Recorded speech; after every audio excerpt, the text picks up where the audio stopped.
In a time long ago, across the wide and endless Atlantic, a new land beckoned to those who dreamed of freedom and a fresh start. This was a land of vast forests, winding rivers, and fertile fields, a place where hope and hardship walked side by side. Here, the American colonies were born. The story begins with people leaving behind the familiar shores of England, driven by hope, religion, and the promise of a better life. They arrived in a place that was both wild and full of possibility. The early colonists stepped off wooden ships onto unknown soil, greeted by the scent of pine and the sound of birds in the trees. They built small settlements along rivers and the coast, places that would soon grow into towns and cities. These settlers came from different parts of England, each carrying with them stories, traditions, and dreams for a brighter future. They saw the new land as a canvas on which to paint their own destiny, free from the old rules and strict hierarchies of the mother country. At first, life in the colonies was full of wonder and promise. Families cleared the land, planting crops that could feed them and start new communities. They built simple homes from wood and stone, learning from the land as they adapted to its rhythms. The wild countryside was full of mystery. Dense forests hid both danger and discovery. The land was generous, yet it demanded hard work, and the people learned quickly that every harvest came with its own challenges. While the colonists worked the fields and built their towns, across the vast ocean, the British Crown held sway over these distant lands. England was a proud kingdom, ruled by a king and his parliament, where tradition and strict order were the foundations of society. The British government saw the colonies as extensions of its power, valuable sources of wealth and trade. For the British, the colonies were places where they could send goods, collect taxes, and showed the strength of their empire. The connection was strong but distant. Rules were made in London and passed down to the far reaches of America. For many colonists, the idea of being ruled by a king who sat thousands of miles away was strange, and sometimes hard to understand. They remembered how their forefathers had left England to find freedom, and to create a life where they could make their own choices. Yet, over time, the British Crown began to impose its laws more firmly in these new lands. The Crown sent royal governors to oversee the colonies, and laws were passed that affected trade, taxes, and even how the people could use their own lands. These rules were meant to protect the interests of the mother country, but they often clashed with the needs and dreams of the settlers. Life under British rule was not without its comforts. The colonists enjoyed a steady flow of goods from England, fine cloth, sturdy tools, and books that carried ideas from faraway lands. There were also systems in place to protect the colonies, and many settlers felt a sense of security knowing that they were part of a mighty empire. However, this security came at a price. The rules from England were strict and did not always take into account the realities of life on the edge of a new world. The colonists soon began to feel that the distant government did not understand the challenges they faced each day. The heart of the matter was a growing feeling of disconnect. The British laws were written by people who had never seen the towering trees of the New World or felt the chill of a winter that lasted for months. The distance made the rule of law seem harsh and out of touch. In local meetings and town halls, colonists whispered about the unfair taxes, the burdens of regulation, and the lack of freedom to govern themselves. Over time, these whispers turned into debates and protests. The simple desire to live in peace and work the land began to be mixed with the growing demand for a voice in their own future. The British government believed that its control was necessary to keep order and ensure that trade flowed smoothly between the colonies and the home country. They argued that the taxes and laws were fair, meant to support a strong military presence that protected the colonies from outside threats. Yet, for many colonists, the taxes felt like a heavy chain. They were asked to pay for wars in far-off lands and for the protection of a government that seemed to care little for the day-to-day struggles of those on the frontier. The money that went to pay for these expenses could have been used to build schools, improve roads, or help a struggling farmer. In the bustling port towns like Boston and New York, the clash between old and new was most evident. Ships arrived carrying the latest news from England, news of royal decrees and changes in trade laws. The sounds of creaking ships and the calls of dockworkers filled the air as the colonists gathered to discuss these updates. Here, in the busy markets and crowded taverns, people shared their hopes and their fears. They talked about the distant king and the laws that they believed were made for someone else's benefit, not theirs. The conversations were simple and honest, and they carried the weight of a future that was beginning to stir. The daily life in the colonies was a blend of hard work and deep community ties. Neighbors helped one another build their homes, harvest their crops, and care for their families. In the quiet evenings, by the light of a small fire, stories were told, stories of adventures on the sea, of battles fought back in England, and of the promise of a land that was still wild and free. Music and laughter filled these gatherings, even as the reality of British rule loomed in the background. The simple pleasures of life, a shared meal, a successful harvest, a kind word from a neighbor, reminded the people of what they stood to gain by breaking free of the old ways. Yet, not everyone felt the same about British rule. Some colonists, particularly those with strong ties to England, felt a deep loyalty to the crown. They believed that the British way was the best way, that the order and tradition of the monarchy would protect them from chaos. They argued that the benefits of being part of a great empire outweighed the small burdens of the laws imposed by a distant king. These loyalists were often at odds with those who dreamed of complete independence, and their arguments added to the growing tension that was already simmering under the surface. As more settlers arrived, the colonies began to change. New towns sprang up, and old ones grew into bustling centers of trade and culture. With growth came new challenges.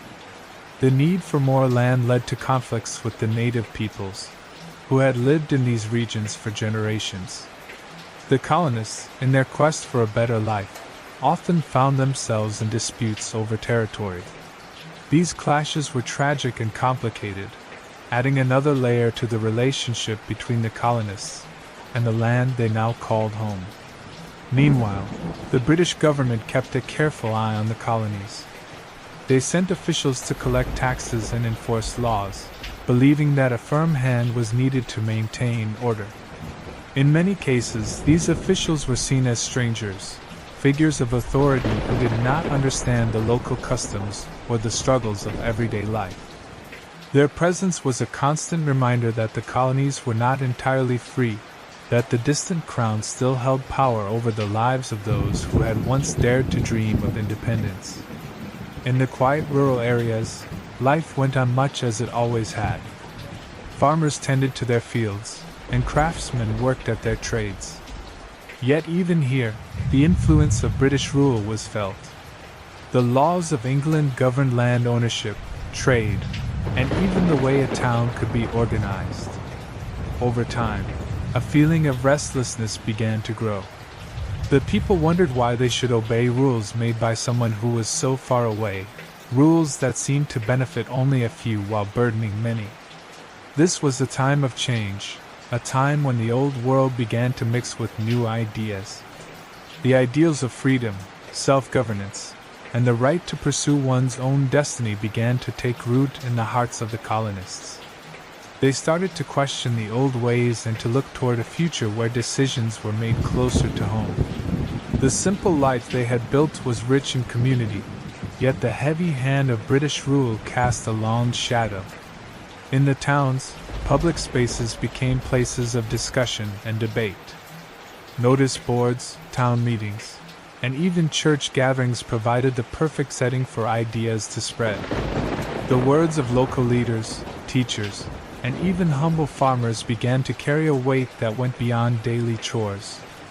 They spoke of the possibility of a new order, one where the people of these new lands could decide their own fate. The ideas were simple, the language plain, yet the message was powerful, a call to be free, to live by the rules they set for themselves, and to build a future that was truly their own. As the years passed, the bonds between the colonists grew stronger. They saw themselves as a community with a shared destiny, separate from the distant power that sought to control them. The British rule that once brought order now seemed like a relic of an old world, a world that no longer fit the dreams of those who built their lives on this wild, beautiful land. In the stillness of the countryside and the hum of the growing towns, a quiet resolve began to form. It was the first whisper of rebellion, a longing for freedom that would one day grow into a full and mighty call for independence. Thus, the stage was set. The vast, promising American landscape had become home to a people who had come with hope in their hearts and dreams in their eyes. They worked hard to shape their new lives, even as the distant power of the British Crown loomed over them. In this land of promise, the seeds of a great revolution were quietly being sown. Each new day brought with it the possibility of change, of breaking free from the chains of old traditions and building a nation that would one day stand as a beacon of freedom for all. And so, as the sun set over the endless fields and the gentle murmur of rivers carried the hopes of countless souls, the American colonies found themselves at a crossroads. The familiar ways of the past were giving way to new ideas, and with every heartbeat, the call for self-rule grew louder. The people of these colonies began to wonder if a life under the distant British Crown was truly the life they desired, or if perhaps the time had come to embrace the freedom that lay just over the horizon. In this quiet, determined land, the story of a nation was beginning to take shape, a story of struggle, of dreams, and of a people united by the simple belief that they could create a better future. The path ahead was uncertain, and the journey would be long and filled with challenges, yet the promise of freedom was a light that could not be ignored. As the first chapter of this grand tale unfolded, the American colonies stood on the brink of a new era, their hearts full of hope and their eyes fixed on the distant promise of liberty. After the long and bitter conflict known as the French and Indian War, a quiet, uneasy calm settled over the American colonies. The war had changed the land and the lives of its people. It was as if the air itself was heavy with both hope and burden. The colonial towns and villages, which had been busy with the work of building new lives in a strange land, now found themselves facing a future that would not be as simple as it once was. In the years before the war, the colonists had grown accustomed to life that was full of both promise and challenge. They worked the fields, built their homes, and met each day with the spirit of those who believed in a better tomorrow. But the French and Indian War was a test of their resilience. It was a fight that pitted the British, who ruled the distant home country, against the French and their Native American allies who also called the new lands their home.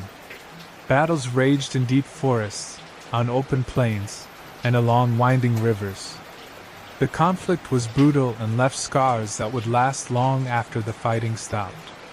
When the war finally ended in 1763, Britain emerged as the victor.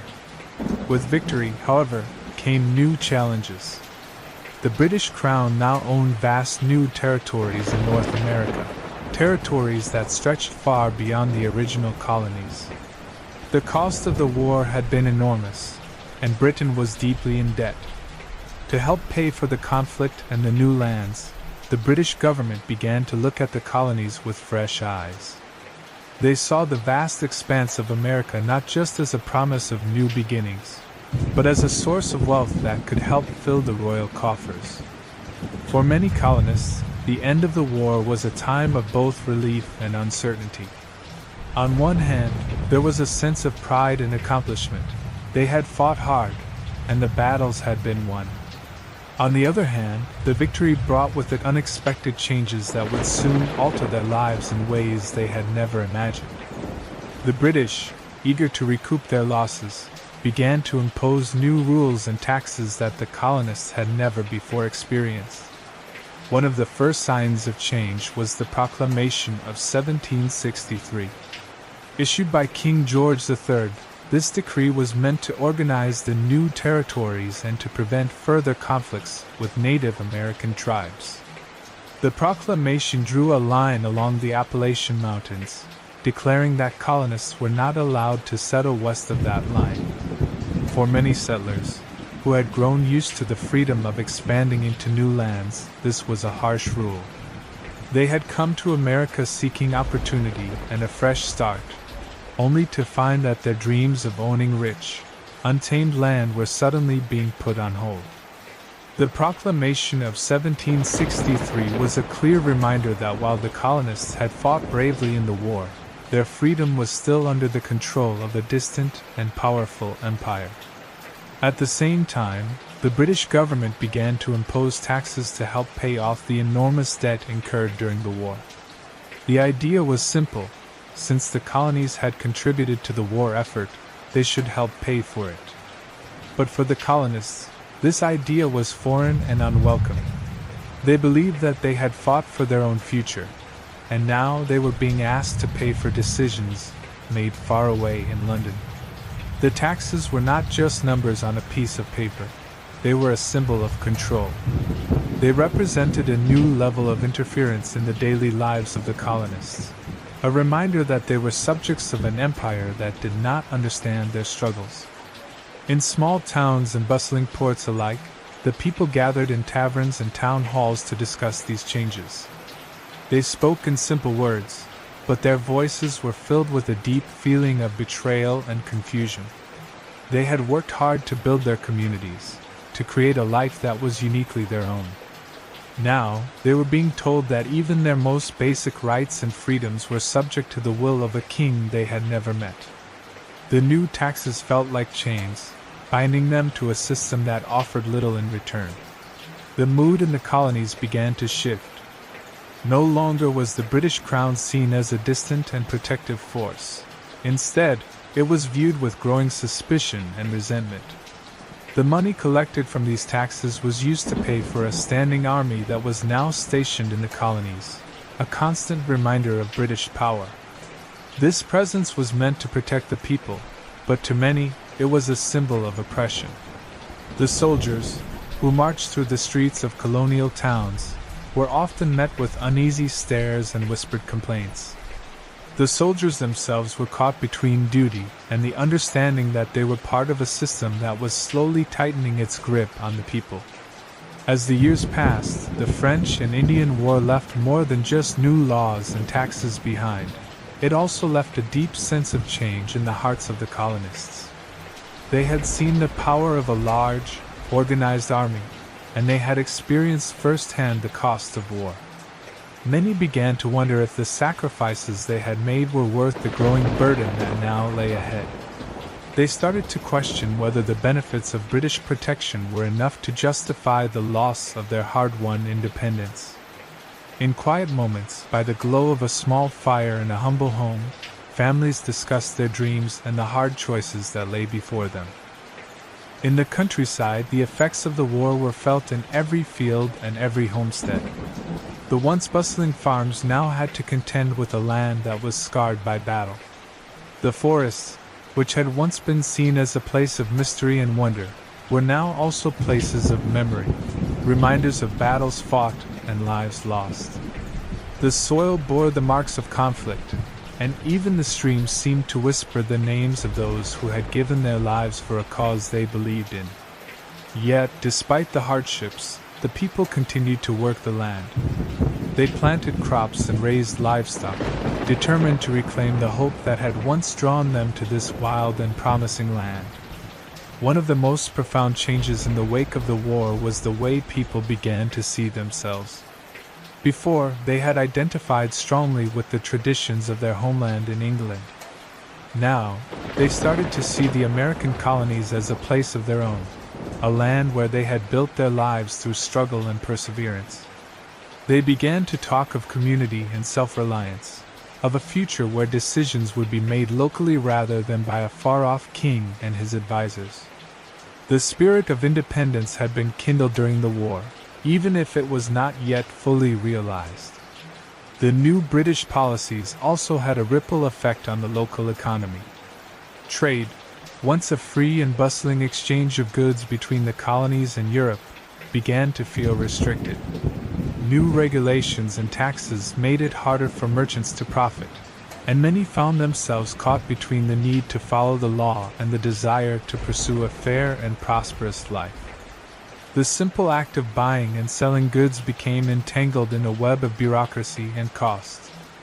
For the average colonist, these economic changes meant that every day was a struggle, and every purchase was a reminder of the heavy price they were expected to pay for the war that had been fought many years before. In the ports, where ships still arrived from across the Atlantic, the mood was mixed. Some welcomed the goods and news that traveled with the ships, seeing them as a lifeline to the old country. Others, however, saw them as a symbol of the continued reach of British power.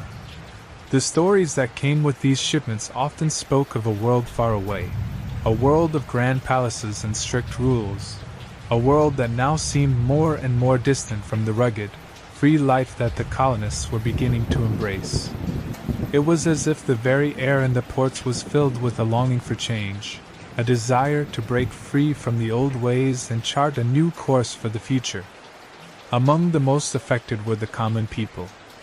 Farmers, artisans, and laborers, who had once enjoyed a simple life of work and family, now found themselves drawn into heated discussions about rights and governance.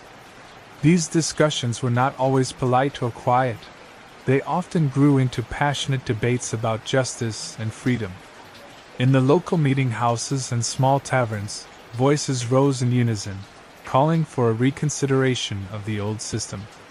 The ideas that were once whispered in secret began to echo through the streets, carried on the wind as a promise of something new. The aftermath of the French and Indian War was a turning point, a moment when the old ties to Britain began to weaken and a new sense of self began to emerge among the colonists. The sacrifices made on battlefields, the scars on the land, and the heavy taxes imposed by a distant government all combined to plant the seeds of rebellion. It was not an overnight change, but a slow and steady movement, like a river carving its path through rock. The people of the colonies were beginning to understand that they had the strength and the spirit to shape their own destiny. In the quiet of the night, under a sky filled with countless stars, the colonists often looked out over their fields and forests, and wondered what the future might hold. They remembered the sacrifices of those who had fought in the war, and the hard lessons that had been learned on the battlefields. With each new day, the idea of freedom grew stronger, a freedom that was not granted by a king, but earned by the people through their own hard work and determination. And so, in the wake of the French and Indian War, a new chapter was written in the story of the American colonies. The war had left a deep mark on the land and its people, one that could not be easily erased. The quiet promise of independence, once a faint whisper, began to swell into a cry for change. The burden of new taxes, the restrictions on land, and the constant reminder of British rule fueled a growing determination among the colonists. They started to see themselves not as subjects of a faraway empire, but as the founders of a new nation, a nation where the simple values of hard work, freedom, and community could take root and flourish. This period of change was not without hardship. The war had cost many lives, and its aftermath was a time of sorrow as well as hope. Yet even in the midst of loss and hardship, the spirit of the American people shone through. The challenges of rebuilding and adapting to new laws and expectations brought the communities closer together. Neighbors began to share not only their work and their harvests but also their dreams of a future where each person could have a say in how their life was governed. The land itself seemed to respond to the shift in spirit. The vast, open fields, the dense, whispering forests, and the mighty rivers all stood as silent witnesses to the birth of a new idea, a nation that would one day rise from the struggles of its past and stand proudly as a symbol of freedom. The very earth was imbued with the hopes of countless souls who believed that, despite the heavy burdens of the present, a brighter future was possible. In every town and every homestead, the questions of the day were asked in earnest. Why should the sacrifices made during the war be forgotten? Why should the debts of a distant empire dictate the lives of those who had fought and worked for a better life? The answers were not simple, but they stirred a restless energy among the people. This energy would, in time, grow into a movement fueled by the belief that they could change the course of their history. As the days turned into months and the months into years, the impact of the French and Indian War continued to shape the destiny of the colonies. The war had shown that great change was possible, but it had also revealed the heavy cost of that change. Now, with a new sense of purpose and a deep understanding of their own strength, the people of the American colonies began to imagine a future where they were free to govern themselves. A future where the burdens imposed by a distant king would no longer hold them back. Thus, the aftermath of the French and Indian War became a bridge, a connection between the old ways of British rule and the new dreams of American independence. It was a time of reflection and resolve, where the lessons of the past mingled with the hopes for a future that was yet to be written. In the hearts and minds of the colonists, a quiet rebellion was taking shape, a rebellion not of violence alone, but of ideas and the unwavering belief that they could build a better, freer society. And so, with the scars of war still fresh and the promise of a new beginning on the horizon, the American colonies stepped forward into a future that was both uncertain and full of hope. The path ahead would be long and filled with challenges, but it was a path that they now chose to walk on their own terms, a path toward the dream of independence and the birth of a nation that would one day inspire the world. In the soft light of early morning, as the mist lifted from quiet colonial towns, a new decree arrived from across the sea, a decree that would change the hearts of many and set the spark for a growing fire. This decree was known as the Stamp Act. For the colonists, who had built their lives on hard work and simple hopes, the Stamp Act was not just a law. It was a sign that their voices were being ignored, that the distant crown was becoming more controlling with each passing day. The Stamp Act arrived like an unwelcome messenger, carried on the winds of discontent. It was passed by the British Parliament in 1765, and its purpose was simple yet heavy with burden. The act required that a stamp be placed on every legal document, newspaper, pamphlet, and even on playing cards. This small stamp was not a mere piece of paper. It was proof that a tax had been paid, a tax that many colonists felt was both unfair and unnecessary. The British government argued that the colonies, which had enjoyed the benefits of British protection during wars, now had to contribute to the costs of that protection. However, to the people who had fought alongside British soldiers, this explanation was cold comfort. For many colonists, the idea of being forced to buy a stamp for every legal paper or public announcement was an insult. They had come to America seeking freedom and a chance to live life by their own rules, yet here they were, told that every piece of paper had to bear the mark of an authority they did not choose. In busy towns and quiet farms alike, the news of the Stamp Act spread like wildfire. People gathered in meeting houses, at market stalls, and around dinner tables, discussing the new law in hushed, urgent tones. Simple words were used to express a deep and growing anger, a sentiment that soon blossomed into open resistance. In small town halls, the discussions were heartfelt. Neighbors shared their worries, and local leaders began to speak out. They reminded everyone that these taxes were imposed without any representation. The colonists had no voice in the British Parliament.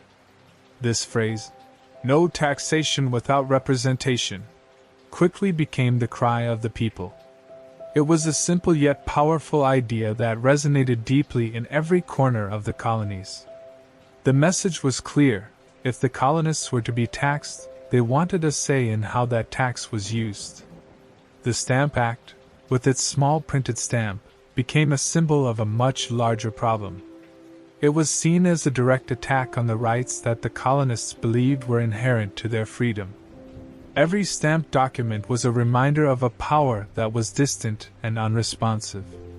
In local taverns, over cups of simple ale, men and women discussed how this law affected their daily lives.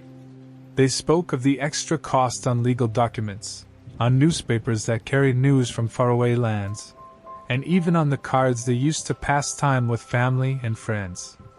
For many, the Stamp Act was more than a financial burden, it was a personal affront.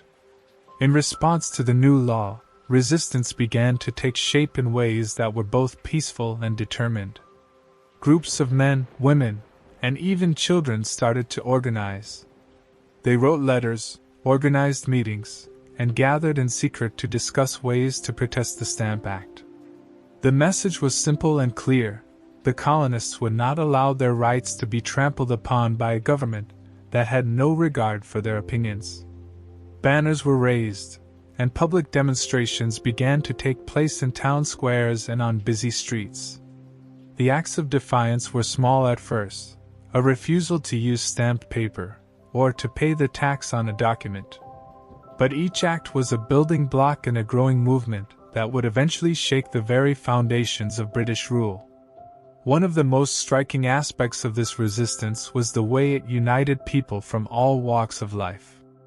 Farmers and tradesmen, shopkeepers and scribes, all found common ground in their shared belief that they deserved a fair say in their governance. The simplicity of their language, plain words spoken in plain voices, made the message clear and accessible. Everyone could understand that when a tax was imposed without their consent, it was not just money that was being taken, it was their dignity and their future. The shared sentiment was like a gentle but persistent drumbeat that echoed through the streets of every town, a call for a new order based on fairness and local control. As protests grew, so too did the methods of resistance. Some towns organized boycotts, refusing to buy British goods as a way to strike back against the tax. Others went further, forming groups known as the Sons of Liberty. These groups, though often made up of ordinary citizens, were united in a fierce determination to stand up to what they saw as tyranny. In heated meetings, they planned their actions, discussed the words they would shout, and decided on a course of action that would demonstrate their collective strength. Their meetings were held in basements and behind closed doors, where voices grew louder with every word of defiance. The impact of the Stamp Act was not limited to economic hardship. It affected the very spirit of the people. In schools, where young children learned to read and write, teachers explained that the stamps on their textbooks were not just ink on paper but a sign of oppression that had to be resisted. In churches, where the community gathered to pray for guidance, sermons began to focus on themes of freedom and the rights bestowed upon all by nature and God. Even the quiet moments of daily life became charged with a sense of urgency and a desire to reclaim a future that was rightfully theirs. In the colonial newspapers, which were read by a growing number of people, the Stamp Act was discussed in long, careful editorials. Writers spoke of the law as if it were a storm on the horizon, a dark cloud that threatened to wash away the light of freedom. Their simple words were full of conviction and hope. They described how the colonists, through unity and perseverance, could overcome the weight of unfair taxes and the distant decrees of a government that cared little for their well-being. These writings helped to spread the ideas of resistance far and wide, reaching even those in the most remote parts of the colonies. As the weeks passed, the resistance grew in strength and number. Many colonists began to see the Stamp Act not as an isolated law, but as the first step in a dangerous journey toward total control by the British. The very act of placing a stamp on a piece of paper became a symbol of submission, something that the colonists refused to do. In quiet acts of defiance, people would simply avoid using stamped paper.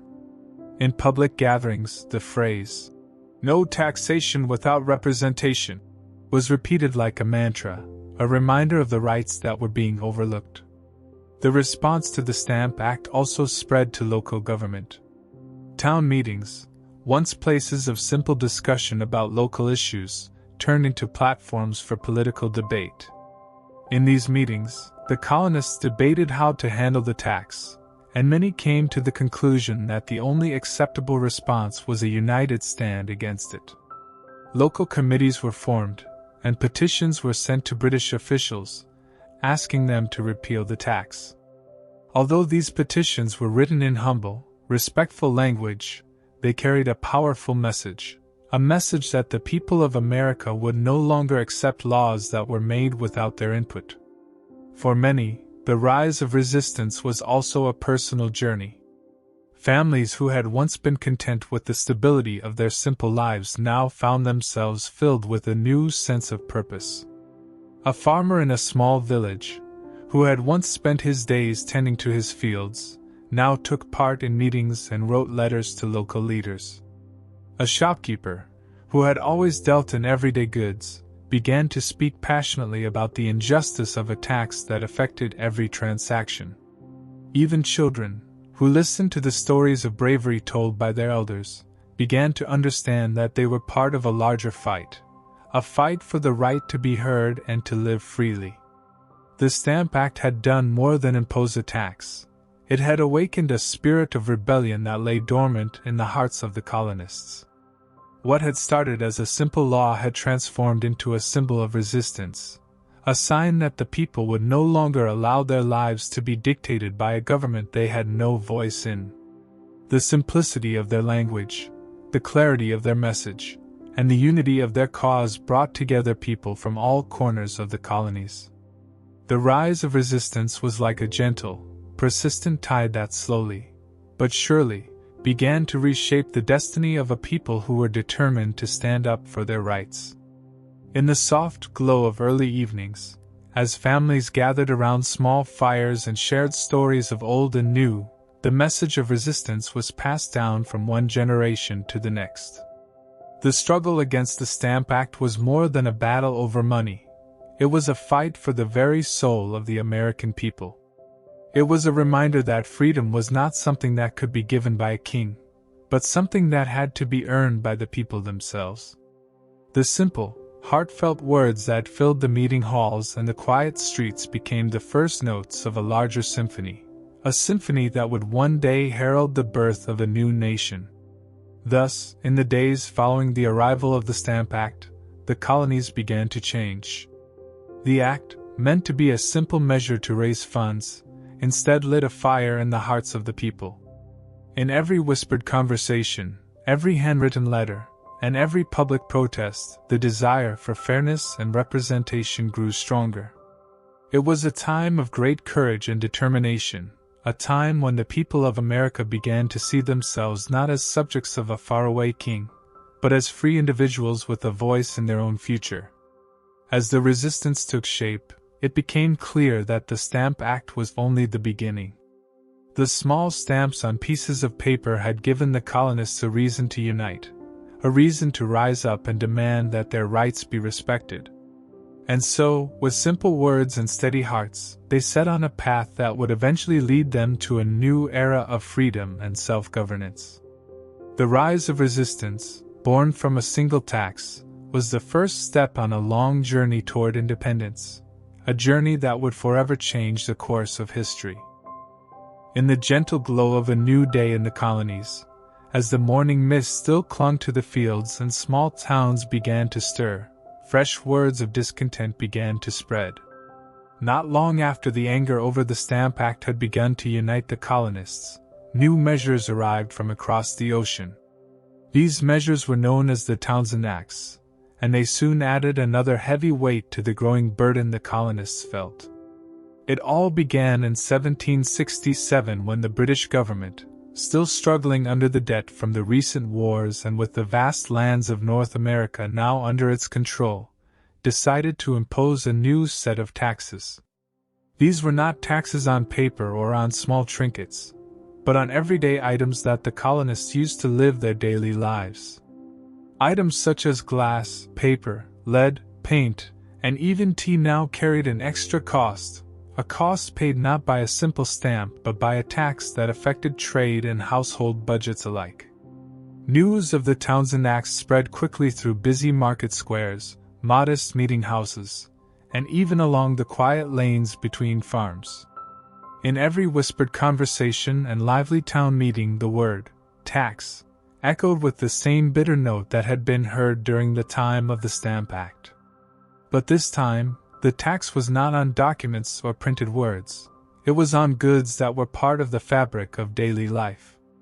This made the measure feel even more personal. Every time a craftsman bought a new tool, or a family ordered a parcel of tea from the distant lands of China, they were reminded that an unseen hand was reaching into their pockets. For many colonists, these taxes represented a fresh wave of injustice. They remembered the old words from previous protests: "No taxation without representation," and they felt that their voices were being ignored once again. The taxes were levied by a parliament in which the colonists had no say.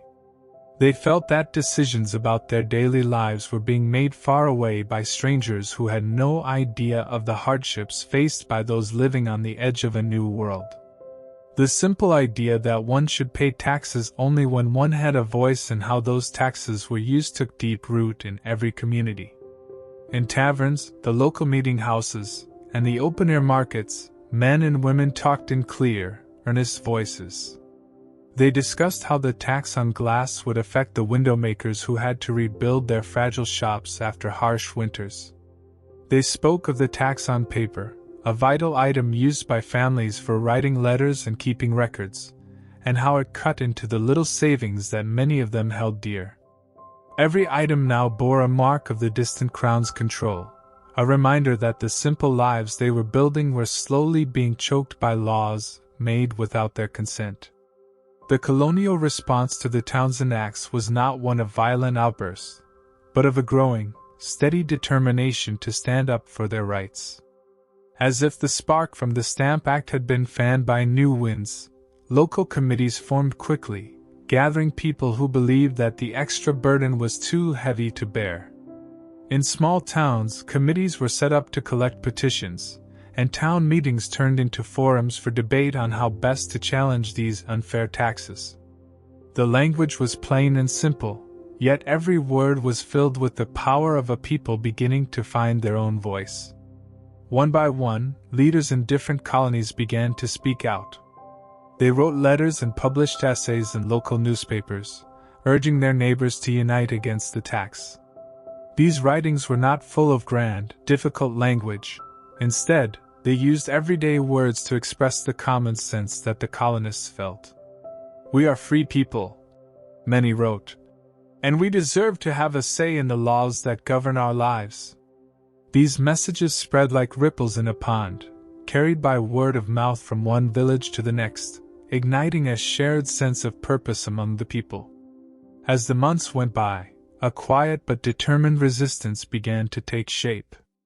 In many places, merchants and shopkeepers refused to accept the new tax goods. There were reports of goods being left unbought, or even hidden away so that the taxes could not be collected. In some towns, the very ships that brought in British goods were met with suspicious looks. The simple act of trading became a quiet protest, a refusal to accept an extra charge that had nothing to do with the value of the goods themselves, but only with the distant demands of an unfamiliar government. For the common people, the burden of these taxes was felt in every transaction. A glass of water, a piece of pottery, a new tool for the farm, all now came with a hidden cost that chipped away at their hard-earned money. It was not just the merchants who suffered.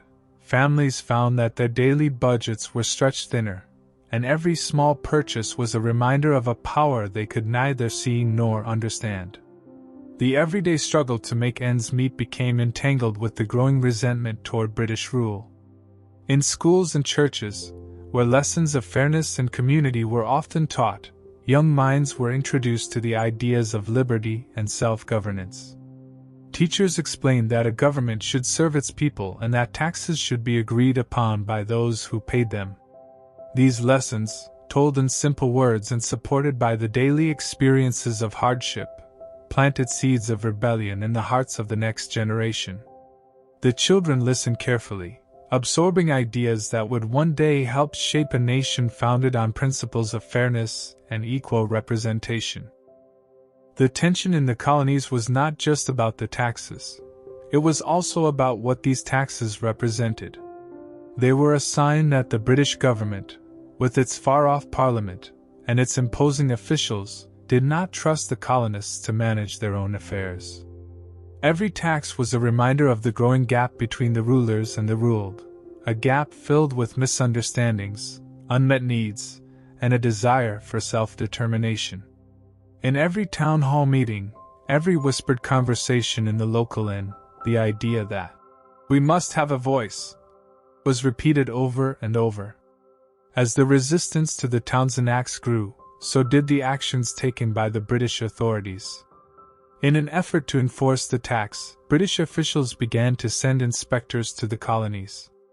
These inspectors, often seen as symbols of an oppressive regime, were tasked with ensuring that every imported good carried the proper mark. Their arrival was met with suspicion and, at times, outright defiance. In many cases, local communities would hide their goods or find clever ways to avoid the tax altogether. It was a quiet, collective act of rebellion that sent a strong message to the British government.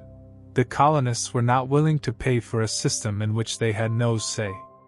In the bustling port cities, the impact of the Townshend Acts was felt most sharply. Here, the arrival of every ship brought not only goods from Britain but also a reminder of the heavy hand that governed their lives. Dockworkers, merchants, and even the sailors began to talk about the unfairness of the new taxes. The docks, once filled with the sounds of busy trade and cheerful greetings, now carried an undercurrent of discontent. The simple joy of commerce was marred by the constant reminder that every imported item was being marked by the distant crown, a mark that many saw as a stain on their newfound freedom. Yet, even as the Townshend Acts spread discontent, there were those who still defended British rule. Loyalists, as they came to be known, argued that the taxes were necessary to maintain order and to pay for the protection that the colonies received from a powerful navy and army. They believed that the benefits of being part of a great empire were worth the small sacrifices in their daily lives. These loyal voices, however, were increasingly drowned out by the rising tide of protest from those who longed for the simple right to govern themselves. In the quiet corners of colonial homes, as families gathered around modest tables for dinner, the conversation often turned to the injustice of the new taxes. Fathers explained to their children that taxes should be fair and that the people who were taxed should have a say in how the money was spent. Mothers, who managed the household budgets with care, expressed their worry about the future, where every small purchase might be burdened by another extra charge. In these humble settings, the ideals of freedom and fairness took on a personal meaning, connecting the everyday struggles of the people with the larger questions of rights and governance. The resistance to the Townshend Acts grew not through grand declarations alone, but also through the small, determined actions of everyday people. In local taverns and meeting halls, citizens debated the best ways to challenge the tax. Some called for peaceful protest, boycotting British goods and refusing to use taxed items. Others argued for a more active form of resistance, encouraging local officials to speak out against what they saw as an abuse of power.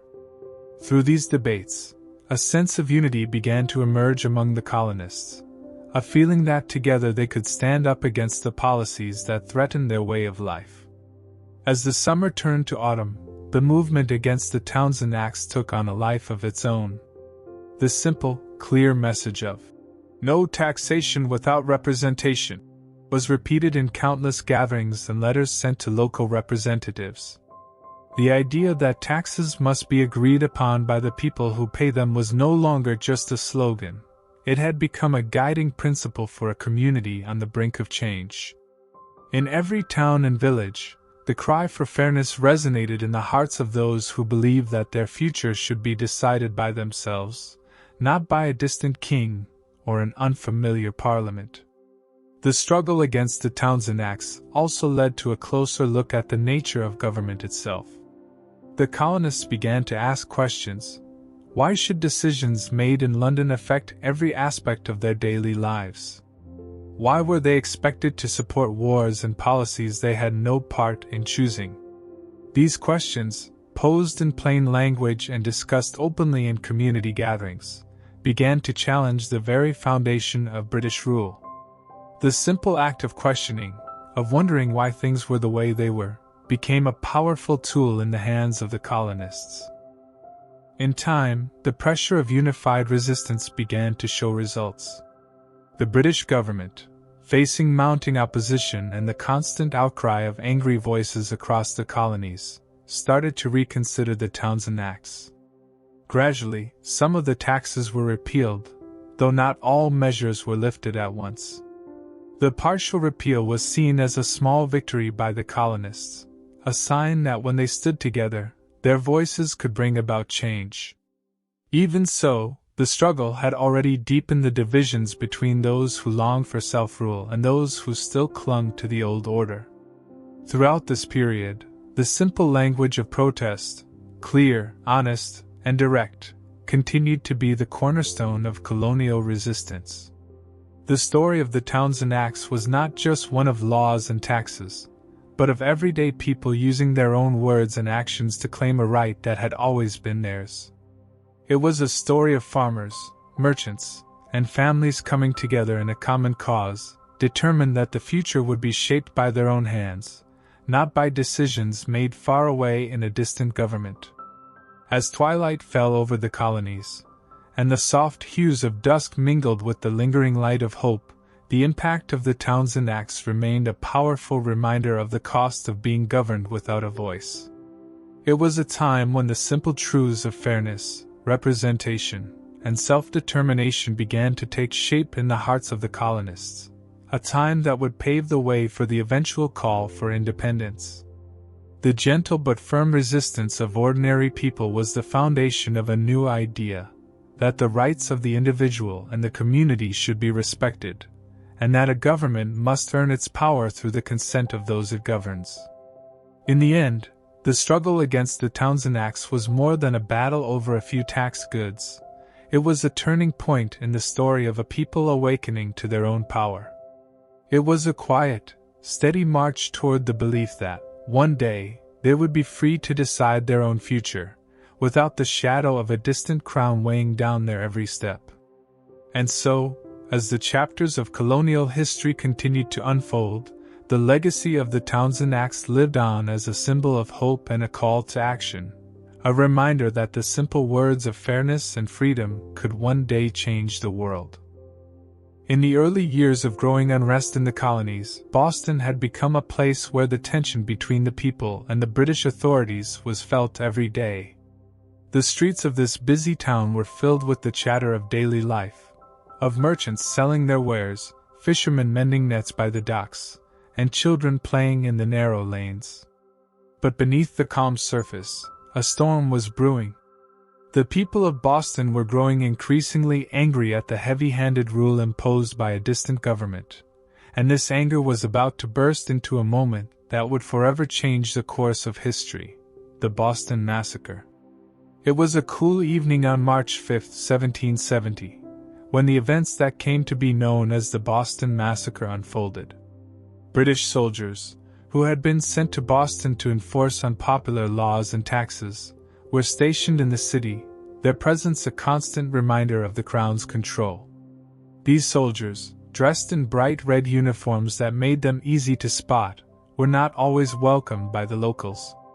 For many Bostonians, these soldiers symbolized an occupation, an unwanted reminder that their lives were governed by a government they did not choose. On that fateful day, tensions were high. Rumors and whispered stories of past conflicts had already spread through the streets, and the atmosphere was charged with a mix of fear, anger, and confusion. A group of colonists had gathered near a customs house, a building where goods from across the ocean were inspected and taxed, and their voices rose in anger. They hurled insults at the soldiers, calling them names and demanding that they leave Boston. The crowd was restless and agitated, and the soldiers, many of whom were young men far from home, felt trapped and afraid under the hostile eyes of the people they were meant to protect. The confrontation began with words, but soon the situation turned violent.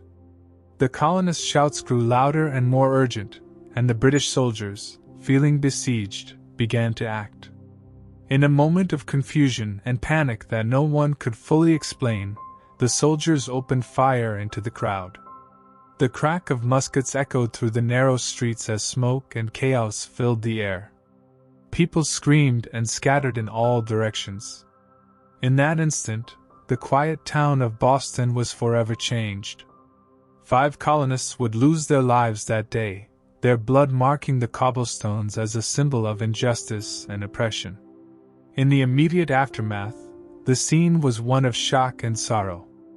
Families who had seen their loved ones lost in the sudden burst of violence gathered near the scene, tears streaming down their faces as they tried to make sense of what had happened.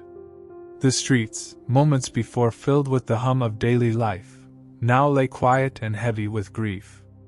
The names of the victims, such as Crispus Attucks, a man of African and Native American descent whose loss would be remembered by generations, soon became symbols of the suffering endured under British rule.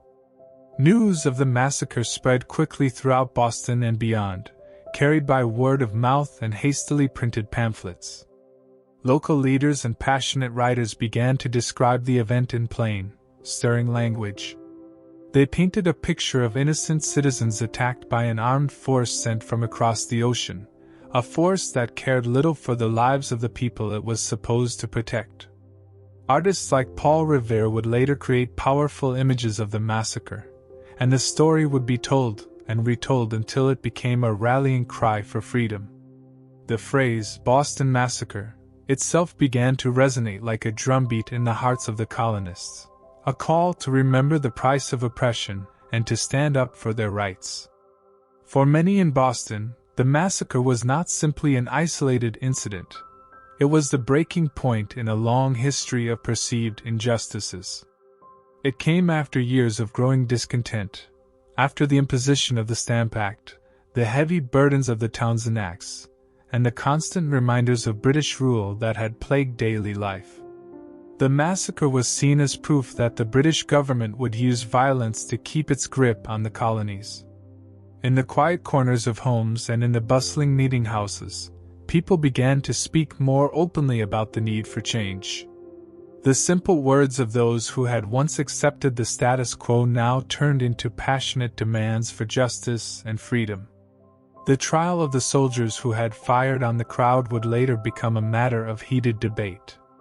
Many colonists demanded harsh punishment, while others saw the trial as an opportunity for a fair process under the law, a law that had been twisted to suit the needs of an imperial power. In the end, most of the soldiers were acquitted or received only minor punishment, a decision that further fueled anger among the people. They believed that the law was stacked against them, that British justice was not meant for the colonists, but only for those who were far away in England. This belief added another layer of resentment, and a growing conviction that the time for change had come. In the days and weeks that followed the massacre, Boston became a center of protest and reflection. In the early morning light, groups of colonists gathered in the town squares, speaking simply but powerfully about the rights that they believed had been trampled upon.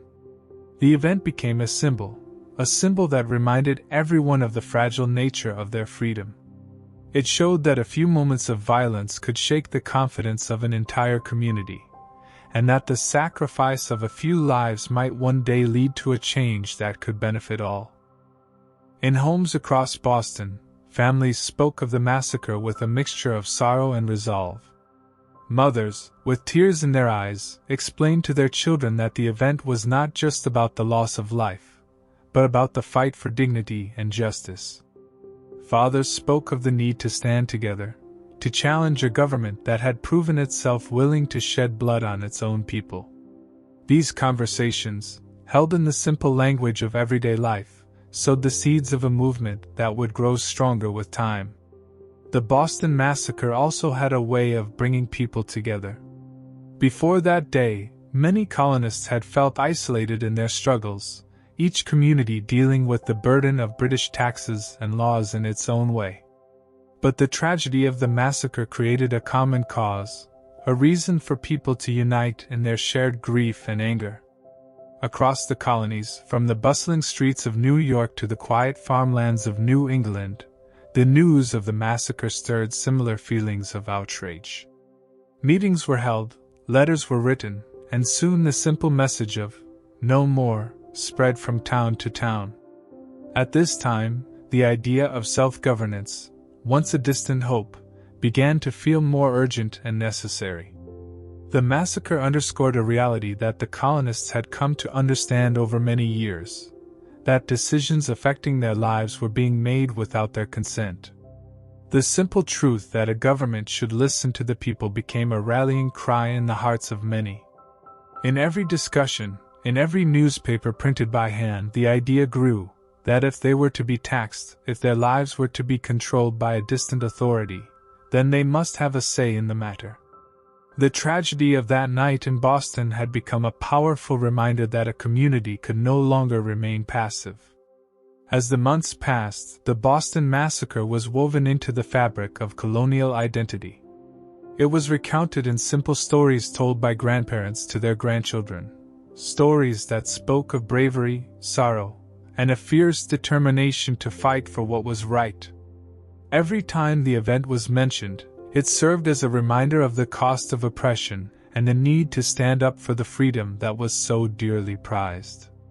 The memory of that night, with its dark skies and the sound of muskets firing, became a symbol that could not be easily erased.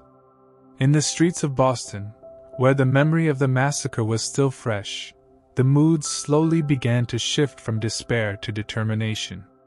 The simple act of coming together to mourn was transformed into a commitment to change. The voices that had once been silenced by fear now found strength in unity. Neighbors helped neighbors rebuild their lives, and community leaders began to speak openly about the need to form a future where the rule of law meant fairness for all, not just the powerful few. The Boston Massacre, in its raw and painful simplicity, had become a turning point. It was not merely a tragic event to be remembered in sadness, but a spark that ignited the fire of revolution. The simple language used by those who described the massacre, plain words full of honest emotion, touched the hearts of many. It made clear that freedom was not a distant dream, but a right that had to be fought for every day, through every small act of defiance and every shared moment of grief. In the end, the massacre taught the colonists an important lesson, that injustice, no matter how subtle or sudden, would not be tolerated forever. The memory of that violent evening became a constant reminder of the need for vigilance and the importance of standing together as a community. It helped to shape a collective identity that would, in time, evolve into a clear demand for self-rule and, eventually, independence. The Boston Massacre was more than an event. It was a catalyst that set in motion the ideas and emotions that would ultimately lead to a new nation rising from the hearts and minds of ordinary people. Thus, the blood spilled on the cobblestones of Boston was not lost in vain. It served as a lesson that the struggle for freedom was real and that every person had a role to play in shaping the future. The simple, heartfelt words spoken in the wake of the tragedy would echo for years to come, reminding everyone that the cost of oppression was measured not just in dollars and laws, but in human lives. And as the people of Boston, and indeed all the colonies, continued on their journey, they carried with them the memory of that dark night, a memory that would inspire them to fight for a world where every voice was heard and every person could live in freedom. In a bustling port town by the edge of the Atlantic, the scent of salt and the hum of busy trade filled the air. Life in Boston had long been marked by its lively markets and busy docks, where ships from faraway lands arrived with goods that brought both comfort and curiosity. But beneath this daily rhythm, a new chapter was unfolding, one that would forever change the bond between the colonists and their distant rulers. This chapter began with the Tea Act and reached its peak in the dramatic events of the Boston Tea Party. By the middle of the 1770s, the British government had grown increasingly desperate to ease its heavy debts from past wars. The solution, they believed, was to generate more revenue from the colonies. In 1773, a new law called the Tea Act was passed by the British Parliament. At its heart, the Tea Act was designed to help the struggling British East India Company, a powerful trading firm that had found itself with a surplus of tea. Instead of throwing away the excess, the government allowed the company to sell tea directly to the colonies without the usual taxes that made imported tea more expensive. At first glance, the Tea Act might have seemed like a good thing to some. After all, lower prices on tea could mean more affordable cups of the beloved drink for the colonists. However, the hidden cost was far greater than a simple discount. The Tea Act was not simply about lowering the price of tea. It was a bold reminder of Britain's power over the colonies. It was a way for the British government to force the colonists to accept a tax that they had not agreed to, a tax imposed by a parliament in which they had no voice. For many colonists, this was yet another attempt by a distant authority to control every part of their daily lives. In the crowded streets of Boston, news of the Tea Act spread quickly. Shopkeepers and tavern owners discussed it in low, serious tones. The familiar clink of cups in local tea houses was now accompanied by a murmur of discontent. Groups of ordinary people began to see that accepting this tea was more than a matter of taste. It was a symbol of submission to a government that had repeatedly ignored their pleas for fairness. As the act took effect, shipments of tea began to arrive at Boston's busy docks. Each delivery of tea was met with mixed feelings. While some welcomed the lower prices, others saw it as a dangerous compromise of their hard-won rights. The tension reached a fevered pitch in the weeks that followed. Local committees and leaders who had long opposed the various taxes began to rally the people, using plain, heartfelt language to explain that this was not just about tea, but about the right to govern one's own life. Meetings were held in town halls and secret gatherings in the back rooms of taverns. The message was simple and clear. No tea shall be purchased under a law we did not choose. The idea resonated deeply with many colonists, who felt that their independence was being undermined one cup at a time. Amid this rising tide of protest, a plan began to form. A plan that would demonstrate in a very public way that the colonists were not willing to let their rights be eroded. On the night of December 16, 1773, in the cool darkness of a Boston harbor, a brave group of men gathered. They were ordinary citizens, men who had worked hard on farms, in shops, and along the docks, yet they all shared a burning desire for freedom. Dressed in plain clothes and moving quietly under the cover of night, they boarded ships that were anchored in Boston's inner harbor. These ships carried hundreds of chests of tea, each marked with the insignia of the British East India Company. As the men moved stealthily along the gangway, every step was filled with purpose. Their plan was simple but daring. They would board the ships and throw the tea overboard. To them, this act was not one of mere vandalism. It was a powerful statement that they would not be controlled by laws imposed without their consent. With careful precision, they began opening the chests one by one, their hands working quickly as they emptied crates into the dark, waiting waters. The sound of splintering wood and the soft splash of tea mixing with seawater were a quiet protest that soon would speak loudly to the world. For hours, the men worked in silence, driven by the simple yet unyielding belief in their rights. With every chest tossed into the harbor, they sent a clear message to the British government. The colonists would no longer be silent when their freedoms were trampled upon. The tea, once a symbol of trade and daily comfort, became a symbol of resistance, a symbol of the refusal to accept a tax imposed by a government that had no regard for the will of its people. The dawn broke slowly over Boston Harbor, casting a soft light on a scene that would become legendary. The water, once calm and clear, now carried the remnants of tea leaves and broken chests, a physical reminder of the defiant act that had taken place in the dead of night. As word of the Boston Tea Party spread through the streets, the reaction was immediate and powerful. In homes and meeting halls, people talked in simple, impassioned voices about the meaning of that night. It was a moment of unity, a moment when every person in the colony felt that their struggle for freedom was a shared one.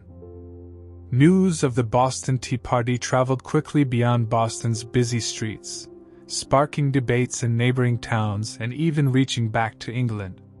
In the colonies, the event was celebrated as an act of courage and defiance.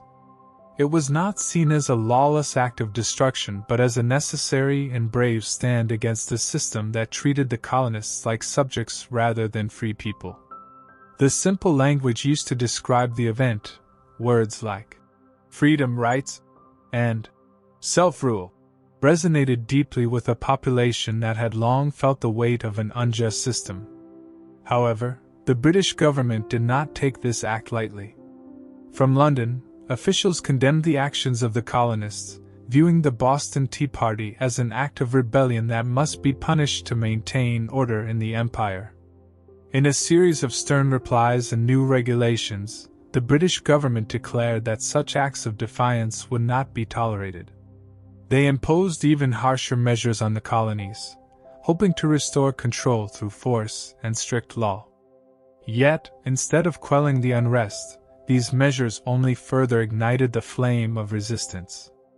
For the people of Boston and the surrounding colonies, the Tea Act and the Boston Tea Party marked a turning point.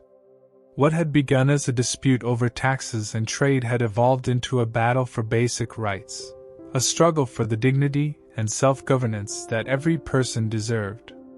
In the days that followed, everyday conversations took on a new tone.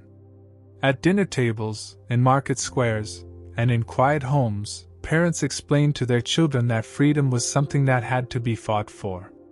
They spoke in simple words that everyone could understand, words that would be passed on from one generation to the next as a reminder of the power of unity and the importance of standing up for what is right. The legacy of that night in December grew stronger with each passing day. The simple act of throwing tea into Boston Harbor became a rallying cry, a call that would eventually echo in the hearts of people across the colonies. It was a call to resist any measure that tried to take away their right to choose for themselves. The story of the Boston Tea Party was told and retold in plain language, with each retelling adding to the myth of a people determined to break free from the chains of distant control. In time, the Boston Tea Party would be seen not merely as an isolated act of defiance but as one of the first major steps on the long road to independence. It was a reminder that even ordinary citizens, using simple means and speaking plain language, could challenge an empire and shape the future. The waters of Boston Harbor, marked by tea leaves and the echoes of determined voices, had witnessed the birth of a movement that would grow and ultimately change the course of history. For many colonists, the Boston Tea Party was a moment of clarity, a point when the struggle for freedom transformed from abstract ideals into a tangible goal. The act showed that the people had the power to stand up against injustice, and that together, they could overcome even the mightiest forces. The simple yet powerful symbolism of the tea being thrown into the harbor reminded everyone that freedom was not a gift to be given by a king, but a right to be claimed by the people themselves. As the morning sun rose higher over the harbor, illuminating the remnants of that fateful night, the people of Boston carried with them a renewed sense of hope and determination. The events of the Tea Act and the Boston Tea Party had changed their world forever. In their hearts, a quiet revolution was taking shape, a belief that their voices, spoken in simple and honest words, could one day build a new nation, free from the heavy chains of imposed authority. Thus, as the people went about their daily lives, the memory of that bold night remained a constant reminder that every small act of defiance could lead to great change. The tea that was lost to the waters of Boston had sparked a flame that would soon burn bright across the colonies. It was a flame fueled by the shared dream of a future where every person had a say in the laws that governed them, where the simple idea of no taxation without representation would become the foundation of a new, free society. And so, with every whispered conversation in the dark, every written letter, and every public meeting, the message of the Boston Tea Party lived on. It was a call to stand firm, to resist quietly but firmly against injustice, and to believe in the promise of a better tomorrow, a tomorrow built not on the demands of a far-off empire, but on the dreams and determination of ordinary people united in the cause of freedom. In the quiet days after the acts of defiance in Boston, a new challenge began to shape the future of the colonies. The call for freedom grew louder, and with it came the urgent need to protect the rights and dreams of a people determined to be free. The idea was clear: if the colonists were to stand up to the mighty British Empire, they needed a force of their own. Thus, the journey to raise the Continental Army began. In the early meetings of the Continental Congress, leaders from different colonies gathered in simple meeting halls to discuss how they might defend their homes. The words they spoke were plain and honest. They knew that small groups of armed citizens were not enough to stand against the well-trained British soldiers. A united force was needed, an army formed not by the power of an empire, but by the will of the people. It was in this spirit that the idea of a Continental Army was born. Choosing a leader for this new force was not an easy task. Many names were mentioned, but it was the steady and respected George Washington who eventually earned the trust of the Assembly. Washington was a man of quiet dignity and resolve, a man who had grown up on the frontier and understood both the challenges and the hopes of his fellow colonists. When he accepted the position of Commander-in-Chief, it was not with fanfare or grand promises, but with a firm belief that his duty was to protect the dreams of freedom that burned in the hearts of every colonist. The first task was to call on every able man in the colonies. Across small farms and bustling towns, plain folk received word of the call to arms. In the fields, where farmers had tilled the soil and raised their families, conversations turned to the new responsibility they now faced. Fathers explained to their sons that duty and honor required them to stand together against a common enemy. The message was simple: every man who could hold a musket or lend a hand was needed for the cause of liberty. The process of gathering soldiers was not easy. Many were reluctant at first. They had built their lives with simple routines, working the land, tending to livestock, and sharing meals with neighbors. And now they were asked to leave these comforts to face the uncertainties of war. Yet the spirit of the new ideas had already taken root. In town meetings and over humble dinner tables, men debated the need for a united force. Their words were not lofty or ornate. They were clear and filled with the hope of a future free from the chains of distant control. As the numbers slowly grew, the Continental Congress began to organize the new army. Local committees were set up in towns and villages to enlist volunteers. In many cases, these groups were made up of neighbors who had known one another for years. Their common language was one of trust and shared dreams. They gathered in community halls and even in open fields, where the simple sounds of nature mixed with the determined voices of men ready to fight for freedom. Training the new recruits was a challenge of its own. The soldiers were mostly farmers, craftsmen, and laborers, men who knew how to work the land and build a home, but had little experience with the discipline of military life. In makeshift training camps, under the clear sky and open fields, experienced soldiers and a few British-trained officers taught the basics of handling muskets, forming lines, and marching in step. The lessons were given in plain language, with every word meant to instill both skill and confidence.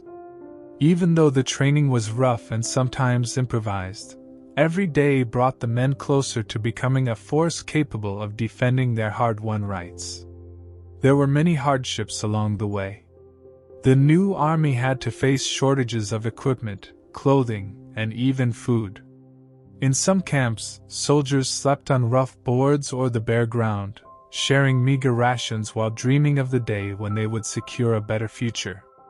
The simple, honest conversations among the men often turned to stories of family and home, of the small pleasures they had known before the war, of a warm meal after a long day's work, or the laughter shared in a modest home.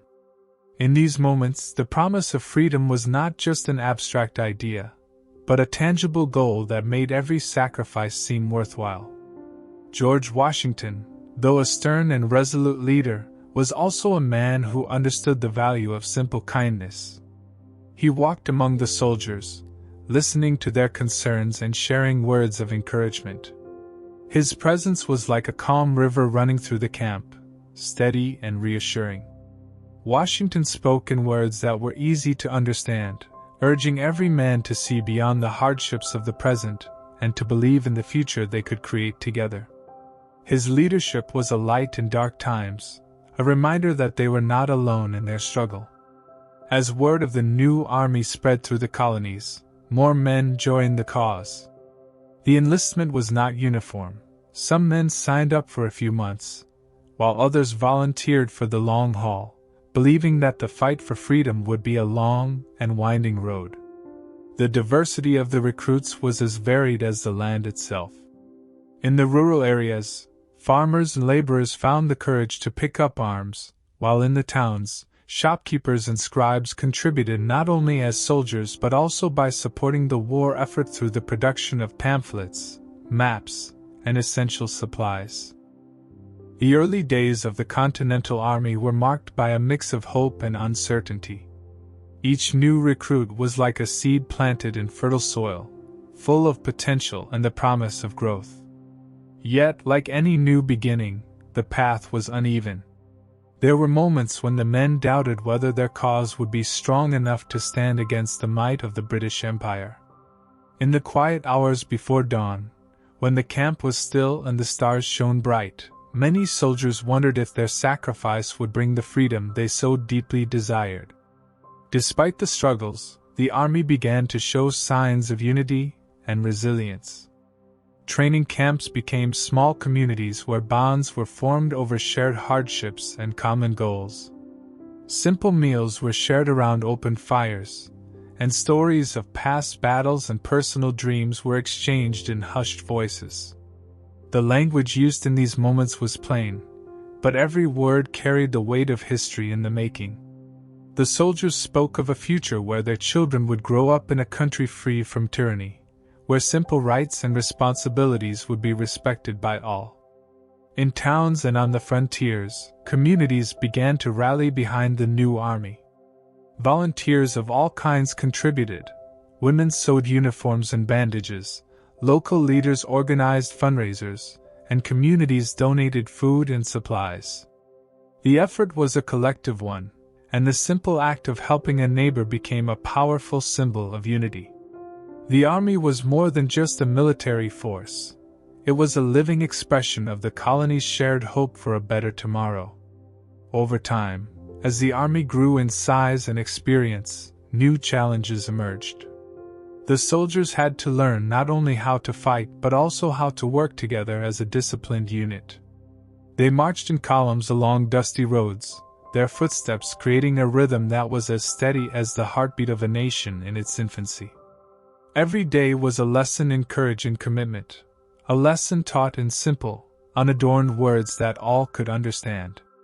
The hardships of the march, the cold nights, and the long days under the sun became the backdrop against which the ideals of freedom were forged.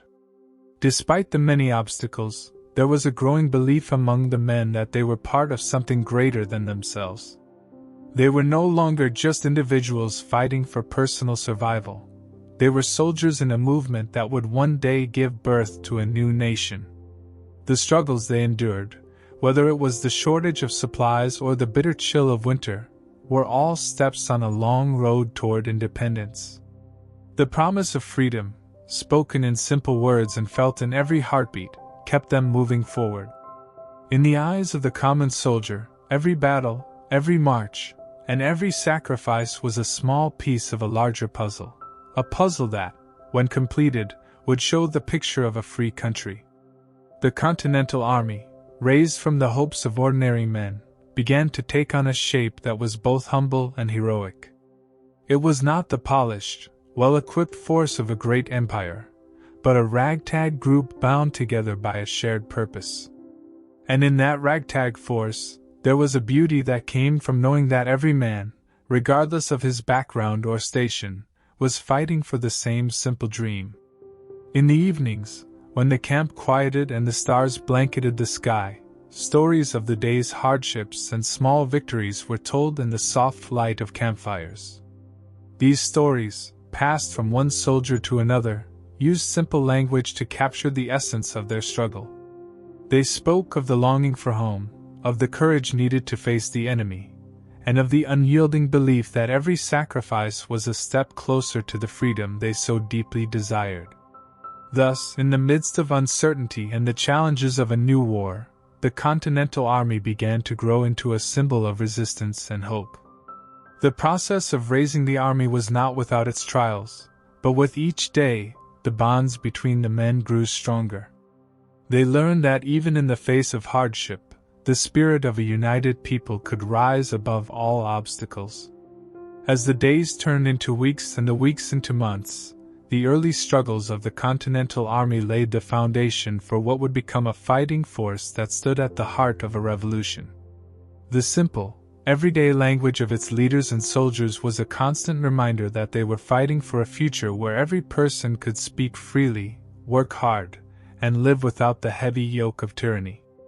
The story of raising the Continental Army was one of courage, unity, and the unwavering belief that the future belonged to those who dared to dream of freedom. And so, with the steady guidance of George Washington and the determination of countless ordinary men, the Continental Army emerged as a beacon of hope in a time of uncertainty. It was a force raised from the humble beginnings of small communities, a force that carried the simple but powerful idea that every person had the right to shape their own destiny. As the army continued to grow and learn the ways of disciplined struggle, it also became a symbol of the future nation that the colonists envisioned, a nation born not from the might of an empire, but from the resolve of a people united in the cause of liberty. In the warm days of the summer of 1776, as the light of hope and the call for freedom grew stronger in every town and village, the leaders of the American colonies gathered in Philadelphia.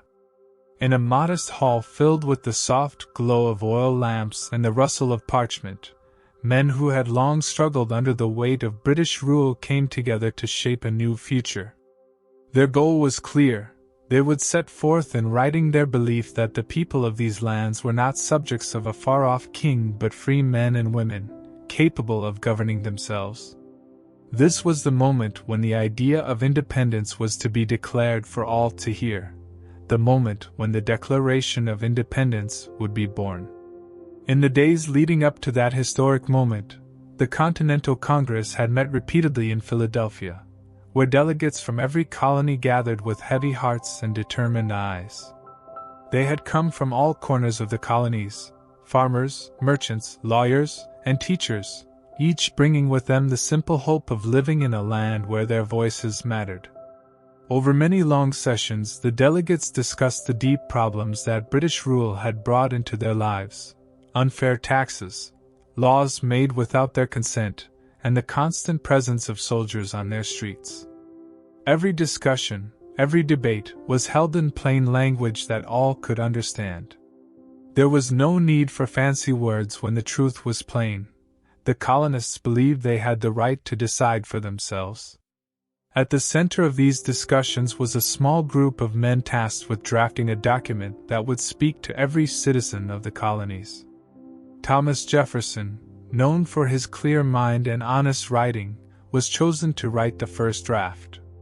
He worked by candlelight, his quill scratching across the paper as he tried to capture the thoughts and feelings of a people who had suffered too long under a distant crown. Jefferson drew on simple ideas that had been shared in every town meeting, ideas like the rights to life, liberty, and the pursuit of happiness. He spoke of a government that should serve its people and of the need for each person to have a say in how they were governed. The words that flowed from Jefferson's pen were honest and direct.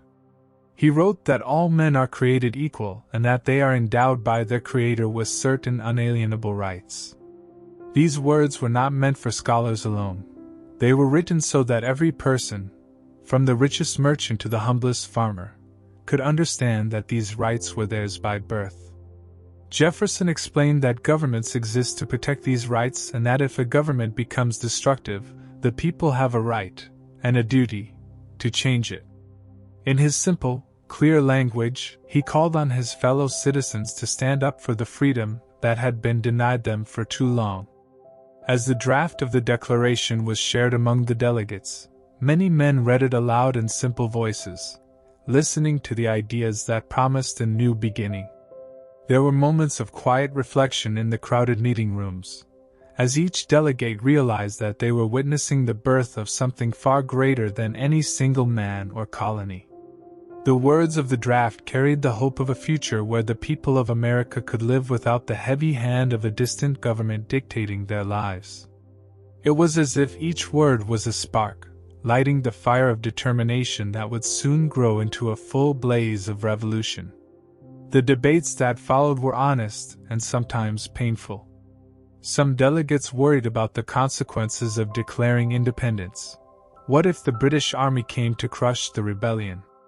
What if their families and homes were destroyed? Yet, even as these fears were spoken in plain, trembling voices, a stronger truth began to emerge. The desire for freedom was greater than any fear of the unknown. The simple message that had been written by Jefferson, of rights that no government should take away, resonated deeply with everyone present. They agreed that it was better to risk the hardships of war than to live under a government that did not respect their rights or listen to their voices. In the cool air of a Philadelphia morning, after days of discussion and debate, the moment of decision finally came. With hands that trembled not from fear but from the weight of responsibility, the delegates gathered to cast their votes. One by one, they affirmed that the colonies must be free and independent.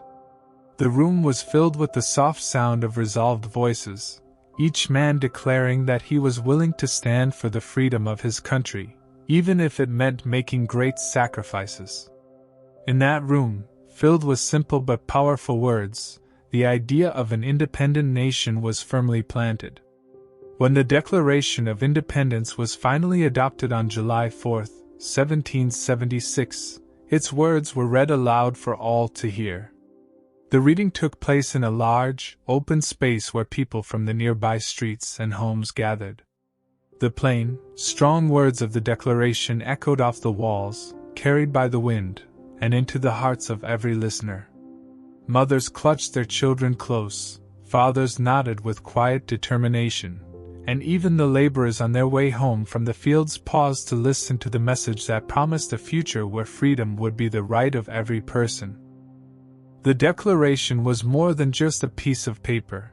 It was a promise of a new beginning. It laid out a simple truth that all could understand, that no man was born to be ruled by another, and that the power of government came from the consent of the governed. These ideas, expressed in the plain language of everyday life, had the power to unite people who had long been divided by fear and uncertainty. They brought hope to those who had suffered under unjust laws and lifted the spirits of all who longed for a life of dignity and self-determination. In the days and weeks after the adoption of the Declaration, the document began to spread across the colonies. It was copied by hand, read aloud in public gatherings, and even discussed in the quiet corners of taverns and farmhouses. The simple, clear language of the Declaration made it easy for ordinary people to grasp its meaning. They learned that they had the right to be free, and that they were no longer bound by the chains of British rule. The ideas in the Declaration sparked conversations in every community, talks about justice, rights, and the future of a nation built on the simple principle that all men were created equal. For many, the Declaration of Independence was a source of great inspiration. In small villages, children would hear the story of how brave men had gathered in Philadelphia to write words that changed the world. Parents told their young ones that the words were a promise that one day they would live in a country where their voices mattered and their rights were protected. The legacy of the Declaration was carried on not through complex theories or difficult language, but through everyday stories and heartfelt discussions. It was a story of hope, of courage, and of the belief that every person deserved to live in freedom. In the months that followed, as the reality of war began to set in, the words of the Declaration continued to guide the hearts of the people. Soldiers in the Continental Army carried copies of the document with them as they marched to battle. In the quiet moments before a fight, a man might read its words to remind himself of what he was fighting for. The simple yet powerful language of the Declaration became a source of strength during the darkest times of the struggle for independence. It was a reminder that their cause was just and that their fight was not merely for themselves, but for the future of every man, woman, and child who would one day call America home. The Declaration of Independence also had a deep impact on the leaders of the colonies. In every town meeting and public assembly, leaders spoke of the document as if it were a guiding star, a clear, unwavering message that pointed the way to a better future. It helped to unite people who had once seen themselves as separate colonies into one nation bound by common dreams and shared values. The idea that government should be based on the consent of the people spread like a gentle but persistent wind through the streets, changing minds and softening hearts. In time, the Declaration would come to be seen not only as a bold statement of independence, but also as a symbol of hope for people around the world. Its simple language and clear message reached beyond the borders of the new nation, inspiring others to question old orders and to believe in their own right to self-determination. For many who had long been denied a voice in their own affairs, the words of the Declaration were a promise that freedom could one day be theirs too. As the summer turned into autumn and the struggle for independence continued on battlefields and in communities, the Declaration of Independence remained a living document, a testament to the power of simple words to change the course of history. In the quiet moments of reflection, by the light of a flickering candle or the soft glow of a sunrise, people remembered that on that historic day in Philadelphia, a group of brave souls had written a promise that would echo through the ages. They had declared that all men were created equal and that every person had the right to live free from tyranny. This promise, written in plain language and born of a deep belief in fairness and justice, would guide the new nation through years of hardship and triumph. It would remind future generations that the strength of a country lay not in the might of its armies or the wealth of its rulers, but in the simple, unyielding truth that freedom belongs to all. The Declaration of Independence was a call to action, a call that resonated in every town, every field, and every home, urging the people to stand up for what was right and to build a nation where liberty would forever be cherished. And so, on that fateful day in July, as the words of the Declaration were read aloud and carried on the wind, a promise was made, a promise that the future of America would be built on the foundations of freedom, equality, and the simple belief that every person deserves a voice in their own destiny. The legacy of that day lived on in the hearts of those who fought, in the minds of those who dreamed, and in the everyday lives of people determined to make that promise a reality.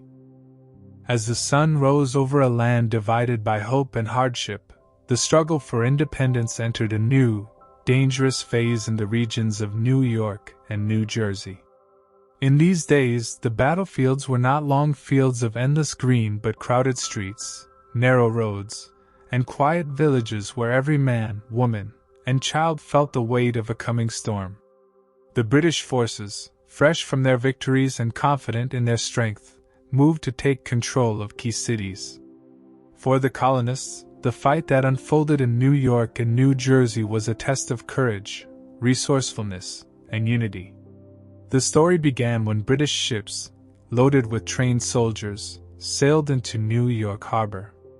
The great city of New York had long been a center of trade and life, with its busy docks and narrow alleys echoing with the voices of merchants and families.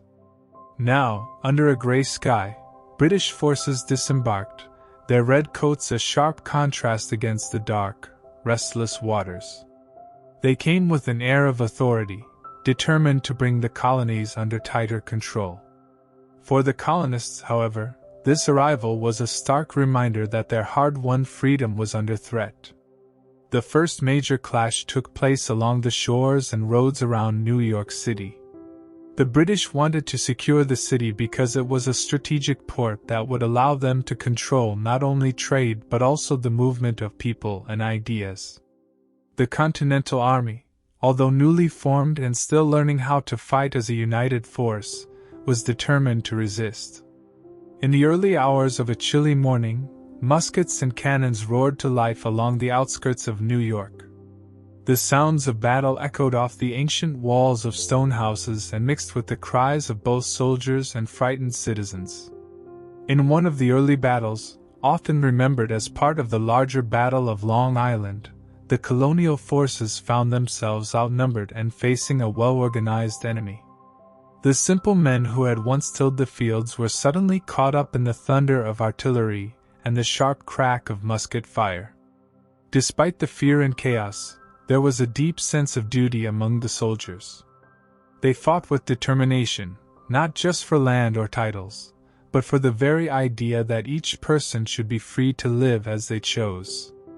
Every burst of gunfire, every shouted order, was filled with the hope that the tide of battle might someday turn in their favor.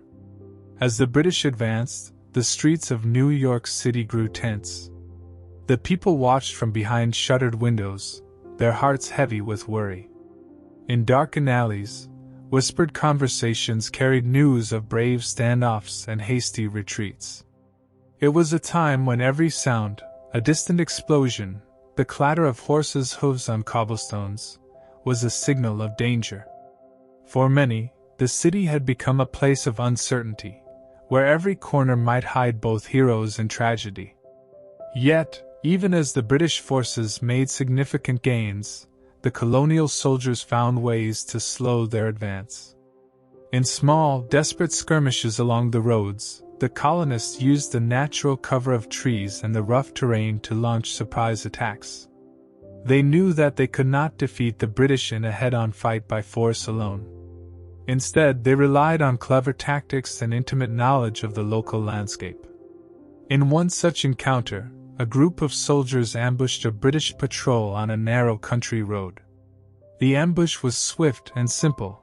Men hiding behind hedgerows and rocky outcrops fired their muskets, and then melted back into the shadows. Though few in number, these attacks helped to delay the enemy, giving the Continental Army time to regroup and plan their next moves. Amidst these skirmishes, a new battlefront was opening in New Jersey, a land of gentle hills, winding rivers, and small villages where the people had long known peace. But peace was a fragile thing, easily shattered by the sound of distant cannons. The British, after their successes in New York, turned their attention to New Jersey, believing that control over this region would cut off the colonies from support and supplies. For the Continental Army, New Jersey became both a battleground and a symbol of hope. It was here that brave men would gather for one of the most daring maneuvers of the Revolution. In the bitter cold of winter, when hope seemed as fragile as frost on a windowpane, General George Washington and his soldiers prepared for a risky but necessary mission. The American forces were in a difficult position, tired from long marches and weighed down by losses.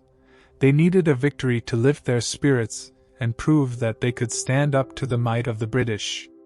With careful planning and quiet determination, Washington led his men on a daring crossing of a mighty river, the Delaware. In the dead of night, when the chill in the air made every breath visible, soldiers, with blankets wrapped tightly around their shoulders, stealthily rowed across the icy waters. The river, dark and determined in its flow, carried them to the opposite bank in New Jersey, where an enemy garrison was unprepared for the sudden assault.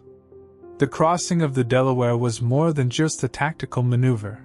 It was a moment that united the colonists in purpose and spirit. The simple act of a group of men risking everything to surprise the enemy resonated deeply with families and communities back home.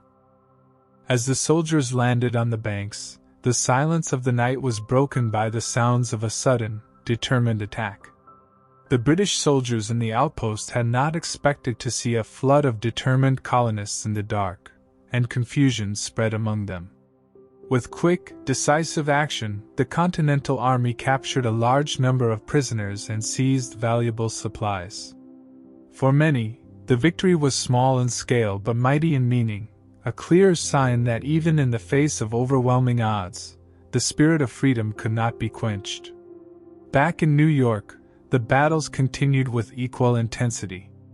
While the British forces held the city and its nearby strongholds, the colonists fought fiercely in nearby areas such as Harlem Heights and other smaller engagements along the perimeters of the city. Each battle was a struggle for survival and a demonstration of the colonists' unwillingness to give up.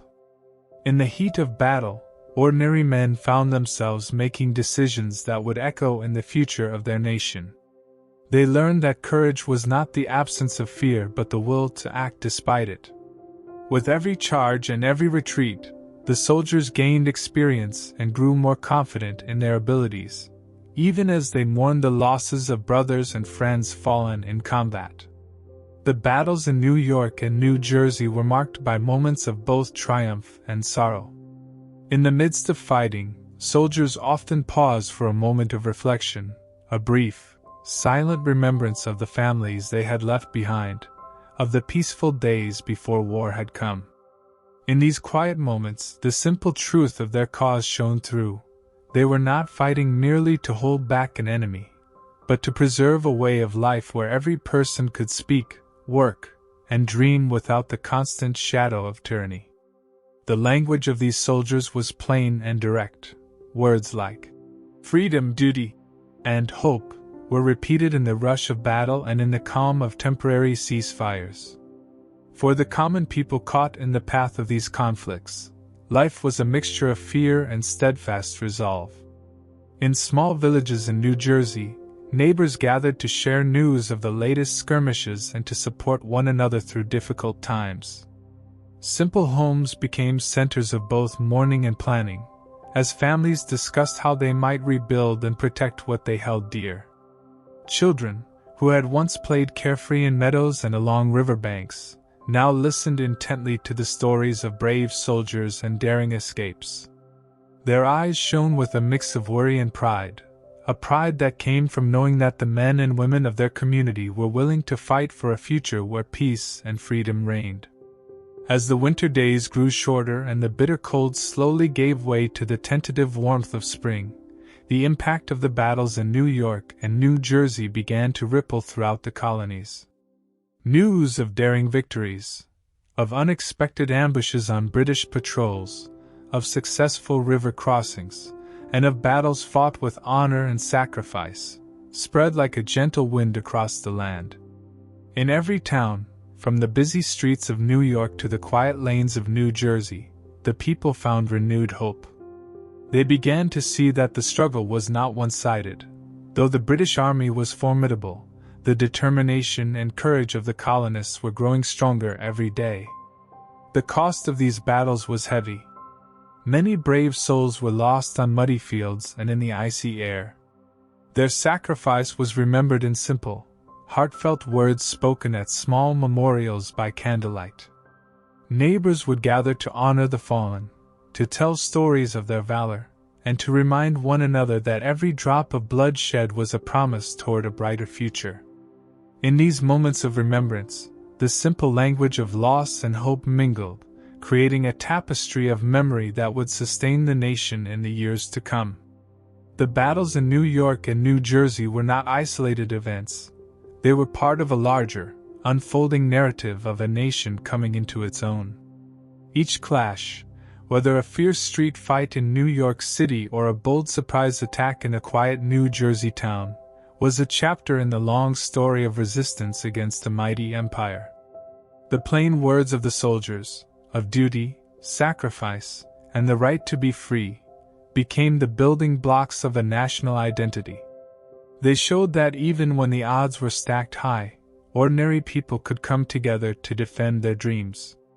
As the fighting continued, strategies evolved. The Continental Army learned to combine the strengths of disciplined maneuvers with the cunning of local knowledge. They began to see that every valley, every hill, and every river could serve as both a barrier and a passage, tools that would help them shape their destiny. In time, the battles in New York and New Jersey would lead to moments of reprieve and victory, moments that would inspire further acts of resistance and unify the colonies under a single, powerful idea that freedom was worth every sacrifice. In the end, the struggle in these regions laid a strong foundation for the revolutionary cause. Though the battles were fierce and the losses were real, each engagement in New York and New Jersey added a piece to the puzzle of a new nation, one built not on the strength of an empire but on the resolve of its people. With every skirmish and every hard-won victory, the colonists grew a little bolder, a little more certain that the promise of independence was not an impossible dream but a future that could be grasped with both hands. Thus, in the battlefields of New York and New Jersey, amid the smoke of muskets and the quiet hope of simple folk, a story was written, a story of resilience, unity, and the unwavering belief that every person deserved the right to live free. The legacy of those days, recorded in plain and honest language, continues to remind us that even in the darkest hours, the light of freedom burns on, fueled by the courage of ordinary people who dared to stand up against the might of an empire. In the early autumn of 1777, as the leaves in the forests began to turn gold and red, the struggle for freedom reached a moment that would change the course of the war. Far from the crowded streets of Boston and the busy battlefields of New York, deep in the forests of upstate New York, a series of battles unfolded near a small place called Saratoga. Here, the American forces faced off against the British in a struggle that would soon be called the turning point of the American Revolution. For months before the battle, both sides had been maneuvering in the thick woods and along the winding rivers of the region. The British, led by General John Burgoyne, had planned a bold move. They wanted to march south from Canada, through the dense forests, and join forces with other British units coming from different directions. Their plan was to cut off New England from the rest of the colonies and force the Americans to surrender. Burgoyne believed that by showing a strong military presence, he could quickly end the rebellion. However, the challenging terrain and the determined spirit of the colonists made his journey longer and harder than expected. The American forces, although not as well equipped or trained as the British, were fighting with a deep belief in their right to be free. Under the leadership of generals like Horatio Gates and Benedict Arnold, they prepared to defend the land they loved. In small, wooded clearings and along hidden paths, American soldiers set up their positions, using the natural cover of the forest to hide from the advancing enemy. They built simple defenses, dug shallow trenches, and gathered in groups, knowing that every man would have to do his best to protect his home and family. As the days passed, the tension grew. The sound of marching feet on dry leaves and the distant call of birds mixed with the murmur of anxious voices among the soldiers. The American men, many of them farmers and tradesmen, had learned to read the signs of nature. They knew when the wind carried change and when the earth itself seemed to hold its breath in anticipation. In those quiet moments, around small campfires, they shared stories of the land, of previous struggles, and of the hope that freedom would soon be theirs. On the morning of a crisp October day, the two sides met in battle. The British soldiers, in their bright red coats, advanced in organized columns, confident in their training and discipline. In contrast, the American forces, wearing homespun clothing and carrying muskets that had seen many years of use, waited silently behind trees and rocky outcroppings. The air was filled with a heavy stillness as both armies prepared for the inevitable clash. The first shots rang out like distant thunder. The American soldiers, well hidden in the dense forest, opened fire on the advancing British. The sound of muskets and the sharp crack of rifle fire echoed among the trees. The British lines, caught somewhat off guard by the unexpected resistance, began to slow. For a moment, the battle seemed to hang in a fragile balance. The Americans, using the cover of the forest, launched small groups of men to harass the British flanks. They fired from behind trees and rocks, disappearing as quickly as they had appeared. In one of the key encounters near Saratoga, the American forces managed to trap a large number of British soldiers. The British, now surrounded on several sides, found it hard to regroup. The forest, with its narrow paths and thick undergrowth, worked to the advantage of the Americans. Every tree, every rock, became a shield and a tool of resistance. As the British tried to push forward, the Americans fought back with simple yet determined tactics. They used their intimate knowledge of the land to force the British into positions where they could be attacked from all sides. During the heat of the battle, the leaders of the American forces moved among their soldiers. General Gates walked quietly along the lines, encouraging his men in plain, honest words. "Hold the line," he would say, his voice steady and reassuring. Meanwhile, Benedict Arnold, a fierce and passionate fighter, led daring attacks that caught the British off guard. Though his methods were sometimes rough, his heart beat for the cause of freedom, and his actions stirred courage in those who fought alongside him. The battle waged on for hours. As the sun climbed high in the sky and then began its slow descent, the clash of arms and the cries of battle became the only sounds in the vast forest. British soldiers, exhausted and demoralized by the unexpected and relentless resistance, started to retreat. The American forces, although also weary, pressed on, their determination growing with each passing moment. The turning point came when a large British force found itself completely cut off, its path blocked by American troops. With no way to escape and dwindling supplies, the British began to surrender. When the fighting finally subsided, the forest was filled with a deep, solemn quiet. The cost of the battle was heavy on both sides. Many brave souls lay injured or fallen, their sacrifice marking the ground with a silent promise of freedom. Yet, as word of the American victory at Saratoga spread, a new hope began to blossom in the hearts of colonists across the land. The battle had shown that even against a powerful and well-trained enemy, the determination of ordinary men fighting for their home could not be easily overcome. The victory at Saratoga had far-reaching effects. It was seen as the moment when the tide of the war began to turn. News of the American success spread quickly to distant lands, reaching the ears of the French government in particular.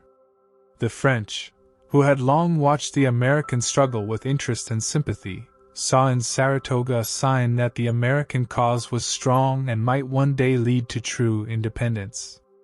The victory convinced the French that if they were to support the American fight, they could help tip the balance against the British. Soon, France began to send aid in the form of money, supplies, and eventually, even soldiers. This foreign support would prove to be a crucial factor in the later stages of the war. Back on the American side, the victory at Saratoga boosted morale in a way that few other events had done.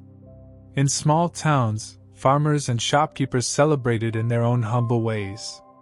In meeting houses and taverns, people spoke in simple, hopeful words about the future. "Saratoga has shown us that we can stand against any foe," they would say, their voices filled with renewed confidence. The victory was not just a military success, it was a symbol that the dream of freedom was within reach. In the aftermath of the battle, the American soldiers tended to their wounded and mourned the loss of their fallen comrades. The fields and forests around Saratoga became places of quiet reflection. In the soft light of dawn, as the mist rose from the ground, survivors gathered to remember those who had given everything for the cause of liberty. Their simple, heartfelt words in remembrance would be passed down through generations, reminding future Americans that the price of freedom was often paid in the blood of brave souls. The turning point at Saratoga also changed the way both sides saw the conflict. For the British, the defeat was a harsh lesson in the challenges of fighting in a vast, unfamiliar land where the enemy was driven by a cause greater than simple conquest. The loss at Saratoga forced British leaders to reconsider their strategies and to face the reality that the war in America might not be as straightforward as they had once believed. The battle was a blow to British pride and a reminder that the spirit of the colonists could never be fully broken. For the Americans, Saratoga was a beacon, a moment when the struggle for independence gained a new sense of purpose and direction. The simple tactics, the courage of ordinary men, and the willingness to fight for a better future all came together in that decisive encounter. The battle taught them that while the road to freedom was long and fraught with hardship, every victory, no matter how small, was a step closer to a nation where every person could enjoy the rights of life, liberty, and the pursuit of happiness. As the seasons changed and the battlefields of Saratoga returned to the quiet of nature, the legacy of that day continued to grow. The victory became a story told around family tables, in local schools, and during community gatherings. In every retelling, the simple language of the tale made it clear: a group of determined men, fighting against overwhelming odds, had changed the course of history. Their story was one of courage, unity, and the belief that even in the darkest hours, hope could light the way. The turning point at Saratoga stands as a reminder that the fight for freedom is built on the small, everyday acts of bravery by ordinary people. It is a story of how a handful of determined souls, with nothing more than simple tools and an unyielding spirit, managed to challenge a mighty empire. The battle's outcome not only reshaped the military balance of power but also inspired countless others to believe that a future built on the ideals of liberty was possible. Thus, in the golden light of that autumn day, as the echoes of battle faded into the rustle of leaves and the soft murmur of the river, the promise of independence was reborn. The victory at Saratoga was more than just a military achievement. It was a turning point in the hearts and minds of a people who dared to dream of a nation where every voice was heard, and every person could live free. And so, the legacy of Saratoga continues to inspire, a testament to the power of unity, the strength of determination, and the simple, enduring truth that freedom is worth fighting for. As the struggle for independence gathered momentum on American soil, whispers of hope began to travel across the vast ocean to a land known for its art, beauty, and deep-rooted desire for change: France. In the years following the early battles and the stirring successes at Saratoga, the American colonists found themselves not only fighting a determined enemy in Britain but also dreaming of allies who could help tip the balance in their favor. The idea that France, with its long history of challenging old orders, might join the cause filled the hearts of many colonists with renewed hope and excitement. Over in France, the winds of change had been blowing for some time. The French people, still haunted by the memories of past glories and recent hardships, felt a natural kinship with the American struggle. The French court had its own struggles with financial problems and political unrest, and many in France saw the American fight for liberty as a way to weaken Britain, the great rival that had long troubled them. Thus, slowly but surely, the notion that France might offer support to the American cause began to take shape. In the busy streets of Paris, merchants and common folk talked about the distant land of America. They spoke in simple words, sharing news of the brave acts of American soldiers and the stirring speeches of colonial leaders. These conversations were filled with hope, a hope that a nation fighting for its right to be free could inspire similar ideas in France. In quiet salons and lively cafes, thinkers and writers debated how best to help these far-off rebels. The idea was not born from a desire for war, but from a shared belief that freedom was a treasure worth defending. One name that soon became known in both America and France was Benjamin Franklin. Already admired for his wisdom and simple wit, Franklin had spent many years in Europe gathering knowledge and building friendships. His charm, plain language, and honest manner made him a favorite in Paris. When he spoke of the American cause, using words that were clear and full of passion, his message struck a chord with the French people and with influential figures at the French court. He explained in gentle tones that the American colonists were not mere rebels, but people who wished to govern themselves, to choose their own paths without being forced by a distant king. His words, simple and direct, helped to show that the fight for independence was a fight for universal rights. As the discussions grew in France, a group of influential men began to see that the American struggle might offer a chance for France to strike back against British power.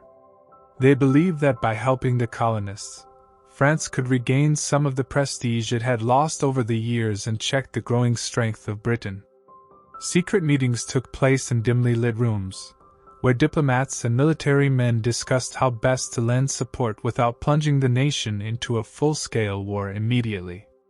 Their language was plain and earnest, much like the words heard in the taverns of Boston. They talked of sending supplies, money, and even soldiers if the time was right, all to help a people fighting not only for their land but for the idea that everyone should have a voice. News of these discussions eventually reached the ears of American leaders. The colonists had long hoped for foreign help, and when the first hints of French support began to arrive in letters and dispatches, their hearts swelled with hope. In local meetings and on makeshift battlefields, soldiers and civilians alike spoke of a time when French ships might sail to their aid, carrying not only weapons and supplies but also the promise of a stronger, united fight against an overwhelming enemy. The promise of French support was like a cool breeze on a hot day, a relief that boosted morale and renewed the determination of every man, woman, and child longing for freedom. In the midst of the military struggles in America, French aid began to arrive in careful shipments.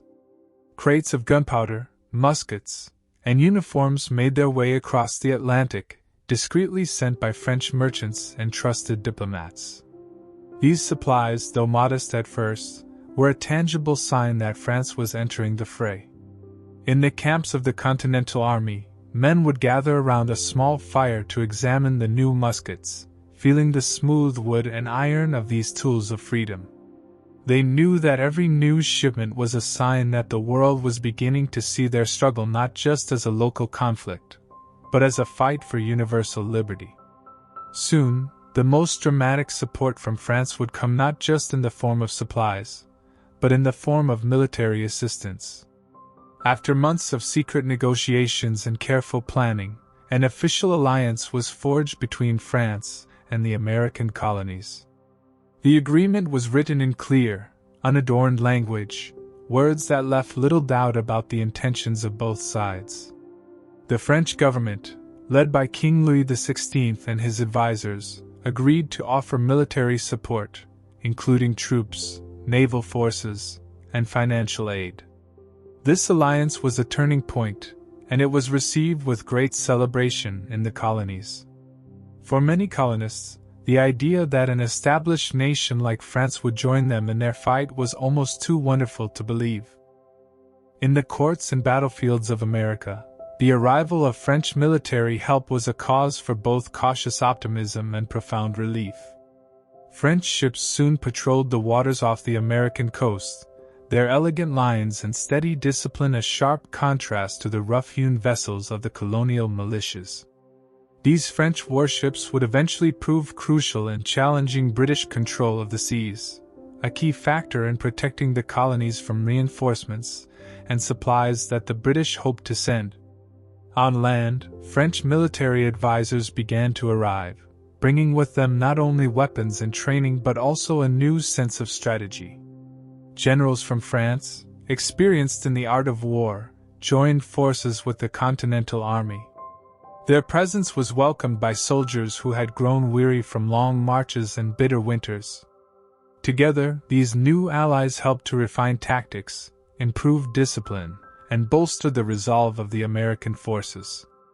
The language of battle, though still marked by simple commands and heartfelt appeals for courage, now carried an undercurrent of experience and international support. The influence of French help was felt in every corner of the Revolution. In the winter months, when the harsh cold had once sapped the strength of the Continental Army, French supplies of warm clothing and hearty provisions helped to ease the suffering. In the heat of battle, French officers and soldiers fought alongside their American counterparts, their determination matching that of the colonists. In the quiet moments of preparation before an engagement, the shared stories and simple words of encouragement crossed cultural lines. Stories of homes lost and dreams held dear, spoken in a language of hope and mutual respect. For many in America, the entry of France into the conflict was more than just a military development. It was a symbol that the world was beginning to listen. The idea that a proud nation like France could see the injustice of British rule and choose to support a fledgling nation in its hour of need was a testament to the universal appeal of liberty. In community gatherings, around kitchen tables and in church basements, people spoke with clear voices about how the French alliance proved that freedom was a value shared by many nations. This understanding helped to unite the colonies even more strongly, as they realized that their fight was not an isolated event, but part of a larger, global movement for human rights. In the months and years that followed, French support would grow, influencing the course of the war in ways that the colonists could have only dreamed of. French naval victories would later play a crucial role in cutting off British supplies, while French troops would help secure important victories on land. The alliance, forged in quiet rooms and sealed with the simple promise of shared ideals, had become one of the most important factors in the ultimate success of the American Revolution. Thus, as the battle for American independence continued, the entry of France into the fray stood as a beacon of hope and a testament to the power of shared dreams. The simple words spoken in Paris, the earnest discussions in colonial meeting houses, and the determined actions on both sides of the Atlantic all converged to create a turning point in the struggle.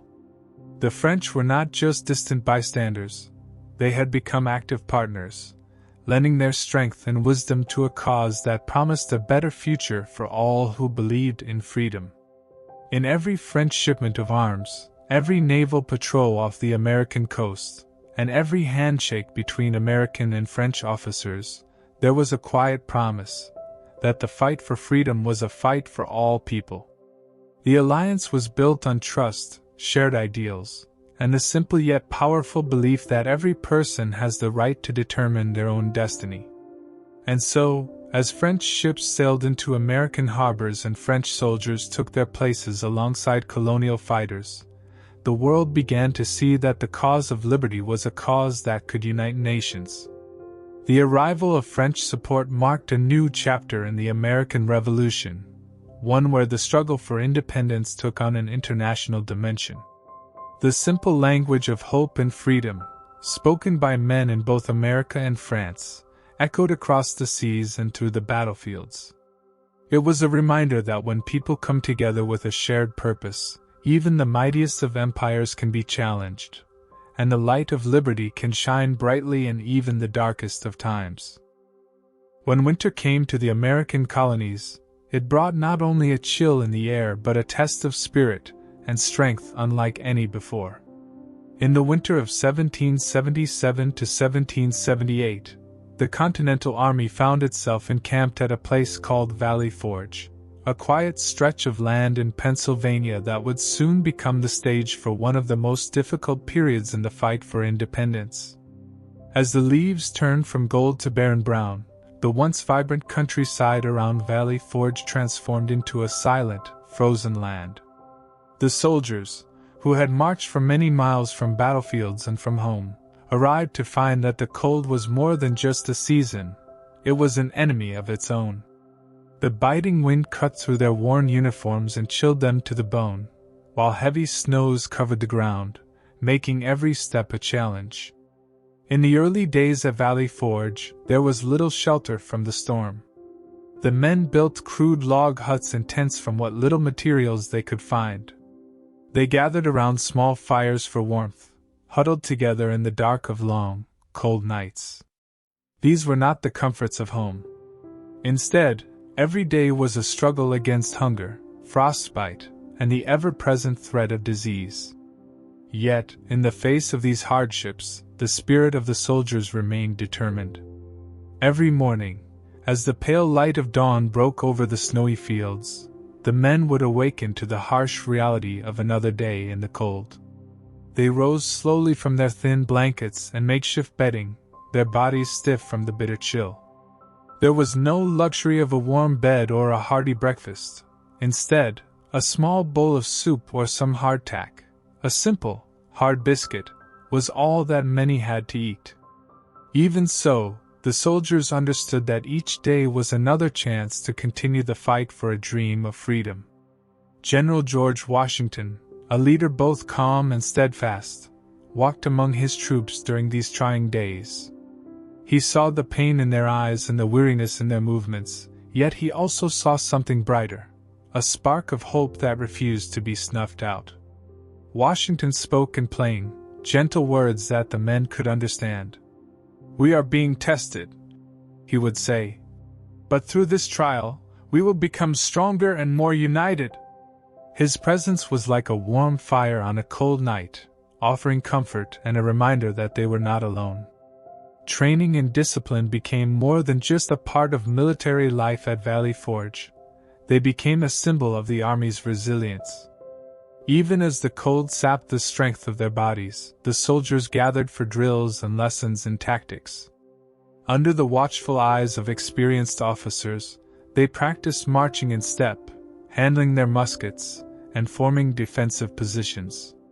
These exercises were hard work and often left the men shivering, but they also gave them hope that they could one day stand up to the mighty British forces. In every measured step and every shouted command, there was a promise of better days to come. The harsh winter tested not only the body but also the bonds between the soldiers. In the long, cold evenings, when the wind howled through the makeshift shelters, men shared their stories with one another. They spoke of family back home, the warm kitchens, the laughter of children, and the safety of a loving embrace. These simple memories were like rays of sunshine breaking through a cloudy sky. In their shared hardship, friendships were forged that would last a lifetime, and the sense of unity among the soldiers grew ever stronger. Despite the bitter cold and the scarce rations, there were moments of unexpected kindness and humanity. Some local farmers, moved by the plight of the soldiers, risked long journeys through the snow to deliver extra food or warm clothing. Even a small piece of cheese or a handful of flour was treasured beyond measure. The men would gather these small gifts, not as riches, but as symbols of hope, a reminder that the ideals they fought for touched the hearts of ordinary people. In their simple gratitude, the soldiers found strength to carry on. But Valley Forge was not only a place of suffering, it was also a time of transformation. The long winter forced the Continental Army to confront its weaknesses and find ways to improve. Many of the men, who had once been simple farmers, craftsmen, and laborers, learned to work together as a disciplined force. They began to see that their struggles in the cold could forge them into a more resilient and skilled army. Under Washington's careful guidance, the officers reorganized the troops, improved their strategies, and sought to bring order to the chaos of war. The lessons learned in the biting cold would later prove vital when the army marched back into battle. As the weeks turned into months, the men slowly began to adapt to the conditions. The initial shock of the harsh winter gave way to a kind of stoic endurance. In the long days, the soldiers took turns keeping watch over the camp, sharing simple meals, and offering words of encouragement to one another. They learned to conserve every bit of energy, to make every drop of water count, and to appreciate the smallest signs of warmth. Even a brief break in the clouds, allowing the sun to shine down on the snowy landscape, was celebrated as a small miracle. At night, as the stars shone coldly above, the quiet was broken only by the soft murmur of voices or the occasional crack of a wood fire. In these moments of solitude, many soldiers found time to write letters to loved ones, to reflect on the journey that had brought them so far, and to dream of the day when they would once again feel the warm embrace of home. These letters, written in simple, heartfelt language, often spoke of both pain and hope. They recounted the bitter cold and the endless hunger, but also the unwavering belief that their sacrifice was not in vain. The winter at Valley Forge was a time when nature itself seemed to challenge the soldiers. The snow piled high against the makeshift walls of their shelters, and the icy winds swept through the camp, carrying with it a deep, persistent chill. Yet, even as the elements raged, the soldiers found a kind of beauty in the stark simplicity of the winter landscape. The frost on the trees, the soft blanket of snow covering the fields, and the clear, crisp air reminded them of the promise of renewal. They began to believe that if they could endure this bitter season, they could endure any hardship that lay ahead. In the midst of the struggle, there were also moments when the men looked to the future. They spoke of the day when the winter would end, when the flowers would bloom again, and when they would be free to return to their homes as citizens of a new nation. These dreams were simple, but they were powerful. They gave the soldiers something to hold on to, a vision of a better tomorrow that was built on the sacrifices of today. And every small act of kindness, every shared meal, every encouraging word from General Washington, reinforced that belief. As the winter slowly began to ease and the days grew a little longer, there was a noticeable change in the camp. The soldiers, though still bearing the marks of hardship, now carried themselves with a quiet dignity and strength that had been forged in the cold. The harsh lessons of Valley Forge had transformed them. They were no longer just a collection of weary men trying to survive the winter. They had become a disciplined force, united by a shared purpose and bound by the promise of freedom. In the final days of that bitter winter, as the first hints of spring appeared in the form of thawing streams and the gentle stirrings of new life, there was a sense of cautious optimism among the troops. They knew that the road ahead would still be difficult, and that many battles lay in store. But the experience of Valley Forge had given them something invaluable, a belief in their own resilience and the strength of their unity. The trials they had endured had not broken them. They had only made them stronger and more determined to win their freedom. The winter at Valley Forge would be remembered by the soldiers as one of the darkest times of their lives, yet it would also be celebrated as a time when their true spirit was revealed. In the silence of the frozen nights and the bitter cold of the long days, they discovered a deep well of courage and hope. They learned that freedom was not easily won, but that it was worth every hardship and every sacrifice. And as they prepared to leave Valley Forge and rejoin the fight against the British, they carried with them the lessons of that harsh winter, a promise that even in the deepest cold, the warmth of hope could be kindled by the strength of the human spirit. Thus, Valley Forge became more than just a winter encampment, it became a symbol of transformation. It was here that the Continental Army was remade, not by the comfort of warm homes or the luxury of plenty, but by the shared struggle against the relentless winter and the unyielding desire for a better future. And in the hearts of those who endured its trials, the memory of Valley Forge would forever serve as a reminder that even in the darkest times, the light of freedom burns bright. Under the cold, gray skies of early spring, a new chapter in the struggle for freedom began along the shores of New York and New Jersey. The air was thick with tension as British troops, fresh from earlier victories and full of confidence, landed on the New York coast. Their arrival was a harsh reminder to the American colonists that the fight for independence had entered a dangerous phase. In the busy streets of New York City, hushed voices carried the news of the approaching enemy. People remembered the bitter winter they had just survived and now feared the disciplined British army that sought to crush their dreams. The British forces, clad in bright red coats and armed with bayonets, moved in precise, marching lines. Their presence was like a dark tide advancing steadily. New York was not only a strategic port, but a symbol of hope for the colonists, a place where dreams of liberty had taken root. Yet the British aimed to snuff out that hope, determined to use New York as a stepping stone to control the entire region.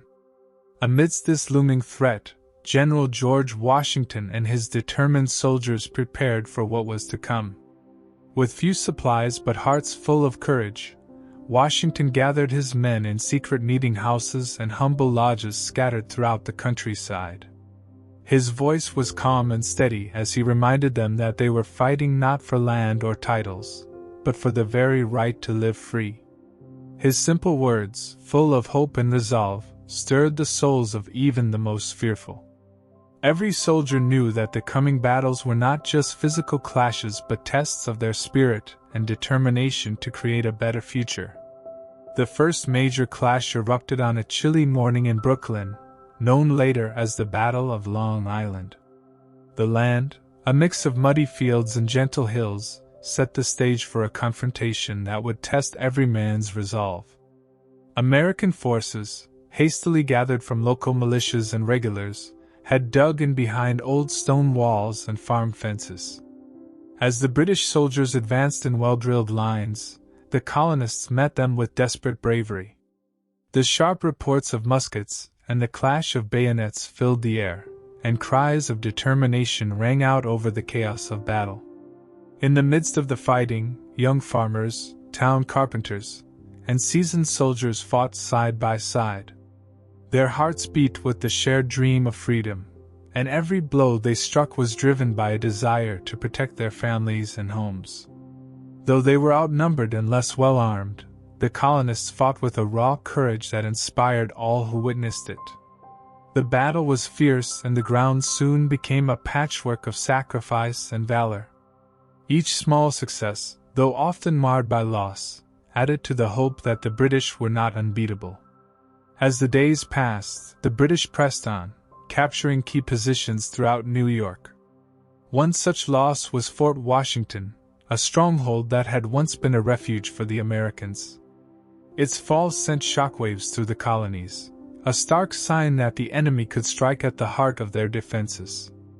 For Washington and his men, however, the loss of Fort Washington was not a signal of defeat, but a lesson in the harsh realities of war. It forced them to adapt, learn, and plan anew. Even in defeat, every setback was a spark that kindled a deeper resolve to fight for the cause of liberty.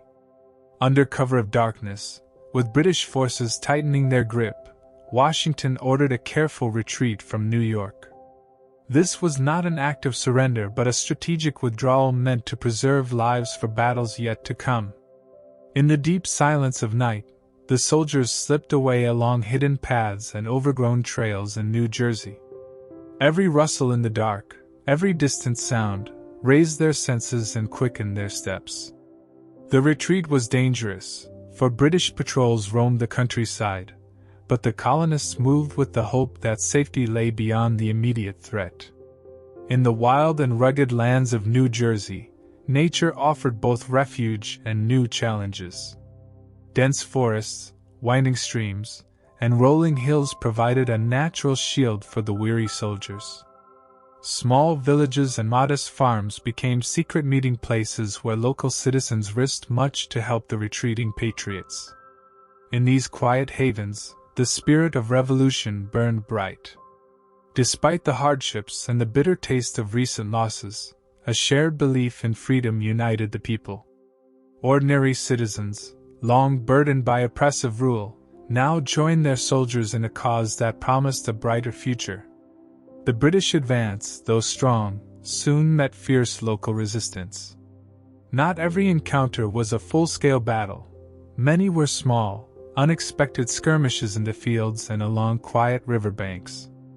In these brief clashes, American fighters, armed with little more than basic weapons and an unwavering determination, surprised well-trained British units. One such encounter occurred near a gentle hill where a small American outpost guarded a narrow path. The British, seeking to secure this key passage, launched a sudden attack in the early morning mist. The colonists, ever watchful, rallied quickly. In the faint light of dawn, the brief but intense clash demonstrated that even a small band of patriots could delay a larger force. Though the British eventually moved on, that delay was a small victory, a sign that hope still lived. These battles in New York and New Jersey were more than simple military encounters. They were expressions of a people's deep desire for freedom. In every burst of musket fire and every fallen comrade, there was a story of sacrifice and hope. Around campfires and in whispered conversations, soldiers shared simple words of encouragement, reminding each other that they were part of a great and noble cause. Each act of bravery, whether on a vast battlefield or in a hidden glen, added a new chapter to the growing legend of the Revolution. Even as the British tightened their grip on New York, they discovered that the cost of occupation was higher than they had expected. The American resolve was not easily broken. With each setback, new plans were formed and the fight continued. General Washington, a quiet but firm leader, worked tirelessly to ensure that his men would rise again, stronger and more united. The retreat to New Jersey was seen not as a defeat, but as the beginning of a new phase in the struggle, a time to learn, regroup, and prepare for future challenges. In the cool, quiet nights of New Jersey, as soldiers huddled together for warmth, they exchanged stories of battles fought and sacrifices made. These tales, told in simple, honest language, recounted moments of courage and loss. They spoke of comrades who had fought valiantly and of sudden attacks that had turned the tide, even if only for a moment. These stories, shared around small fires, became a cherished part of their identity, binding them together in a common purpose and deepening their resolve. The rugged terrain of New Jersey, with its gentle hills and secret valleys, became a silent witness to the struggles of these brave men. It was in this wild land that American forces regrouped and planned new strategies under Washington's careful guidance. They knew that while the British might control the open roads in major cities, the hidden paths of New Jersey offered unexpected advantages. This intimate knowledge of the land gave the Patriots a precious edge, a hope that they could outsmart a larger and better equipped enemy. As spring melted into summer, the battles in New York and New Jersey assumed a nearly legendary quality. They were no longer mere clashes of arms. They had grown into a story of perseverance and hope. Each small victory, every tactical retreat, and each burst of unexpected courage was a step toward freedom. The blood spilled on muddy fields and hidden trails was a solemn reminder that the price of liberty was steep, yet the cause was worth every sacrifice. The legacy of these early struggles soon spread far beyond the battlefields. In every whispered prayer, in every shared memory, the spirit of those fierce days lived on. The determination of the American soldiers, who fought with simple tools and honest hearts, became a beacon of hope for all who yearned to be free. Their courage was not measured solely by the battles won, but by the unyielding resolve to rise after each fall, to learn from each setback, and to carry on in the face of overwhelming odds. Thus, the battles in New York and New Jersey became more than military engagements. They became symbols of a people united by a single, powerful dream. The colonists fought for a future where freedom was not a privilege of a few, but a right for every man, woman, and child. Their struggles, marked by both sorrow and triumph, laid the foundation for a nation that would one day stand proud and free. In every stone, every stream, and every quiet glen, the memory of those hard-fought days remained, a constant reminder that liberty was a treasure worth defending at all costs. By the time the sun set over the scarred yet hopeful lands of New York and New Jersey, the legacy of these battles was secure. The hardships endured and the small victories won became cherished chapters in the long story of American independence. Each battle, whether fought on open fields or in the shadows of hidden woods, contributed to a greater understanding that the strength of a nation lies not in its armies alone but in the unity and resilience of its people. And so, as the night fell and stars appeared above, the story of these early struggles continued to inspire, a gentle yet enduring call to hold fast to the dream of freedom.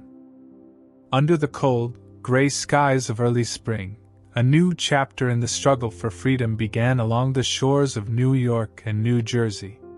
The air was thick with tension as British troops, fresh from earlier victories and full of confidence, landed on the New York coast. Their arrival was a harsh reminder to the American colonists that the fight for independence had entered a dangerous phase. In the busy streets of New York City, hushed voices carried the news of the approaching enemy. People remembered the bitter winter they had just survived and now feared the disciplined British army that sought to crush their dreams. The British forces, clad in bright red coats and armed with bayonets, moved in precise, marching lines. Their presence was like a dark tide advancing steadily. New York was not only a strategic port, but a symbol of hope for the colonists, a place where dreams of liberty had taken root. Yet the British aimed to snuff out that hope, determined to use New York as a stepping stone to control the entire region.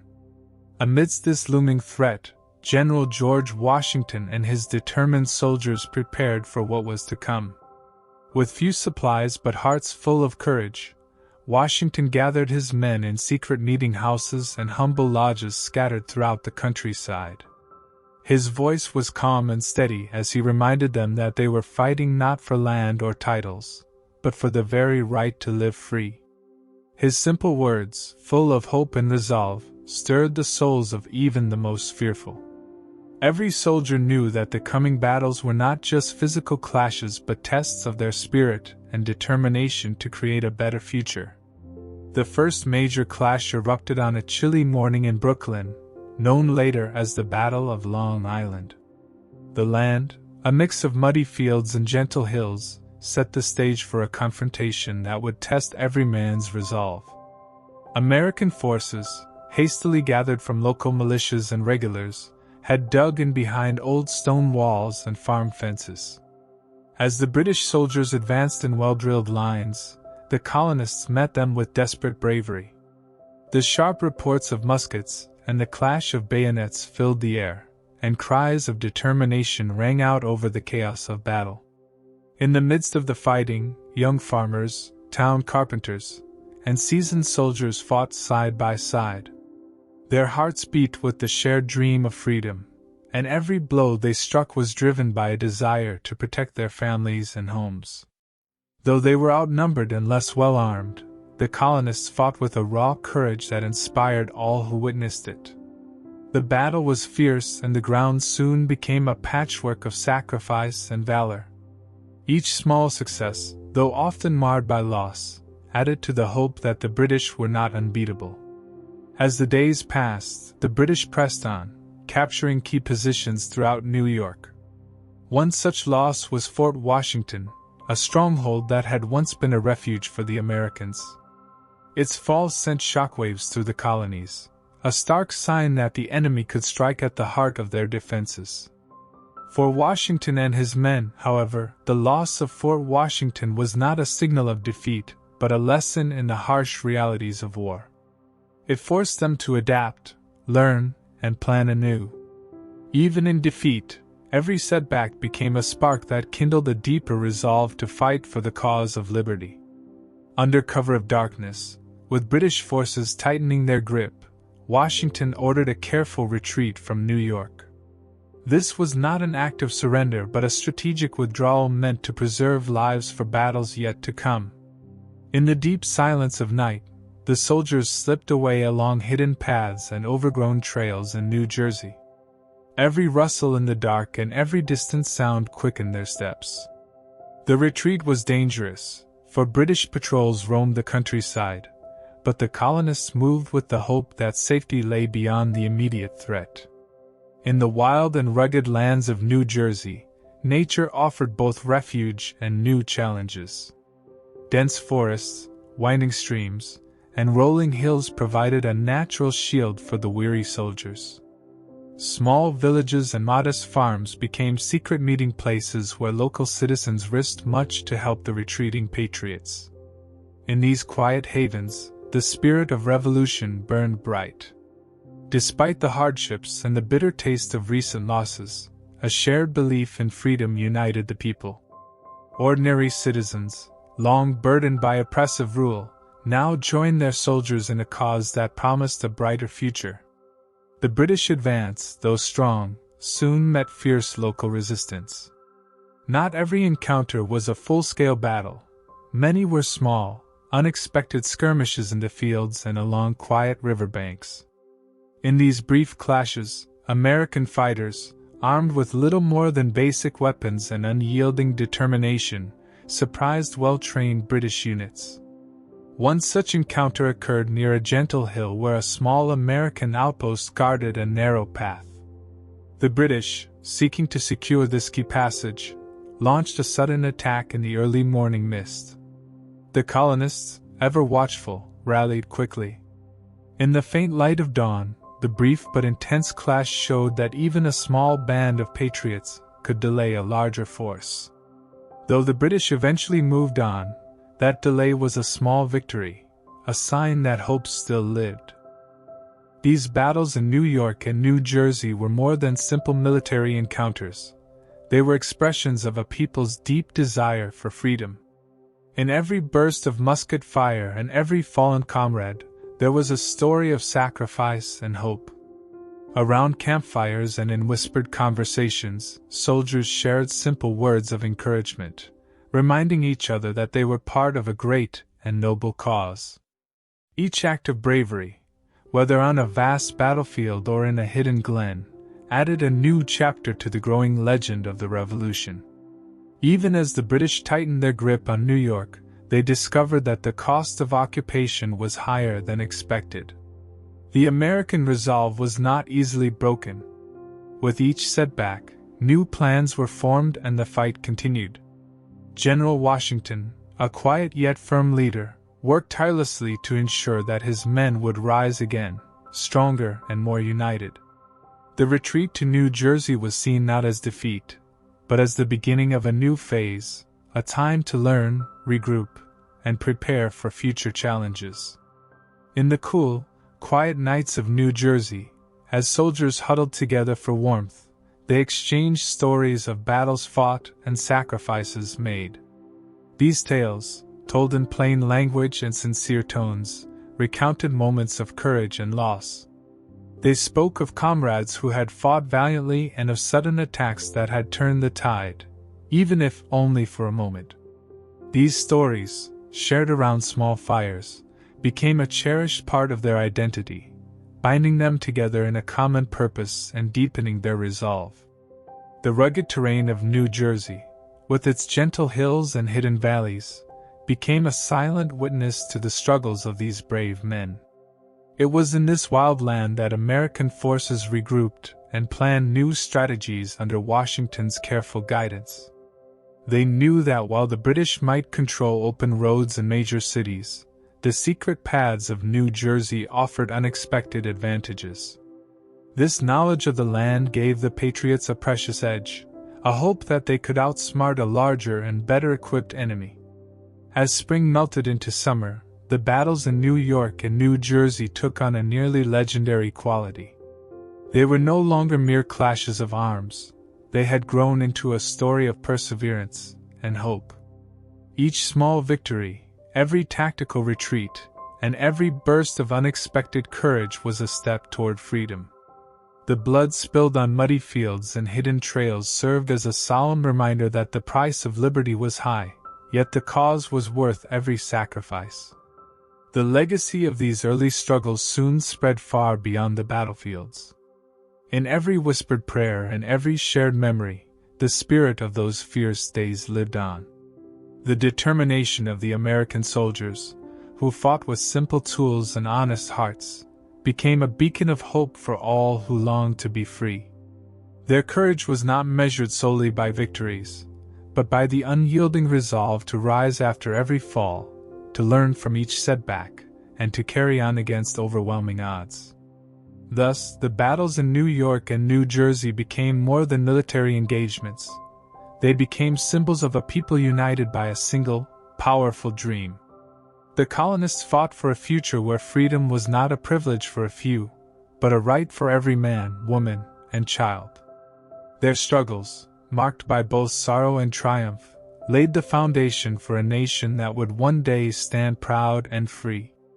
In every stone, every stream, and every quiet glen, the memory of those hard-fought days remained, a constant reminder that liberty was a treasure worth defending at all costs. By the time the sun set over the scarred yet hopeful lands of New York and New Jersey, the legacy of these battles was secure. The hardships endured and the small victories won became cherished chapters in the long story of American independence. Each battle, whether fought on open fields or in the shadows of secret woods, contributed to a greater truth, that the strength of a nation lies not in its armies alone but in the unity and resilience of its people.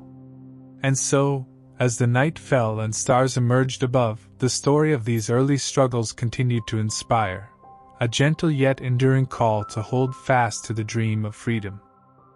In the cool light of early autumn, as the leaves began their slow dance from the trees, the stage was set in upstate New York for an event that would forever change the course of a nation. The Valley of Saratoga, with its rolling hills and meandering streams, became the silent witness to one of the most important battles in the American Revolution. The air was crisp and clear, and the landscape, though peaceful at first glance, would soon be filled with the echoes of muskets and the brave shouts of determined men. Here, in this unassuming part of the wilderness, destiny was about to arrive in the form of conflict and courage. The events that led to this great turning point began many months earlier when a large British force, under the command of General John Burgoyne, started its slow and uncertain march southward from Canada. Burgoyne, confident in his strategy, believed that a rapid advance through the wilderness would cut off New England from the other colonies, forcing a quick end to the rebellion. His army, well equipped and disciplined, moved through dense forests and across wide, open fields. Yet, the land they trod was not easily subdued. The thick undergrowth, the winding roads, and the unpredictable weather proved to be as formidable an adversary as the enemy they hoped to overcome. On the American side, the Continental Army had been battered by earlier defeats and weighed down by doubts.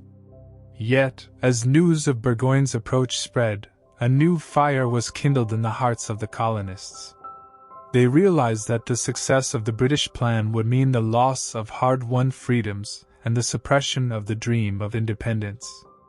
It was in this moment of dire need that local militia and regular soldiers joined together, determined to protect their homes and their right to self-rule. Leaders such as General Horatio Gates and the fiercely bold Benedict Arnold emerged as symbols of hope and resilience. Their experience and grit would soon be put to the test on the fields around Saratoga. As the British force advanced, the American soldiers prepared for the inevitable clash. They gathered in small encampments on the outskirts of the valley, working quietly by the light of flickering candles and starlight. In these makeshift camps, men from all walks of life, farmers, laborers, and even shopkeepers, shared their hopes and fears. They spoke in simple terms of a future where freedom reigned and a government was built on the consent of the people.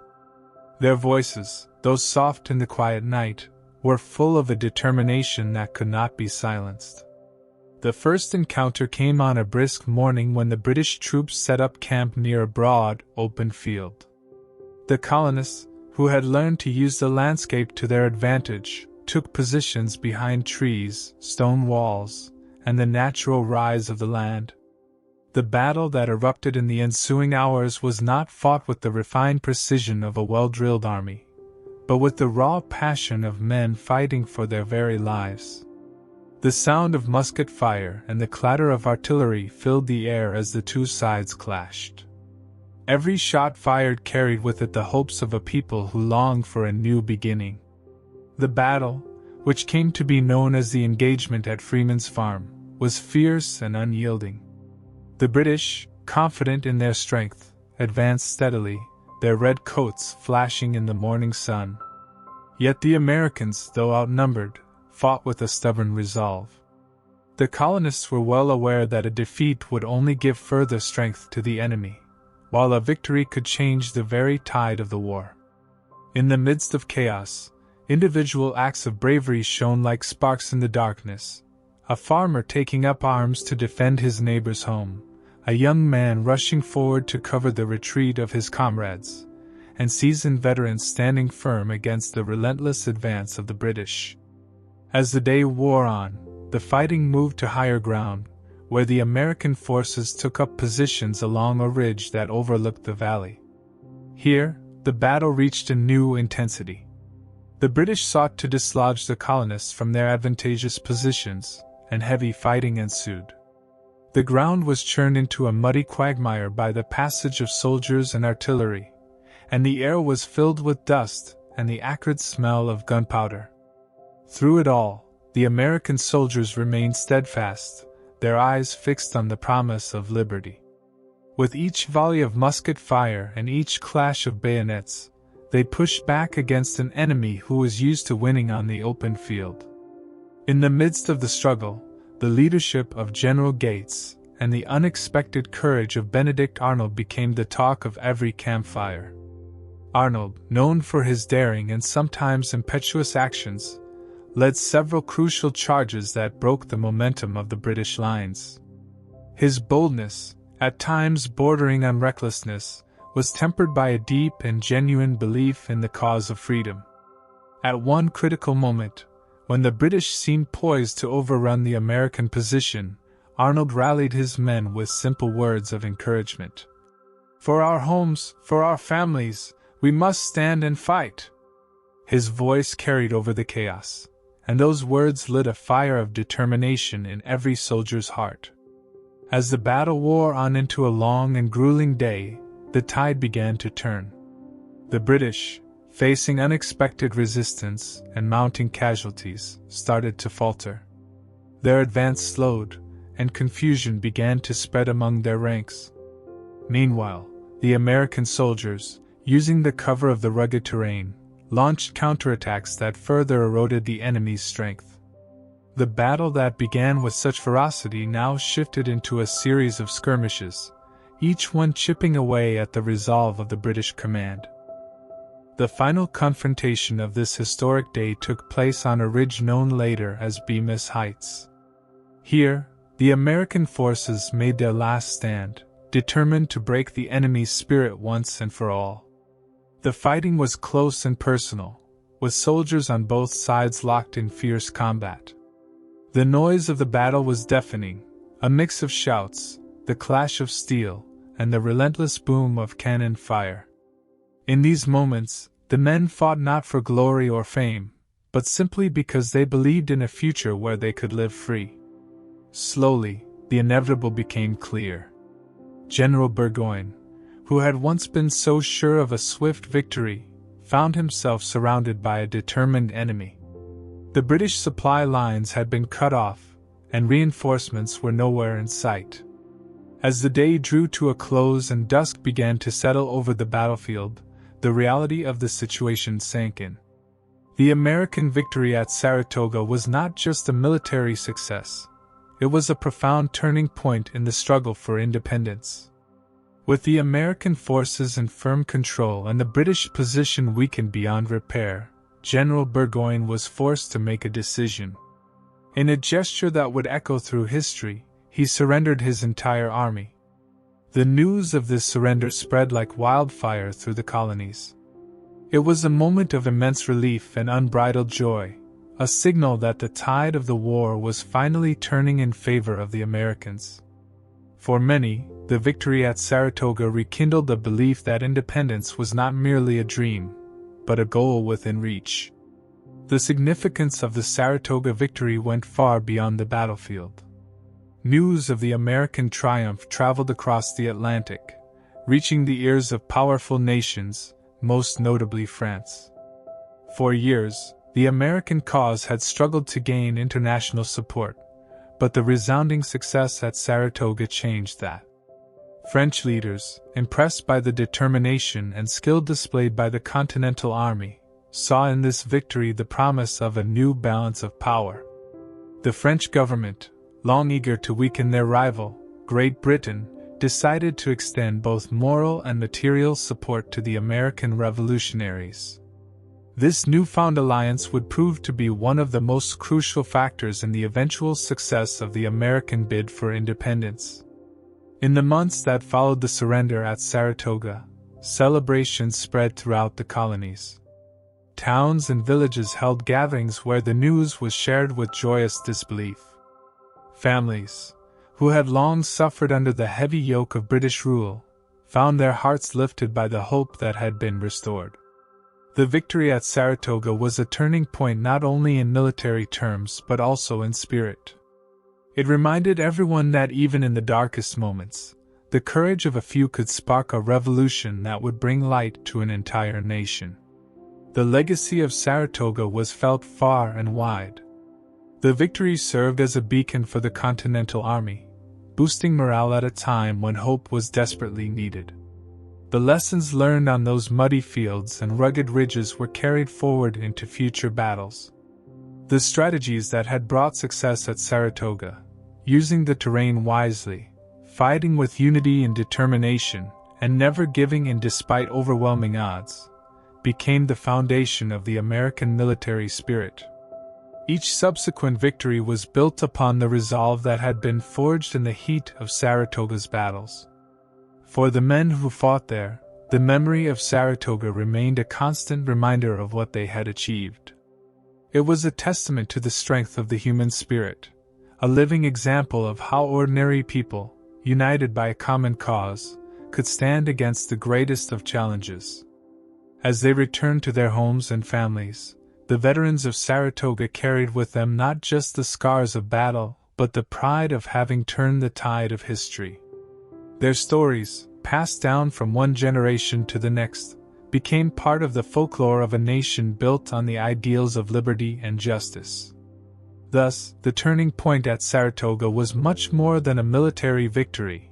It was the moment when the American Revolution found its true voice. The battle demonstrated that hope could overcome despair, and that freedom was worth every sacrifice. In the gentle light of dawn and the quiet murmur of evening, the memory of Saratoga lived on as a symbol of what could be achieved when a people came together to fight for a better tomorrow.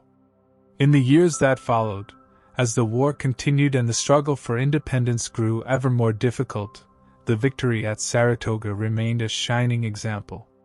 It was a moment when the impossible was made possible, when the dreams of countless families and communities were given the chance to become real. And as the revolution marched on, the story of Saratoga served as a guiding star, a constant reminder that every great journey begins with a single, courageous step. With the surrender of General Burgoyne and the subsequent alliance with France, the American Revolution gained a momentum that could not be stopped. The victory at Saratoga, fought on fields of sacrifice and determination, changed the course of history. It paved the way for future victories and ultimately for the creation of a new nation founded on the ideals of liberty, equality, and justice for all. In the soft echoes of history, the Battle of Saratoga continues to be remembered. It is a tale of ordinary men achieving extraordinary deeds, a reminder that even in the face of overwhelming odds, the spirit of freedom can never be extinguished. The lessons learned on those rugged hills and muddy fields live on in the hearts of those who cherish the values for which so many once fought. And so, as the sun sets over the land of Saratoga, its legacy endures as a beacon of hope and a promise that the struggle for a better world is a battle worth fighting. In the wake of the American victories that stirred hope across the Atlantic, a new and unexpected ally began to make its presence known. Far from the battlefields of the New World, in the opulent courts of France, whispers of revolution and dreams of liberty grew louder with each passing day. For many in France, the American fight for freedom was not merely a distant conflict but a sign of change, a chance to weaken an old enemy and to embrace the light of a new order. King Louis XVI and his ministers, long wary of Great Britain's power, saw in the American struggle an opportunity to shift the balance of power in Europe. Thus, with cautious optimism and a brave heart, France decided to step forward and support the colonists in their quest for independence. One man who would prove central to this grand alliance was Benjamin Franklin. Already renowned for his wisdom, charm, and scientific achievements, Franklin had spent many years in Paris, where he won the admiration of scholars, aristocrats, and ordinary citizens alike.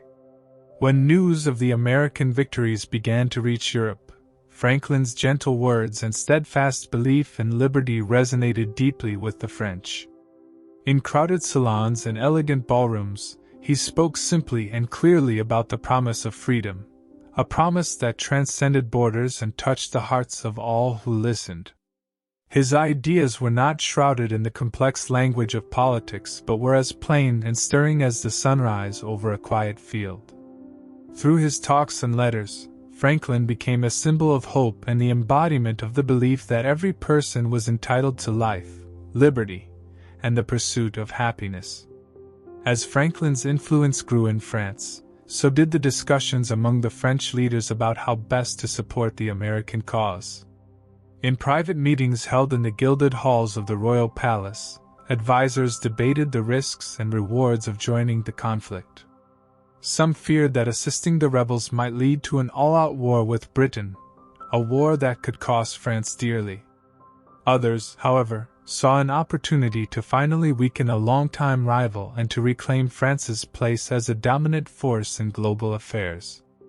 After long and careful deliberation, King Louis XVI and his trusted ministers resolved that the promise of a free and independent America was worth the risk.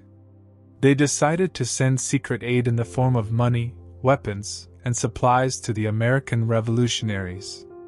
Soon, French ships laden with cannon, muskets, powder, and other military supplies began to leave the bustling ports of Bordeaux and Marseille. These vessels, their sails billowing in the salt-washed breeze, crossed the vast Atlantic and arrived in American waters under the cover of night. The cargo they carried was not simply a collection of arms and ammunition. It was a tangible sign of hope for the colonists, a lifeline that promised to bolster their fight against a powerful enemy. In distant towns and makeshift camps, American soldiers welcomed these shipments with gratitude and cautious optimism, knowing that the aid of France might be the turning point they had long awaited. Along with material support, France sent experienced officers and military advisors to the American colonies. These men, who had seen many battles in Europe, offered their guidance and shared strategies honed through years of warfare. They met with General George Washington and other American leaders, discussing tactics that could help the ragged Continental Army stand up to the formidable British forces. Their advice was simple yet profound: use the land, use speed, and above all, fight with the determination of those who believe in a just cause. The presence of these French officers not only improved the training and organization of the American troops, but also lifted their spirits. For the first time, the colonists felt that they were not fighting alone. Perhaps the most dramatic demonstration of French commitment came from the French Navy. Long celebrated as one of the most skilled fleets in the world, the French Navy was mobilized to challenge the British on the high seas. With their sleek ships and skilled captains, the French fleet set sail to patrol the Atlantic and to protect the American coastlines. Their mission was clear: to prevent British reinforcements from reaching their armies and to cut off the enemy's supplies. As French ships appeared on the horizon, their proud red and white banners fluttering in the wind, the American soldiers felt a renewed surge of hope. The French Navy's determination to contest British dominance on the sea would later prove decisive in many crucial battles. Not all in France were immediately convinced that entering the war was the best course of action. In somber discussions within the Royal Council, some advisors warned of the heavy costs that might come with a direct confrontation against the mighty British Empire. They spoke of long and bitter wars fought on foreign soil and the potential for disastrous consequences if the American rebellion failed. Yet, amid these cautious voices, there were many who believed that the chance to strike a blow for liberty was worth the sacrifice. The debate was not merely about military strategy. It was a clash of visions for the future.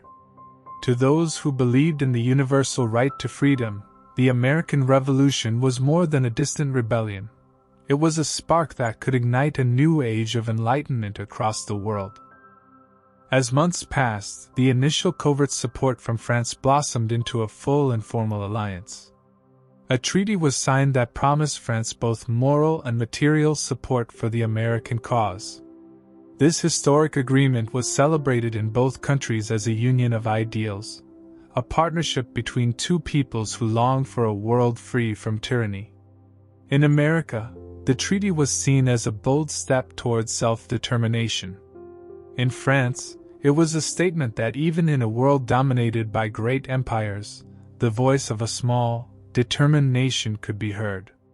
French soldiers soon began to set foot on American soil. They came not as conquerors, but as allies determined to help secure the hard-won rights of the colonists. In campfires lit under starlit skies, French and American soldiers shared stories of their homelands and their dreams for a better future. They spoke in simple, heartfelt words, and their laughter mingled with the crackle of the fire. For many Frenchmen, fighting alongside the Americans was a chance to be part of something larger than themselves, a chance to help build a nation founded on the principles of equality and justice. One such story told of a young French lieutenant who had risked his life to lead his men through a dense forest during a surprise attack. Under heavy enemy fire, his calm and steady leadership saved many lives. His bravery became a symbol of the new alliance, a reminder that courage knows no borders. In the quiet moments between battles, the French soldiers recounted their adventures and mishaps, their simple language full of hope and determination. They spoke of their families back home, of the vineyards and small towns of France, and of a future where the dreams of liberty might one day touch every corner of the globe. As the war wore on, the French Navy continued to prove its worth. In one daring operation, a fleet of French ships intercepted a large British convoy, preventing much-needed supplies from reaching the enemy forces. The sight of the French fleet, with its sails gliding gracefully over the waves, brought cheers from the American ports and reinvigorated the spirits of the beleaguered soldiers. With the British supply lines cut, the enemy was forced to fight on increasingly difficult terms. The strategic advantage offered by French intervention was clear. With each passing day, the possibility of a British defeat grew stronger. The arrival of French support also had a profound effect on the strategy and morale of the American forces. With better supplies, experienced officers, and the formidable presence of the French Navy, the Continental Army began to evolve.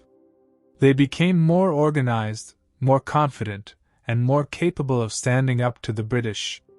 Their battles, once marked by desperate retreats and uneven tactics, now took on a new air of determination.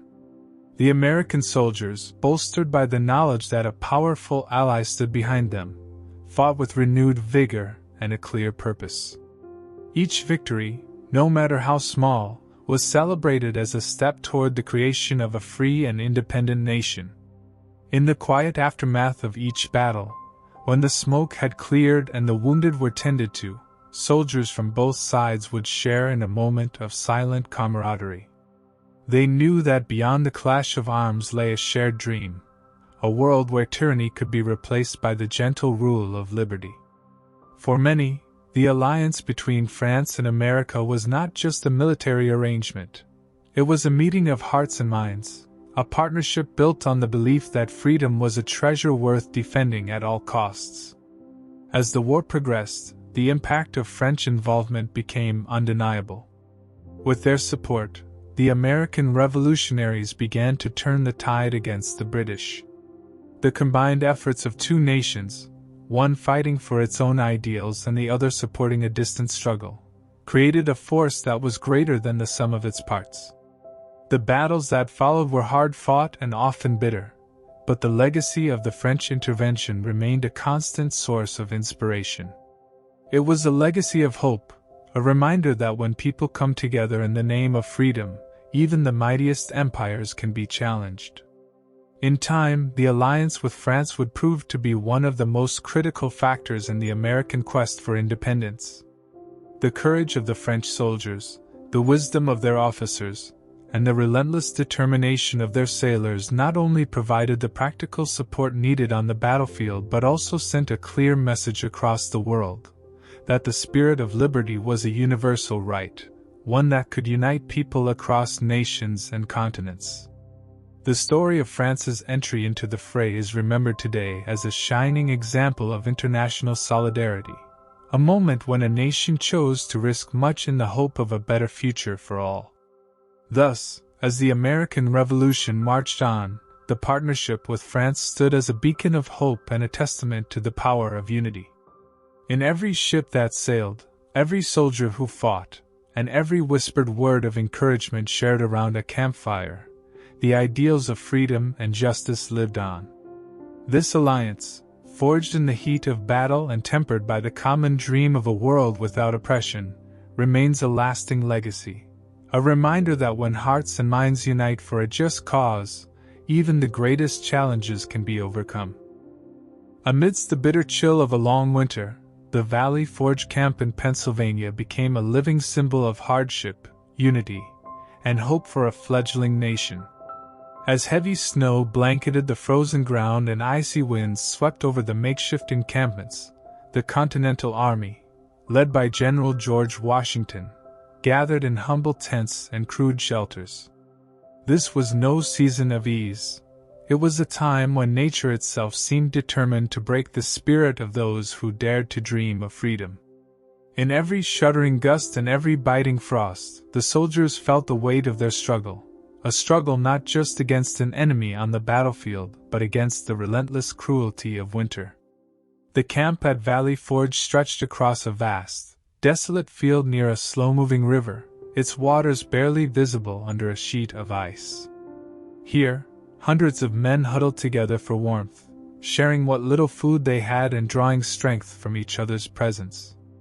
The nights were long and dark, the silence broken only by the occasional crack of a freezing branch or the murmur of weary voices. Despite the harsh cold that seeped into every bone, the soldiers clung to the belief that their suffering was the price of liberty. They had come far from their homes and left behind loved ones, and now every shivered breath was taken in the name of a future free from tyranny. For many of these men, Valley Forge was the ultimate test of body and soul. They had marched through battles and escapes, and now they faced an enemy far more insidious than any British regiment, a brutal winter that threatened to extinguish their hope. With rations scarce and clothing inadequate, frostbite and hunger became constant companions. Men with trembling hands struggled to light small fires that barely held back the cold. Simple tasks, such as preparing a meager meal or maintaining a guard, turned into feats of endurance.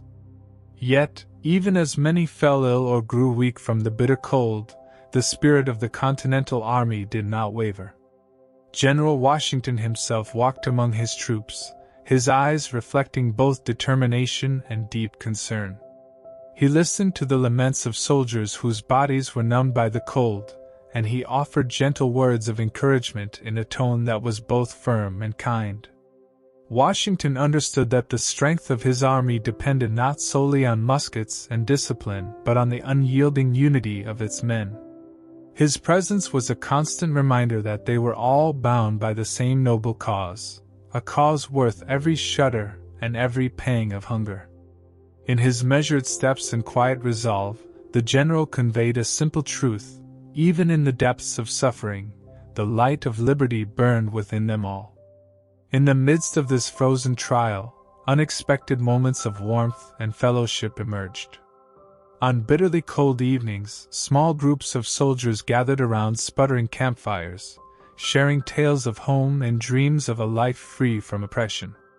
They spoke in simple, unadorned words of distant fields, family hearths, and the gentle laughter of children, visions that helped sustain them through the darkest hours. In these brief interludes, camaraderie blossomed. Even as the wind howled outside, the shared spirit within those huddled figures formed an unbreakable bond.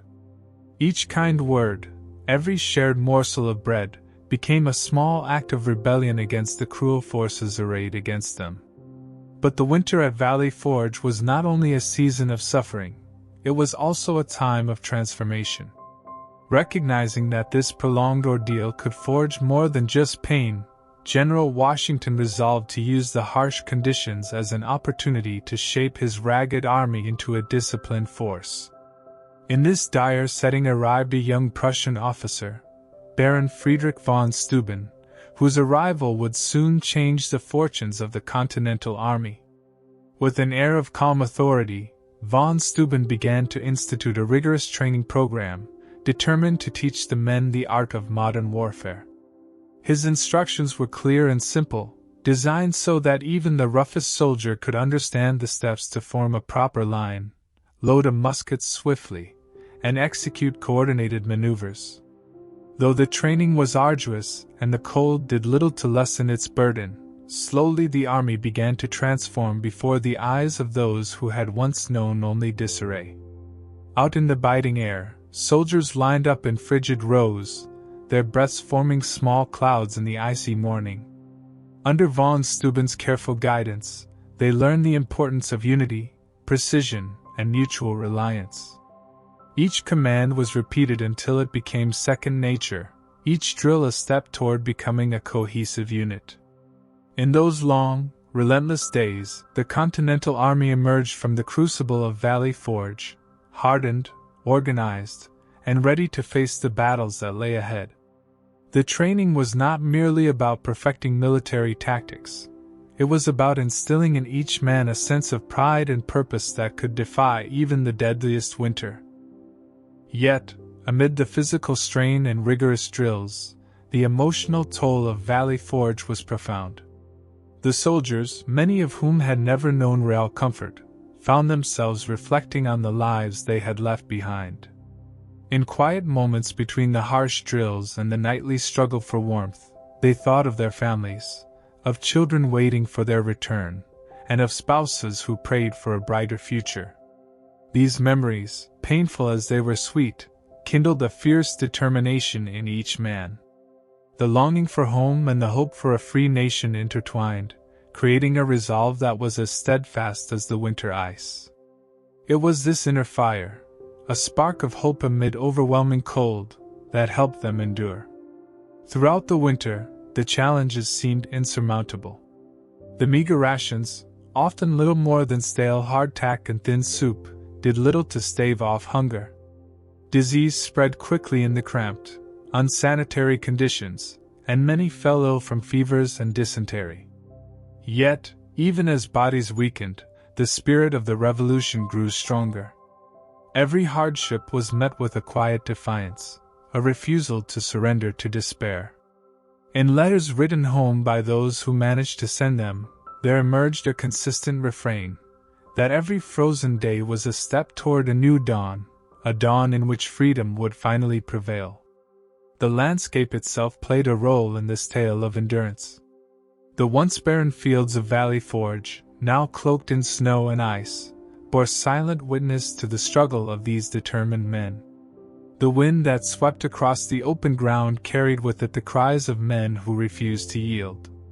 The frozen river, its surface broken only by the occasional crack, mirrored the fragility yet resilience of life at the camp. In these natural elements, the soldiers saw both the cruelty of nature and the beauty of survival.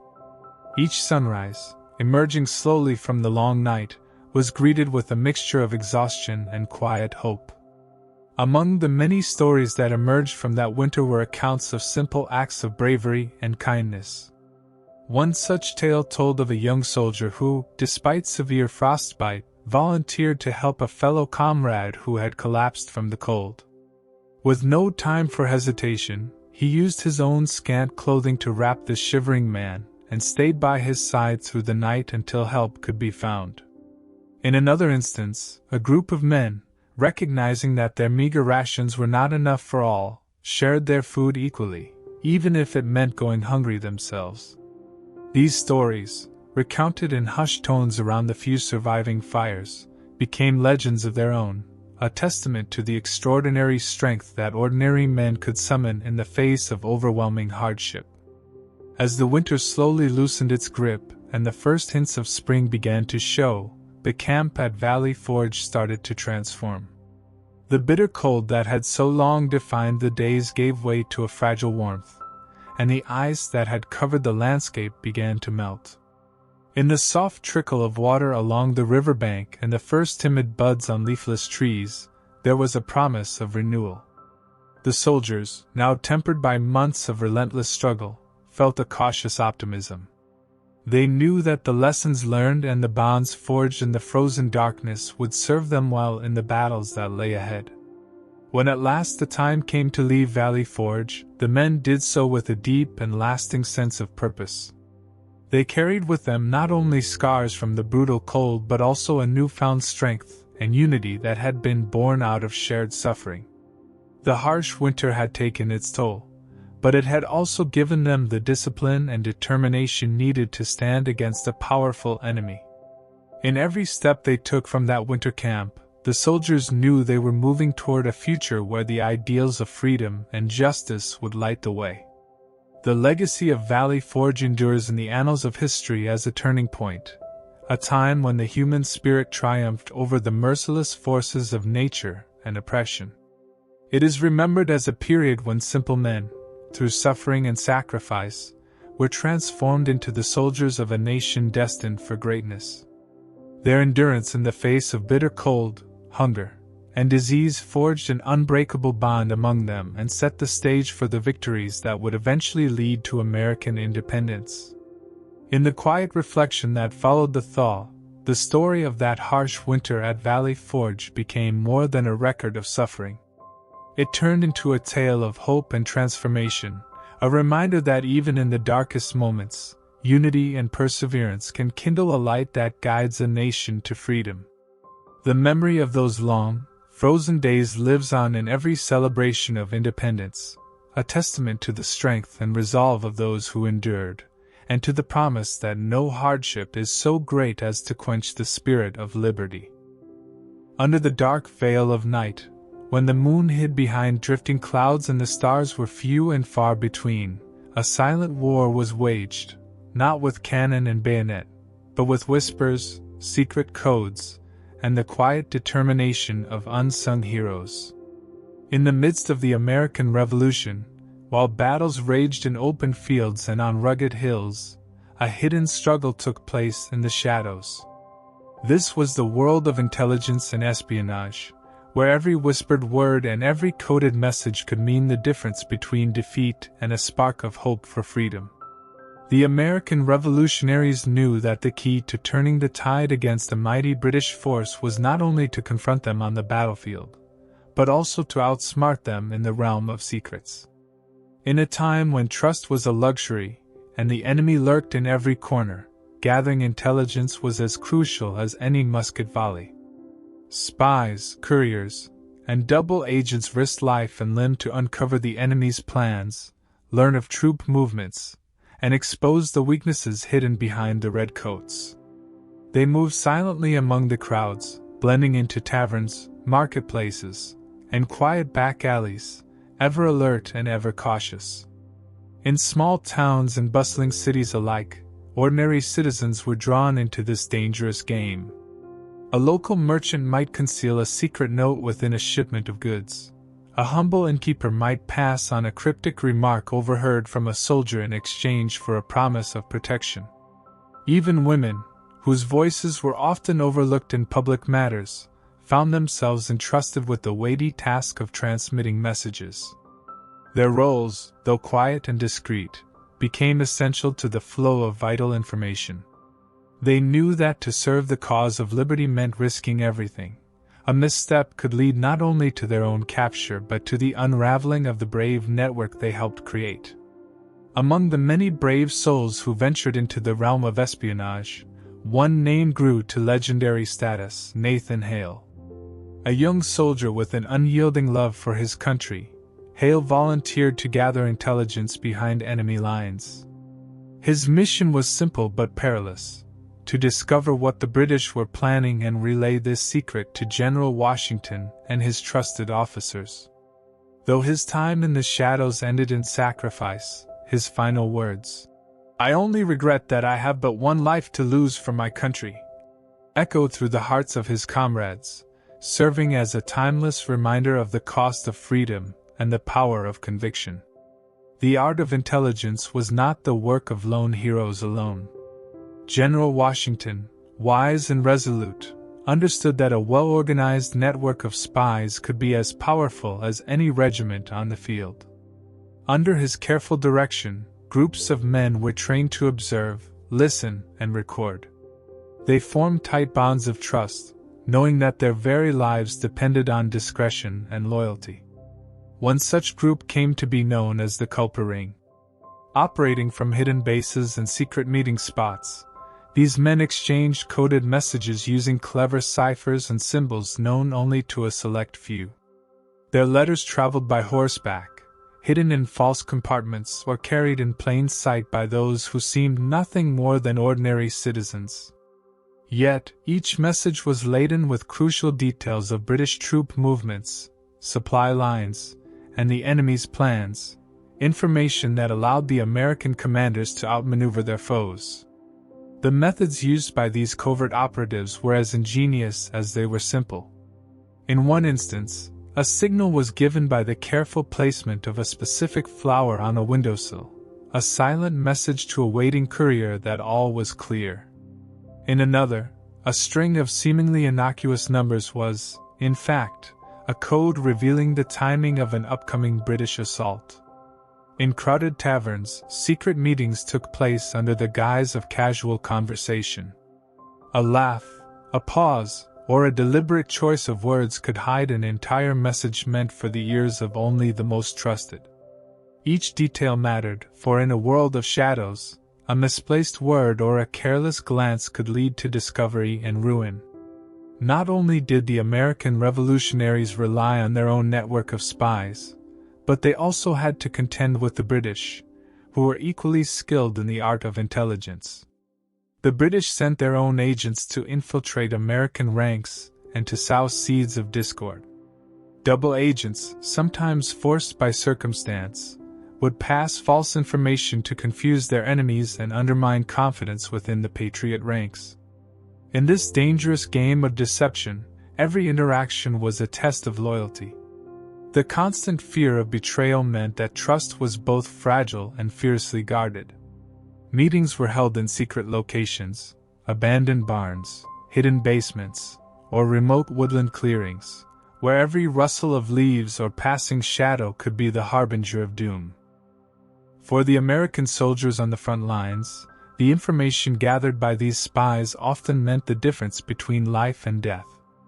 On one occasion, a carefully intercepted message warned of a surprise attack on an American outpost.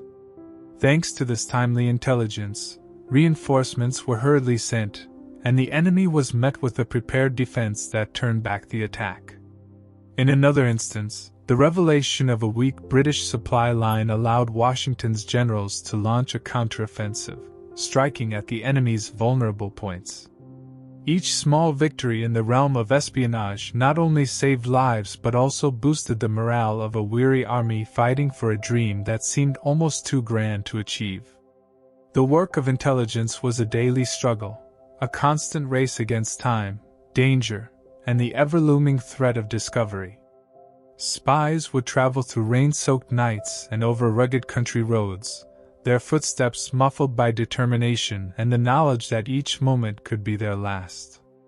Every secret meeting, every coded letter was a leap of faith, a trust placed in the hands of those who believed that the cost of silence was far less than the price of failure. The risks were immense, and the burden of secrecy weighed heavily on all who dared to serve in this hidden war. Yet they pressed on with a resolve that was as strong as the very ideals for which they fought. The legacy of these daring operatives was not written in the grand narratives of battle, but in the quiet, uncelebrated moments of sacrifice and bravery. After the war, when the smoke of cannon fire had cleared and the nation began to rebuild, the contributions of the spies emerged slowly from the shadows. Their names were whispered in reverence, their deeds recounted in the soft glow of campfire recollections and in the pages of secret journals passed down through generations. They showed that even in the absence of glory, the courage of those who work unseen can shape the destiny of a nation. In the years that followed, the lessons learned in the field of espionage during the American Revolution became a vital part of the nation's security. The practices of coded communication, clandestine meetings, and discreet surveillance evolved into formal methods that would later serve the country in times of both peace and conflict. The art of intelligence, born in a time of desperation and hope, became a lasting testament to the power of unity and ingenuity in the fight for freedom. Every coded letter, every hushed conversation in a dimly lit room, carried with it a promise that no matter how oppressive the enemy, the truth would eventually come to light. The work of these spies was not celebrated with fanfare, nor was it marked by grand monuments. Rather, it was remembered in the quiet thanks of soldiers who survived and in the gentle pride of a nation that had won its freedom through a tapestry woven with countless small, secret acts of defiance. Thus, the story of intelligence and espionage during the American Revolution is a tale of hidden heroes and quiet valor. It is a story of ordinary men and women who stepped into the shadows and risked everything for the sake of a common dream, a dream of liberty, justice, and the promise of a better future.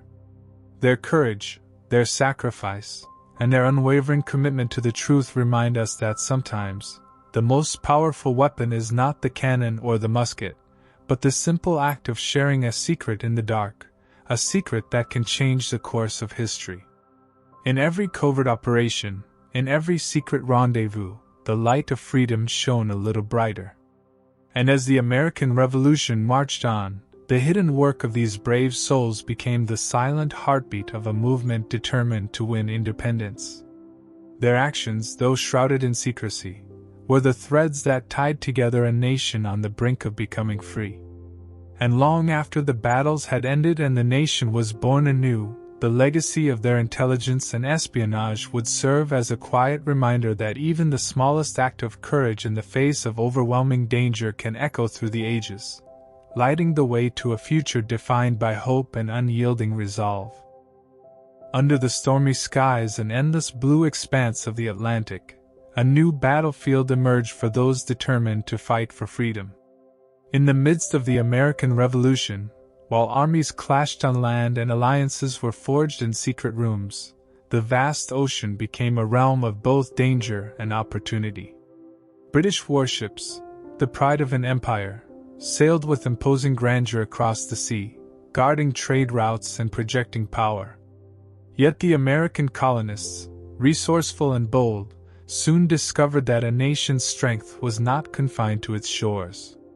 They turned their eyes to the water and embraced naval warfare, enlisting privateers, armed civilian vessels given letters of marque, to challenge the mighty British fleet. This is the story of how brave souls on the high seas used cunning, daring, and sheer determination to disrupt the enemy, protect their supplies, and help turn the tide of revolution. The British Navy was renowned throughout the world for its size, discipline, and firepower. Their ships, built with fine craftsmanship and armed with numerous cannons, patrolled the Atlantic, ensuring that British goods reached distant ports and that colonial trade remained under royal control. For the American patriots, this dominance was a daunting obstacle. They had neither the shipyards nor the funds to build a fleet that could rival the British. Instead, they looked inward and discovered an unexpected source of strength: privateers. These were privately owned ships that, with government permission, could attack enemy vessels. For the colonists, privateering became a way to wage economic warfare by seizing British cargo and supplies while supplementing the small continental navy. In the quiet hours before dawn, when the world was still and the sea lay shrouded in mist, privateers set sail from colonial ports such as Boston, Philadelphia, and Newport. Their ships were often modest in size compared to the grand British vessels, but they were fast and agile. Their captains were local heroes, men who had grown up by the sea and knew its every hidden current. With hearts filled with patriotic fervor and eyes fixed on the distant horizon, these privateers sailed into dangerous waters, fully aware that each voyage carried the risk of capture or destruction. Yet the promise of striking a blow against the enemy and winning much-needed prize money spurred them onward. The life of a privateer was one of constant vigilance and rapid action. With no large fleet to rely on, these seafarers had to use every advantage at their disposal. They learned to read the winds and tides, to hide among islands and coves, and to launch surprise attacks on unsuspecting British merchant vessels. One day, off the rugged coast of New England, a small band of privateers encountered a heavily armed British supply ship. The enemy vessel was laden with food, ammunition, and vital trade goods destined for the British war effort.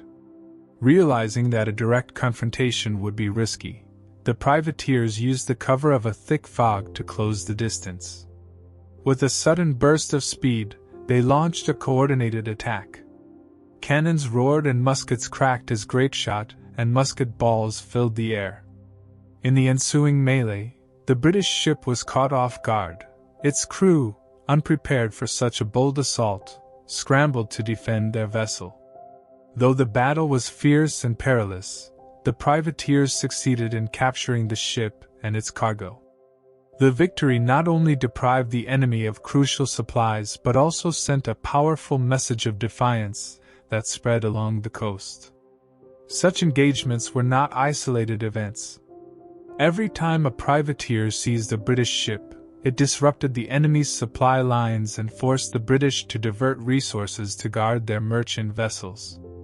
Over time, these acts of commerce raiding wore down British resolve.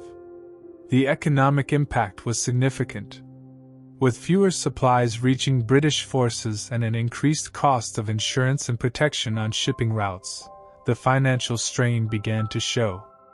Every captured ship meant more resources for the revolutionaries and a reminder that the colonists were willing to fight on every front, even on the open sea. The success of the privateers also had a profound effect on morale.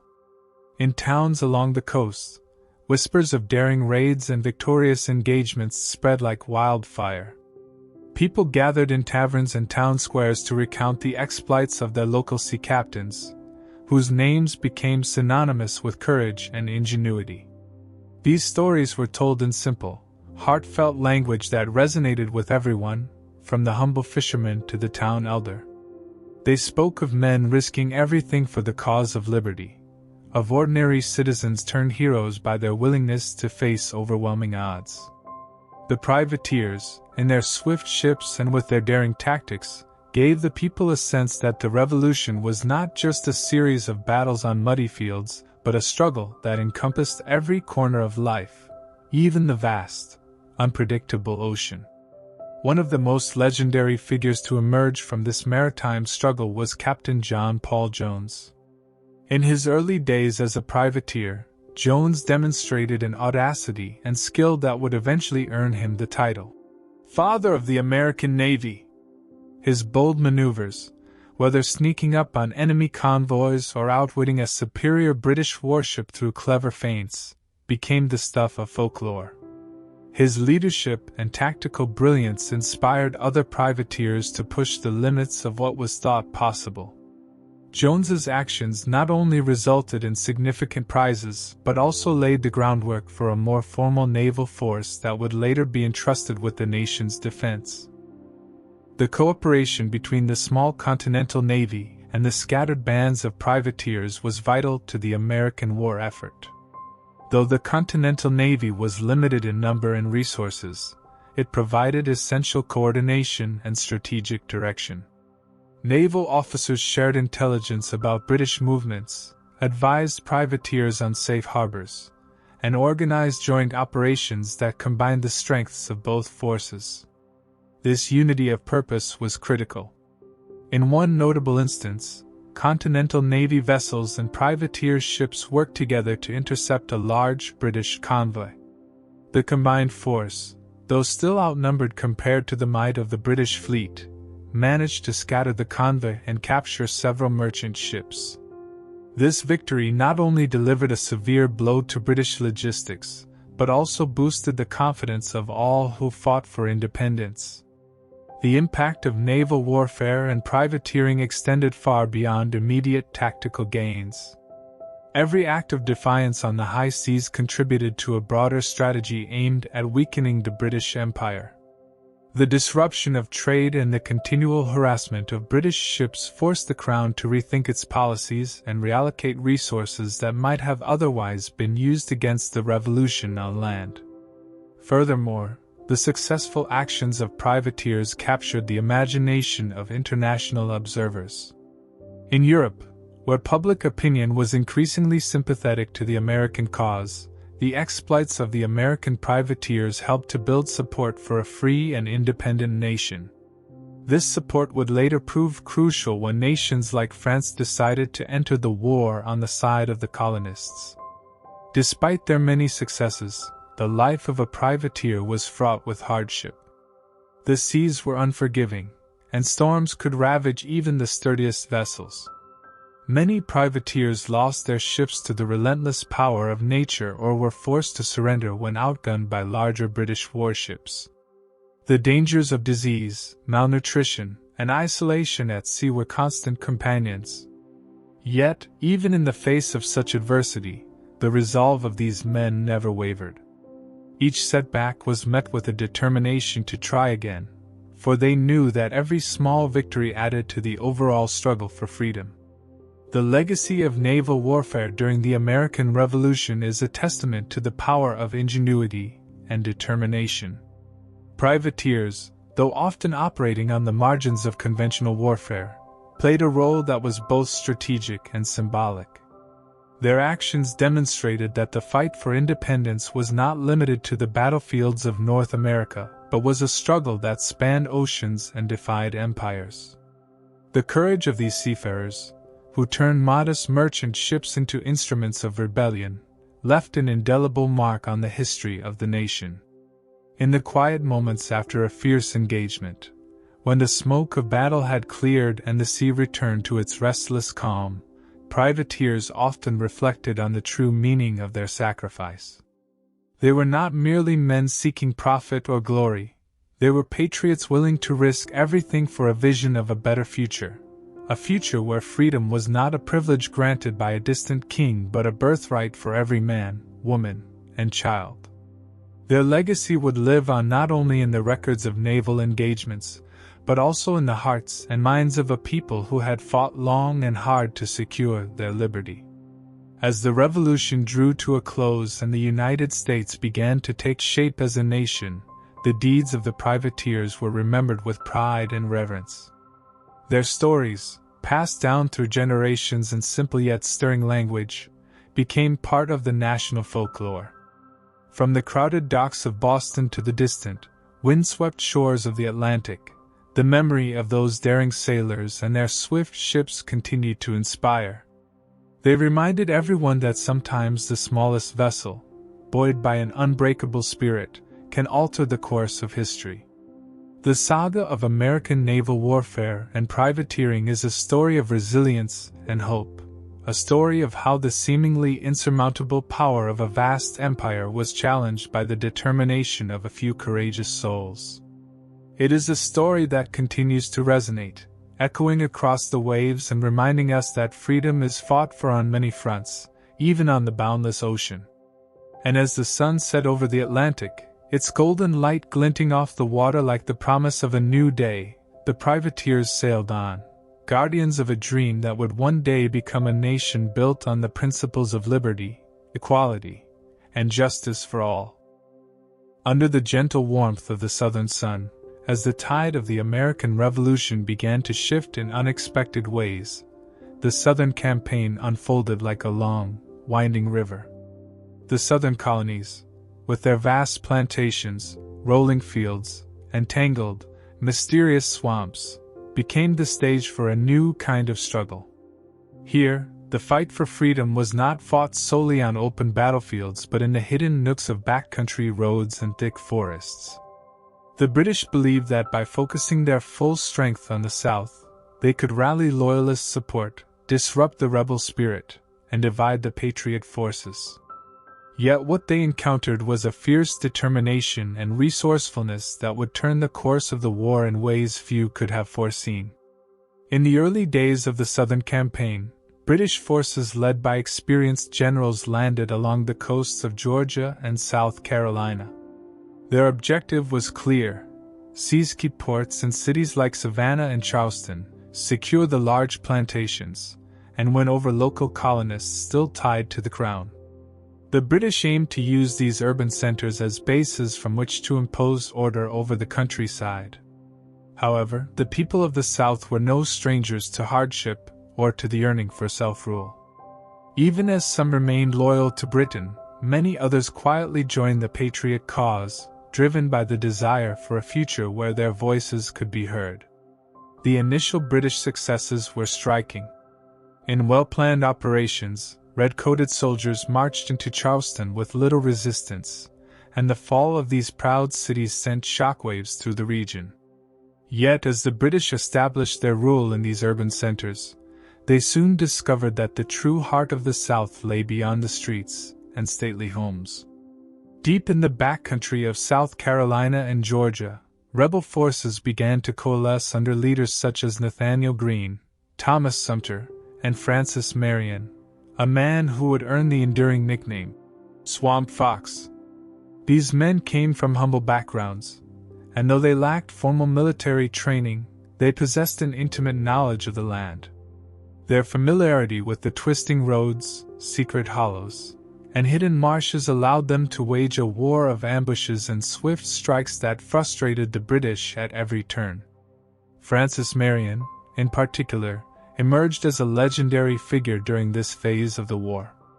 Operating from the dense, swampy forests of South Carolina, Marion led small bands of fighters who would vanish into the wetlands as quickly as they appeared. His tactics were simple yet daring. Rather than face the British in large, open-field battles, he attacked supply convoys and small detachments, then melted away into the wild thickets. Marion's hit-and-run tactics sapped the enemy's strength and disrupted their plans, making it clear that the British could not easily secure the region. His exploits soon spread from village to village, inspiring local militias and ordinary citizens alike to take up arms in defense of their homes. While guerrilla fighters like Marion roamed the swamps, General Nathaniel Greene assumed the formidable task of uniting the scattered patriot forces in the South. Greene was a thoughtful and methodical leader whose strategy differed greatly from the conventional battles fought in the North. Realizing that the British were far more powerful in open combat, he adopted a war of attrition, using the vast, challenging southern terrain to his advantage. Greene's plan was to stretch British supply lines thin and force them into a series of small, costly engagements rather than a single decisive battle. His troops moved continuously through the countryside, never lingering long enough for the enemy to establish secure bases. This constant motion and harassment gradually wore down the British forces, who found themselves fighting in unfamiliar and unforgiving territory. The landscape itself played a crucial role in the Southern Campaign. The South's fertile fields, dense woodlands, and sprawling wetlands were both a blessing and a curse. For the Patriot fighters, every natural feature became a potential ally. They built hidden camps in the forests, and used the winding roads and uncharted trails to move supplies without detection. Local farmers, whose lives depended on the land, provided vital support by offering food, shelter, and crucial information about enemy movements. In exchange, the Patriot soldiers promised that one day the South would be free from foreign control and that its bounty would benefit its rightful owners. In this way, the struggle became not only a military battle but also a fight for the very identity of the region. Yet the Southern campaign was not without internal strife. Deep-seated divisions split the population, as many colonists still remained loyal to the British Crown. In some communities, families were torn apart by conflicting allegiances. Bitter skirmishes erupted between neighbor and neighbor, adding a layer of personal tragedy to the overall conflict. Rebel leaders found themselves not only battling an external enemy, but also trying to heal the rifts within their own people. Over time, however, the promise of self-governance and the hardships endured under British rule began to sway even some former loyalists. Slowly, the dream of liberty began to bridge the gap between divided communities, uniting them in the common cause of freedom. Among the key turning points in the Southern campaign was the Battle of Cowpens. Fought on a bright, clear day in the rolling hills of South Carolina, this engagement demonstrated the effectiveness of American tactics. Under the leadership of General Daniel Morgan, a force of well-prepared militiamen and regulars set a clever trap for a British detachment.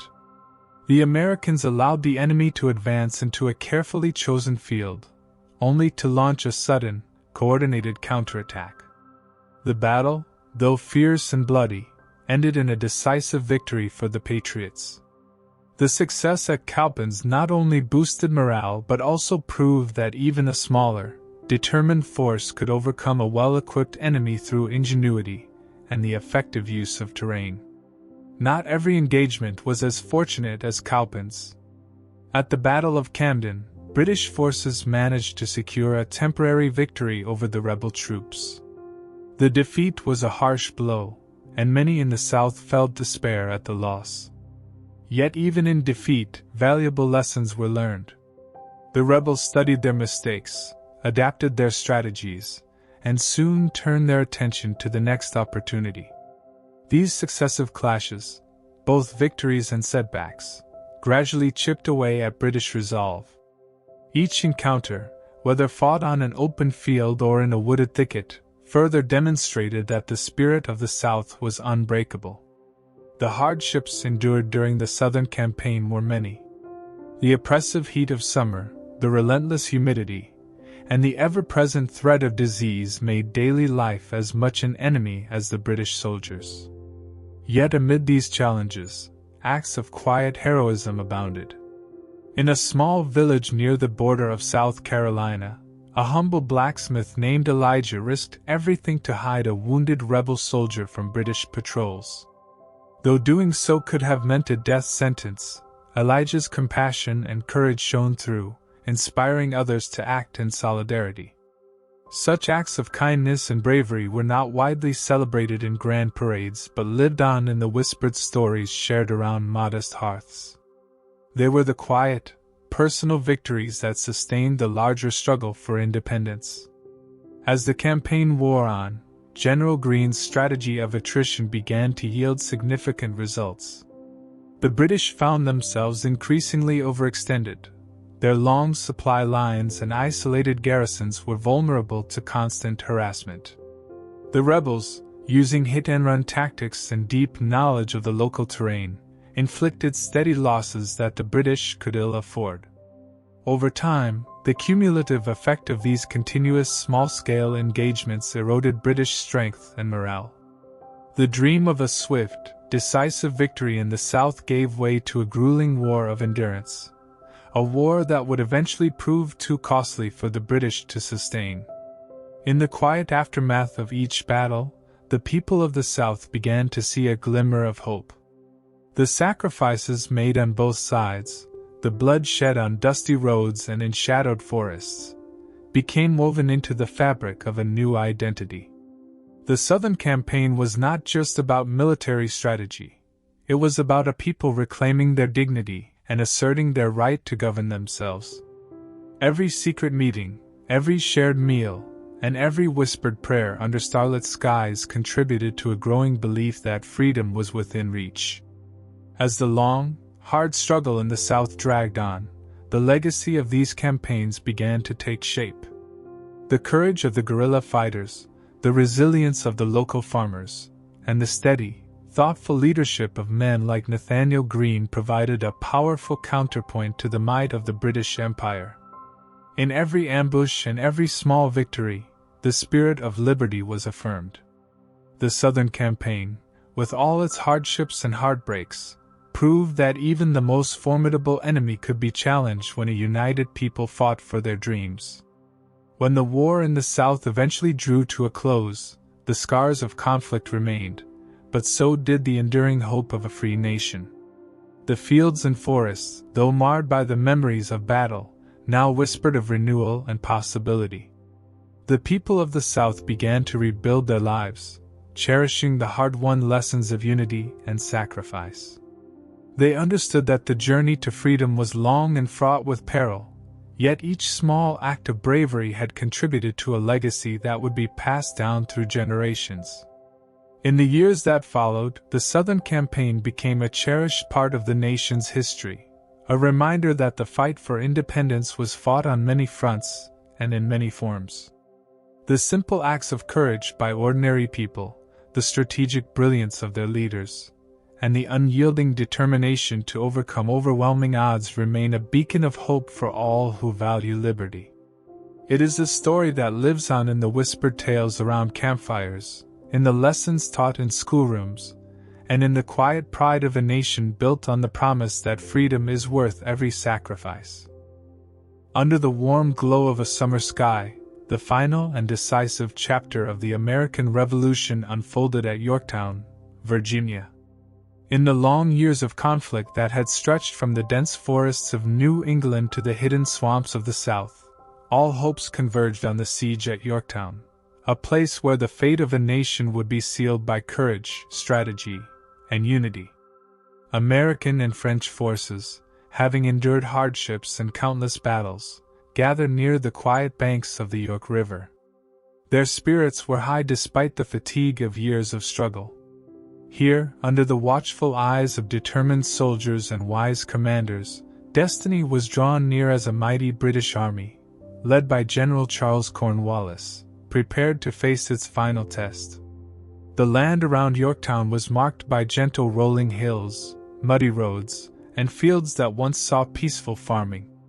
Now, these lands bore the scars of conflict. Trenches were dug along the ridges and redoubts built with determination to encircle the enemy. The air vibrated with anticipation, the steady murmur of preparations, and the distant boom of artillery.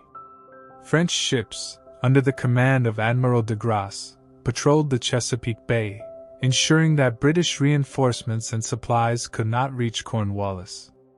The calm yet resolute French fleet became a symbol of hope, a sign that an alliance built on shared ideals could overcome even the greatest powers.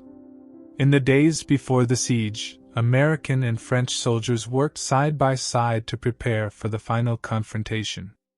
They labored to build fortifications, dig deep trenches, and position heavy cannons at key locations. Under the burning summer sun, the soldiers, farmers, and local townsfolk joined their strength to turn the earth. Every shovelful of mud was a step toward freedom. Each man, woman, and child who had suffered under British rule, every sacrifice made during the long struggle, found meaning in that moment. Their eyes were fixed on a future free from tyranny, and that vision gave strength to their weary bodies. General George Washington, the steady leader who had guided the colonies through dark times, walked among his officers. He surveyed the prepared defenses and the disciplined ranks of soldiers who had marched thousands of miles to reach Yorktown. Washington's presence was a calm beacon of reassurance. In simple, heartfelt words, he reminded his men that their struggles were not in vain, that every hardship endured brought them closer to liberty. His quiet determination shone in the eyes of his soldiers, each one ready to risk all for the promise of freedom. In that moment, the spirit of a new nation was being forged in the sweat, blood, and resolve of those who dared to dream. As the siege began in earnest, the battlefield became a stage for acts of bravery that would echo through history. The British forces, though experienced and well-trained, found themselves encircled by a united enemy. Surrounded on all sides by American and French troops, the British began to feel the pressure of a relentless assault. Every day, coordinated attacks struck the redoubts, and the thunder of cannons shook the ground. Artillery shells tore through the air, creating deep craters that testified to the fierce fighting. Amid the chaos, individual acts of courage shone brightly. A young soldier risking his life to bring water to a wounded comrade, a small unit launching a daring charge against an enemy position, or seasoned veterans standing firm against a barrage of enemy fire. Each act, no matter how modest, added to the growing legend of Yorktown. For weeks, the siege continued. In long, tense days and cold nights, the soldiers faced not only the enemy's fire but also the relentless burden of confinement and uncertainty. The British, isolated by the blockade of the French fleet, watched as their supplies dwindled and hope faded with each passing hour. For the American and French troops, every captured redoubt, every successful cannonade, and every cheer of encouragement became a sign that victory was within reach.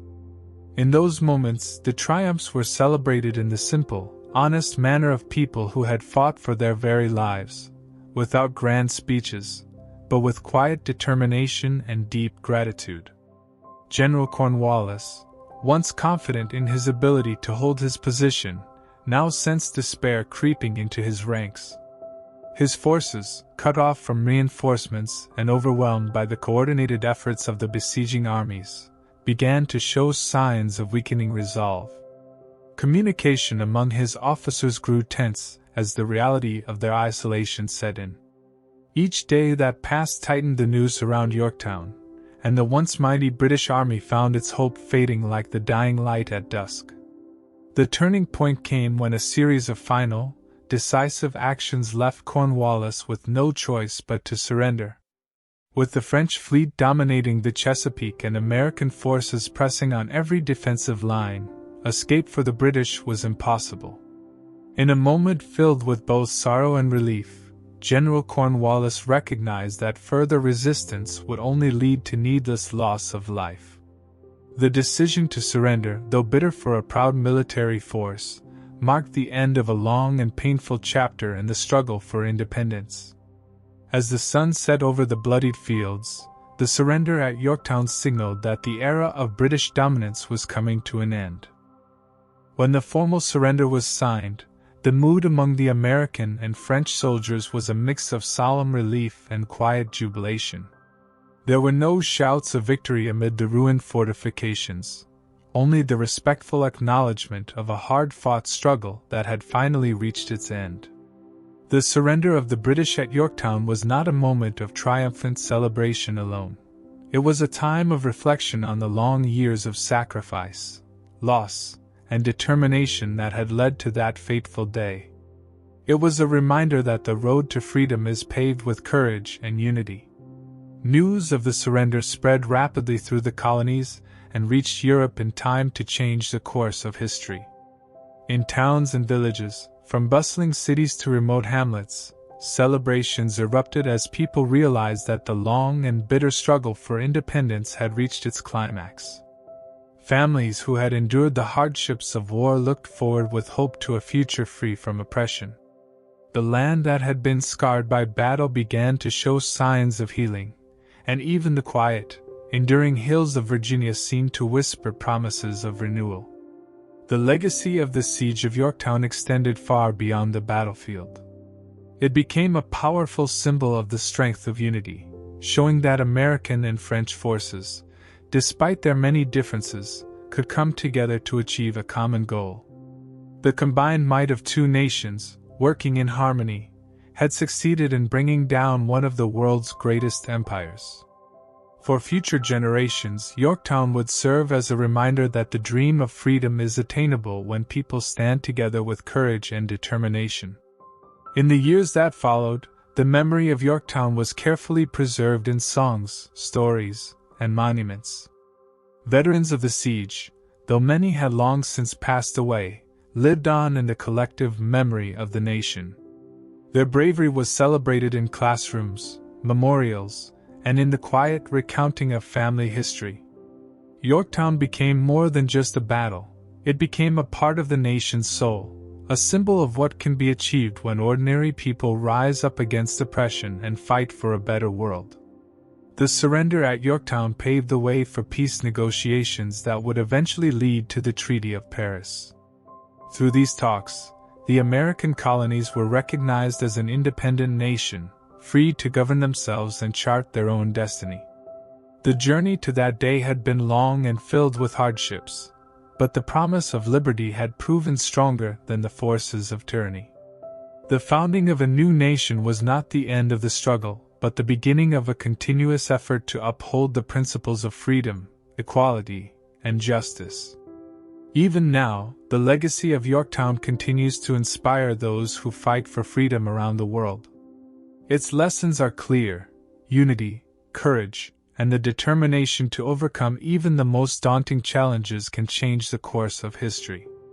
In every quiet moment of reflection, as the sun sets over fields once drenched in the blood of battle, the story of Yorktown endures, a story of hope, sacrifice, and the unyielding spirit of a people united in the cause of liberty. Today, when the names of the brave soldiers of Yorktown are remembered, their sacrifices remind us that freedom is a treasure that must be protected at all costs. Their story is told in simple words and cherished in every heart that values justice and human dignity. The Siege of Yorktown stands as a timeless testament to the power of collective resolve and the enduring belief that even in the darkest of times, the light of liberty can never be extinguished. In the soft light of a Parisian morning, far from the smoky battlefields of America, a quiet but momentous struggle was underway. In modest rooms of stately buildings and tucked-away cafes along narrow cobbled streets, a small group of determined men gathered with the hope of ending years of bloodshed. This was not a battle fought with muskets or cannons, but one waged with words, paper, and steadfast resolve. The American delegates, men who had led a revolution and borne the weight of a nation's dreams, sat with British representatives in a series of tense, heartfelt meetings. Their goal was clear: to negotiate a lasting peace that would finally free the American colonies from the grip of British rule. Among the American negotiators were three men whose names would soon be remembered with pride: Benjamin Franklin, John Adams, and John Jay. Each carried the scars of war and the burden of sacrifice. Their eyes, though tired from years of struggle, shone with hope as they prepared to shape a future in which liberty would triumph over tyranny. In a modest chamber lined with dark wood paneling and softly lit by flickering candles, these men spread out stacks of parchment, drafts of proposals, and carefully written letters. Every word they chose was weighted with meaning and the dreams of countless families who had suffered under oppressive rule. Franklin, the most famous of the trio, was known not only for his wit and wisdom but also for his warm charm. His long years in France had earned him the trust of the French people and many influential circles in Paris. With a gentle smile and calm demeanor, he guided discussions with an easy manner that belied the gravity of the moment. He spoke simply, in language that reached both the heart and the mind, reminding his British counterparts that peace was the only way forward. "Let us write a new page in history," he would say softly, "one that is filled with hope and fairness for all." His words were like a soothing balm, urging both sides to look beyond old grievances and embrace the promise of a fresh start. John Adams, equally determined and forthright, brought a fiery passion to the negotiations. Adams had seen the horrors of war and the heavy toll it exacted on every life touched by conflict. He believed that America's independence was not just a political necessity but a moral imperative. In his clear and resolute voice, he argued for the recognition of the colonies as a free and equal nation. "We have sacrificed so much," he declared during one heated discussion. "And now, we must secure a future where every man can live free from the chains of oppression." His words resonated in the quiet room, challenging his British counterparts to acknowledge that the time for subjugation had long passed. John Jay, the youngest of the trio, contributed with his calm, thoughtful insight. Though less outspoken than Adams, his steady reasoning and diplomatic manner proved invaluable. He spent long hours poring over documents and drafting detailed proposals. Jay believed that the treaty should not only end the war but also set the stage for future cooperation. In his measured tones, he emphasized that peace would bring benefits to both sides. "Let us remember," he gently reminded the room, "that peace is not a surrender of honor, but a chance to build a future based on mutual respect." His belief in the possibility of lasting friendship between former foes was a quiet force that underpinned the entire negotiation process. Across the table, the British delegation was led by experienced diplomats who had been tasked with salvaging Britain's honor after years of bitter conflict. Though they were representatives of a mighty empire, even they sensed that the winds of change were unstoppable. Their faces, drawn with the strain of defeat, revealed a reluctant recognition that a new world was emerging, one in which the old order could no longer hold sway. The British envoys listened carefully to the American proposals. Their responses were measured and cautious, as they weighed the costs of continued war against the prospects of a negotiated peace. In these exchanges, the language of compromise and respect began to replace the harsh rhetoric that had once fueled the conflict. The negotiation process was not without its challenges. At times, heated words and frustrated sighs filled the room as both sides struggled to bridge long-standing divides. The issues at hand were many and complex: questions of territorial boundaries, the rights of loyalists who had sided with the Crown, fishing rights along coastal waters, and the payment of debts incurred during the war. Each point of contention was discussed at length, often with long pauses as negotiators weighed the implications of every proposed concession. Yet, amid the frustration and fatigue, there was a shared determination to find a solution. Every minute spent in debate was a step toward a future free from the endless cycle of violence. One of the most delicate matters was the determination of boundaries. The American negotiators insisted on clear lines that would define their new nation, boundaries that extended from the Atlantic coast to the Great Lakes. They argued that these borders were essential for the security and prosperity of a country built on the ideals of self-governance. The British, having long administered vast territories, were initially reluctant to let go of lands they had once claimed as their own. But as discussions deepened, a mutual understanding began to emerge. Both sides realized that a clear and respected boundary was in the interest of lasting peace. In careful, unhurried language, the negotiators set forth proposals that would eventually be etched in ink on the final treaty. Another contentious issue was the fate of those American colonists who had remained loyal to Britain during the war. The British envoys proposed protections for these individuals, while the American side was wary of allowing remnants of old loyalty to threaten the unity of the new nation.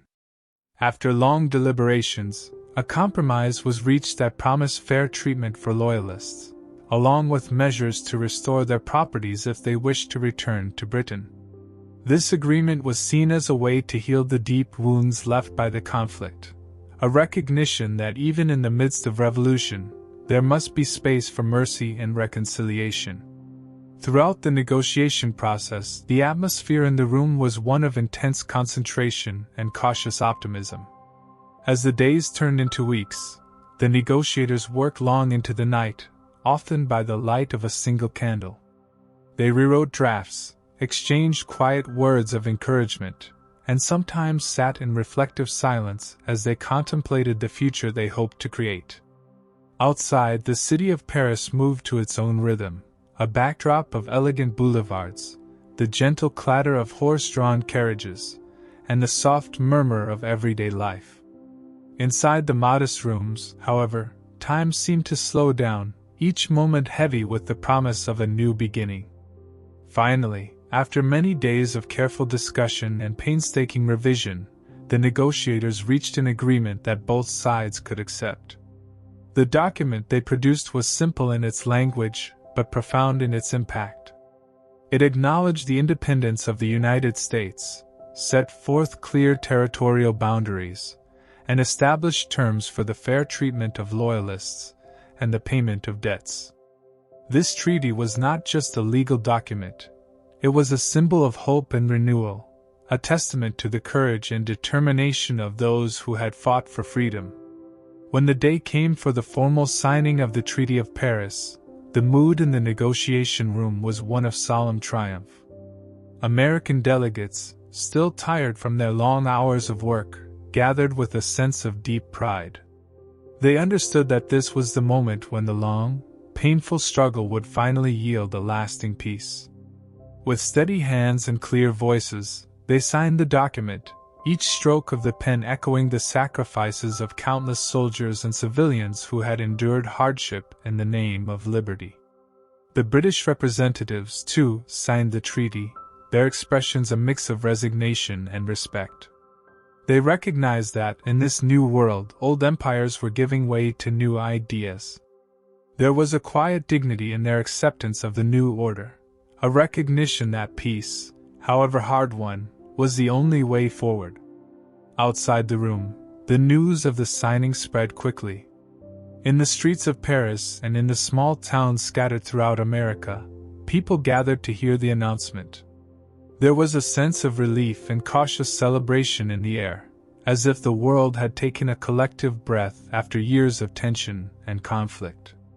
For the American people, the Treaty of Paris was more than just the end of a war. It was the birth of a nation. Families who had lost loved ones in battle could now look forward to a future where they might rebuild their lives in a free land. The promise of self-governance, of laws created by the people and for the people, stirred hearts and ignited the dreams of a better tomorrow. In classrooms, churches, and around the dinner table, the story of the treaty was told in simple words that carried great meaning. It was a tale of perseverance, of hope, and of the power of unity in the face of overwhelming odds. The legacy of these negotiations would live on for generations. The Treaty of Paris became a symbol of what can be achieved when people come together with open hearts and a willingness to compromise. Its words would be recited in moments of national celebration and remembered in times of trial. In a quiet corner of history, in a city filled with art and culture, the peace that was forged in those humble rooms changed the world. It was a peace built not on the strength of armies, but on the strength of ideas, a belief that freedom, once won, must be cherished and protected. As the negotiations ended and the signatories left the room, a gentle calm settled over Paris. The city, with its timeless charm and graceful avenues, seemed to welcome this new era. The long journey from conflict to peace had been hard and filled with sacrifice, yet it had brought about a dawn of hope. In the soft light of that Parisian day, the future of a free nation was no longer a distant dream but a promise made real through the careful work of men who had dared to believe in a better world. And so, the Treaty of Paris was sealed, a document written in simple language yet rich with meaning, marking the end of one era and the beginning of another. It stood as a reminder that peace, however fragile it might seem at first, is a treasure that must be nurtured with care and courage. The echoes of those long days of negotiation continue to inspire all who fight for justice and freedom, showing that even after the darkest nights, the light of hope can and will prevail. Under the bright promise of freedom, the birth of a republic began as a new nation emerged from the ashes of war. The struggle for independence had cost dearly in lives and sacrifices, but it had also sown the seeds of a future built on hope, equality, and justice for all. In the aftermath of the long and bloody conflict, leaders and citizens alike faced the daunting task of creating a system of government that would honor the ideals for which they had fought. In the early days of peace, the American people gathered in town squares, meeting halls, and modest government offices to discuss what kind of government they wished to form. They wanted a system that was simple yet strong, one that would protect the rights of every individual and ensure that power was held by the people rather than by a distant ruler. This new nation would be born not through the might of an army but through the collective wisdom and determination of its citizens. General George Washington, who had led the army with quiet strength and unwavering resolve, now took on a new role as a symbol of unity and moderation. Though he had been a military leader during the war, Washington was widely respected for his commitment to the common good. Many looked to him for guidance as the fledgling nation took its first tentative steps towards self-governance. His gentle presence and steadfast character provided reassurance to those uncertain about the future. At the heart of this nation-building effort were a group of dedicated men who believed that the ideas of liberty and equality must be enshrined in law. Delegates from the various states gathered in Philadelphia, a city already familiar with the call for independence, to draft a document that would define the new nation's principles. This historic assembly, later known as the Constitutional Convention, was held in a large hall where voices from every corner of the country mingled with the hope of a brighter future. The air was thick with earnest discussion as the delegates spoke in simple, clear language about fairness, justice, and the need for a government that was both strong and flexible. Among these delegates, figures like James Madison and Alexander Hamilton emerged as champions of a new form of government. They believed that a written constitution was essential to create a stable and enduring system. Their debates were spirited yet respectful, driven by a shared purpose: to craft a framework that would prevent tyranny while encouraging progress. The language of the Constitution was intentionally kept plain so that every citizen, from a busy farmer to a humble shopkeeper, could understand the rights it guaranteed and the responsibilities it imposed on their leaders. Long nights by candlelight saw these men laboring over every word, determined to build a document that would serve as the foundation of the Republic. The Constitution that emerged was a remarkable achievement, a carefully balanced system of checks and balances designed to prevent any one branch of government from becoming too powerful. It divided authority among three branches: the legislative, which would make laws; the executive, which would carry out those laws; and the judicial, which would interpret them. This structure was meant to foster cooperation and accountability. In simple terms, it ensured that power would be shared and that no single ruler could impose his will on the people. Even as the Constitution was being debated and written, the American people began to put these new ideas into practice. In towns and cities across the young nation, local communities elected their own leaders and established courts that reflected the values of self-governance and individual freedom. Citizens who had once been subjects under a faraway king now found themselves with a real voice in how they were governed. Public meetings were held where people discussed community issues, and votes were cast on matters of local importance. These gatherings, conducted in plain and honest language, reinforced the belief that the government belonged to the people. For many, the birth of the Republic was a time of both celebration and cautious optimism. The long years of war had left deep scars, and the memories of loss and sacrifice were fresh. Yet, in every handshake, every vote, and every law passed, there was a sense that something new and noble was being created. The ideas that had fueled the revolution, equality, liberty, and the pursuit of happiness, were now woven into the very fabric of society. The rights enshrined in the Constitution were not mere words on paper. They were a living promise that every citizen's dignity was to be respected. At the same time, challenges lay ahead. Uniting a diverse population spread across vast lands and different cultures was a daunting task. There were disagreements about how power should be shared, how resources should be divided, and how to best protect the rights of everyone. Some feared that differences in economy and geography might drive a wedge between the states. Yet the founding leaders, with wisdom born of hard-fought experience, believed that unity could be built step by step. They trusted that, over time, common goals of peace, prosperity, and freedom would bind the nation together. One of the most important aspects of this new republic was its firm commitment to the rule of law. In a world where might had often justified injustice, Americans chose a different path. They understood that true freedom required laws that applied equally to all, regardless of wealth or social status. Judges and legislators were expected to act not on personal whim but on principles that were fair and impartial. In small courtrooms across the country, ordinary citizens could now expect to have their disputes resolved by reasoned debate and written law rather than by force.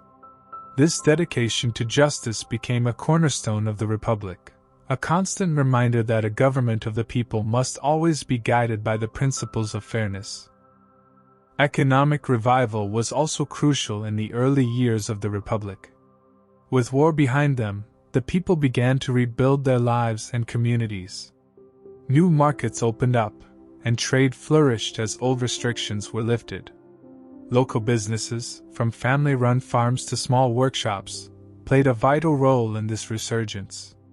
The belief was that economic opportunities should be available to all, and that a prosperous nation was one in which every citizen could contribute and benefit. This economic spirit, based on hard work and mutual support, helped to knit the country together as well as to provide the resources needed to sustain the government. Throughout this period, the spirit of the revolution continued to inspire every American. Songs of freedom, written in simple language that everyone could sing, echoed in town squares and around humble hearths. Tales of bravery and sacrifice were passed down as family lore, ensuring that the memory of those who had fought for independence would never be forgotten. These stories, of heroes who had risked everything for the dream of liberty, became a part of the national identity, celebrated in classrooms and public gatherings. They reminded each generation that the birth of the Republic was the result of a long and difficult struggle, and that the hard-won freedom had to be protected at all costs. The transformation from a collection of independent states into a single, united republic was not instantaneous. It was a gradual process, marked by continuous debate, occasional setbacks, and many moments of both triumph and challenge. Every step forward was a step toward a more perfect union, a union that grew stronger as its citizens learned to trust in their own power to govern themselves. The lessons of the past, including the heavy cost of war and the long struggle for independence, served as guiding lights for the future. The founders knew that the republic they were building was delicate, like a small sapling in a vast forest, but they also believed that with care and nurture it could grow into a mighty tree that would shelter generations to come. As the years passed, the institutions of the republic matured. The government took shape through a series of elections, legislative sessions, and court decisions that together formed a system of governance respected by all. In town halls and city centers, citizens actively participated in shaping the policies of their communities, holding their leaders accountable and ensuring that the ideals of the revolution were honored in every decision. This active participation was the heartbeat of the Republic, a reminder that freedom is not a gift handed down from above but a responsibility shared by every citizen. In every corner of the new nation, there grew a shared understanding that the birth of the Republic was both a monumental achievement and an ongoing promise. It was a promise that liberty and justice, though hard-won, must be preserved with vigilance and care. The birth of the Republic was not the end of a journey, but the beginning of a lifelong commitment to the values that had sparked a revolution.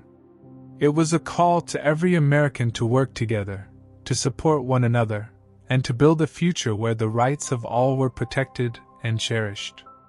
Thus, in the gentle light of a new day, the United States of America was born, a nation founded on the simple but powerful ideas of equality, freedom, and self-governance. Its birth was marked not by a single grand event or a loud proclamation, but by the quiet, persistent work of countless individuals who believed that a better world was possible.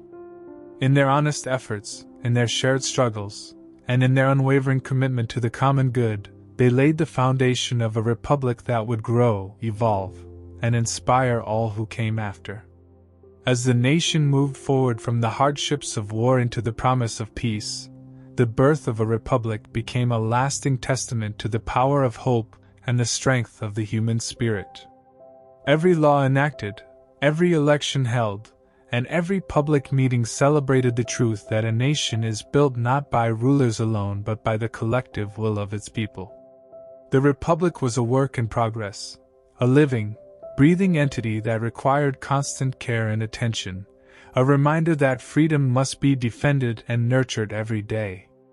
And so, as the years unfolded and the young nation began to flourish, the birth of the Republic continued to inspire a spirit of unity and progress. The values of liberty, justice, and equality became the guiding light for a nation determined to create a better future for all its citizens. This promise, made real by the sacrifices of those who had fought for independence, remained etched in the hearts of every American, a promise that, no matter the challenges ahead, the dream of freedom would always endure. In the wake of hard-won independence, the newly born nation did not simply celebrate freedom on the battlefield, it also set about reshaping the way people lived and worked. Across the former colonies, social and economic transformations began slowly, like seeds pushed through cold, dark soil toward the warmth of a promising sun. In towns and on country roads, in bustling markets and quiet homesteads, people faced a new reality where old ties were loosened and new opportunities emerged. The American Revolution had not only freed the people from an overbearing crown but had also opened a door to rethinking society and the economy in simple, honest ways. In the years following the war, the very structure of society began to change. For many, life had always been ruled by a rigid social order, one where a few wealthy families held power and most people had little say in their own lives. But the struggle for independence had taught people that all men, regardless of birth, had a right to determine their own destiny. In town meetings and local gatherings, citizens started to speak more openly about their needs and dreams. The old idea that one's status was fixed by family or birth slowly gave way to a belief that hard work and determination could lift anyone to a better life. As these ideas spread, people began to demand a fairer system of laws and local government, one that recognized each individual's contribution to the community. One of the most visible changes was in the realm of education and literacy. Before the Revolution, education was often reserved for the wealthy, with only a few privileged children learning to read and write. But the ideals of freedom and equality encouraged many to see education as a tool to empower every citizen. Small schools and community academies sprang up in towns large and small, where lessons were taught in plain language that everyone could understand. Books became more available, and newspapers began to circulate, carrying news and ideas that helped knit the disparate colonies into one people. This newfound emphasis on learning not only allowed individuals to improve their own lives but also laid the groundwork for an informed citizenry that could participate in self-governance. Alongside these social changes came major shifts in the economic landscape. The old mercantilist system, which had tied the colonies to Britain's trade policies, was dismantled almost overnight. No longer bound by British regulations, American merchants and farmers suddenly found themselves free to explore new markets, and new ways of trading. In bustling port towns like Boston, New York, and Philadelphia, docks filled with ships from all over the world became symbols of this economic awakening. Local artisans and small business owners discovered that they could now trade their goods with partners both near and far, paving the way for a more dynamic economy built on private enterprise and innovation. The transformation was not limited to commerce alone. Agriculture, long the backbone of the colonial economy, also began to change. Under British rule, many farmers had been forced to grow certain crops that favored the empire's needs. Now, free from these restrictions, farmers experimented with new methods of cultivation and diversified their produce. In rural communities, farmers exchanged ideas on crop rotation, new tools, and better ways to store their harvests. These advances gradually led to an increase in productivity and a more stable food supply. As a result, the gap between rural and urban life began to narrow, and more people started to see farming as a viable way to improve their lives. However, these economic changes were not without challenges. The transition from a colonial economy to one based on free enterprise brought uncertainty and hardship for many. Some regions, especially those that had depended heavily on the old trade system with Britain, found themselves in need of new directions. Small towns that once thrived under British patronage had to reinvent themselves. In these communities, local leaders worked hard to build networks that connected rural producers with urban markets. They established farmers' cooperatives, set up local banks to provide credit, and even began to invest in new forms of transportation like roads and canals. Every step toward economic self-reliance was hard-earned, but each success fueled the belief that the nation was on a path to prosperity. Socially, the transformation was also marked by a gradual, though uneven, expansion of rights. In the years before independence, most legal and political rights were limited to white men of property. But the revolution had kindled the flame of liberty in the hearts of many, and over time, people began to question who truly deserved the benefits of freedom. Debates in town halls and state legislatures grew louder as citizens demanded that rights be extended to more people. Some northern states began to pass laws that, slowly, widened the right to vote to include more white men, regardless of wealth. While these reforms did not immediately extend to women or people of color, they set a precedent that the old order was not immutable, that the nation could be reshaped to be fairer and more just. Women, in particular, found that the struggle for independence had opened up new roles and expectations. During the war, women had taken on many responsibilities that had traditionally been reserved for men, running farms, managing businesses, and even spying for the revolutionary cause. As the nation rebuilt itself, many women began to see that their contributions were not to be forgotten. In some communities, women organized literacy classes and even began to petition for more rights in the public sphere. Though it would take many more years for women to gain full political rights, the seeds of change had been sown, and their voices grew steadily louder in the call for equality. The transformation of society was also felt in the way people thought about labor and work. Before the revolution, most work was done on family farms or in small workshops, with little room for independent labor or profit. The idea of a market economy, where individuals could freely buy and sell goods, began to take hold. This new economy encouraged innovation and competition. Craftsmen, blacksmiths, and carpenters started to produce goods not just for local consumption but for wider markets. Their work, often done in small, family-run shops, became the foundation for a growing middle class that valued skill, independence, and the rewards of honest labor. This shift in economic activity fostered a sense of self-worth and community pride, as more people saw a direct link between their work and their well-being. Despite these positive changes, not everyone experienced the transformation in the same way. Deep-seated inequalities persisted, and some groups found themselves left behind. Slavery, for example, remained a grim reality in many southern states, even as the northern states began to move toward gradual emancipation. The ideals of freedom and equality had not yet reached every corner of the nation, and the contradictions between the promise of liberty and the reality of human bondage became a source of painful debate. In many northern communities, abolitionist sentiments began to rise, and voices were heard calling for the end of slavery. Yet in the South, economic dependence on slave labor made the issue even more contentious. The struggle for a more inclusive society would continue for many decades, but the early transformations had at least opened the door to these hard conversations. The economic changes also brought about shifts in class and wealth.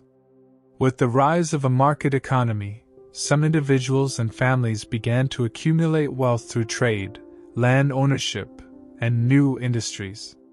This created a new social class, the emerging middle class, whose members were not tied to the old aristocratic structures of the colonial era. They valued education, civic participation, and hard work, and they began to demand a say in how the country was run. Town meetings, local elections, and public debates became lively affairs where the opinions of the middle class were given weight. This change was not immediate or without friction, but it marked a departure from a society where birthright determined one's status. Over time, the new economy helped to level the playing field, making it possible for individuals to rise based on merit rather than inherited privilege. In the cities, the impact of economic transformation was even more pronounced. Urban centers grew as people moved from rural areas in search of new opportunities. Factories, workshops, and trading houses began to appear, and the rhythm of city life was marked by the steady hum of commerce. Streets once quiet and narrow now teemed with activity, merchants bargaining in open-air markets, workers toiling in small mills, and innovators experimenting with new techniques. The energy of urban life was contagious, and it spurred further investment in infrastructure such as roads, bridges, and public buildings. This rapid development brought both excitement and challenges. Cities had to quickly adapt to the demands of a growing population, and issues like sanitation, housing, and public order became pressing concerns. Yet through it all, the spirit of innovation and community prevailed, driving progress even in the face of adversity. In every corner of the nation, the social and economic transformations of the post-revolutionary era set the stage for a country in constant evolution. The changes were not uniform. Some regions advanced more quickly than others, and some ideas took longer to catch on. But in the collective memory of the people, there emerged a sense that the nation was moving in a new direction. The promise of the revolution was no longer just about freedom from a tyrant. It was about the freedom to create a society that reflected the best of human potential. In schoolrooms, churches, and homes, people spoke of the future with cautious optimism. They knew that the work of building a truly just and prosperous society was only beginning, and that each person had a role to play in shaping that future. As the years passed, the transformations that began in the immediate wake of the revolution continued to deepen. New ideas about government, commerce, and social relations evolved with the changing times. Debates about economic policy, labor rights, and education became a regular part of public life. Through these discussions, Americans learned that the struggle for a better society was ongoing, a continuous effort to improve upon the hard-won foundations of freedom. The spirit of the revolution lived on in every reform and every innovation that sought to make life more just, equitable, and prosperous. Thus, the social and economic transformations of the early republic were not simply changes in the way people worked or organized themselves. They were a reimagining of what it meant to be free.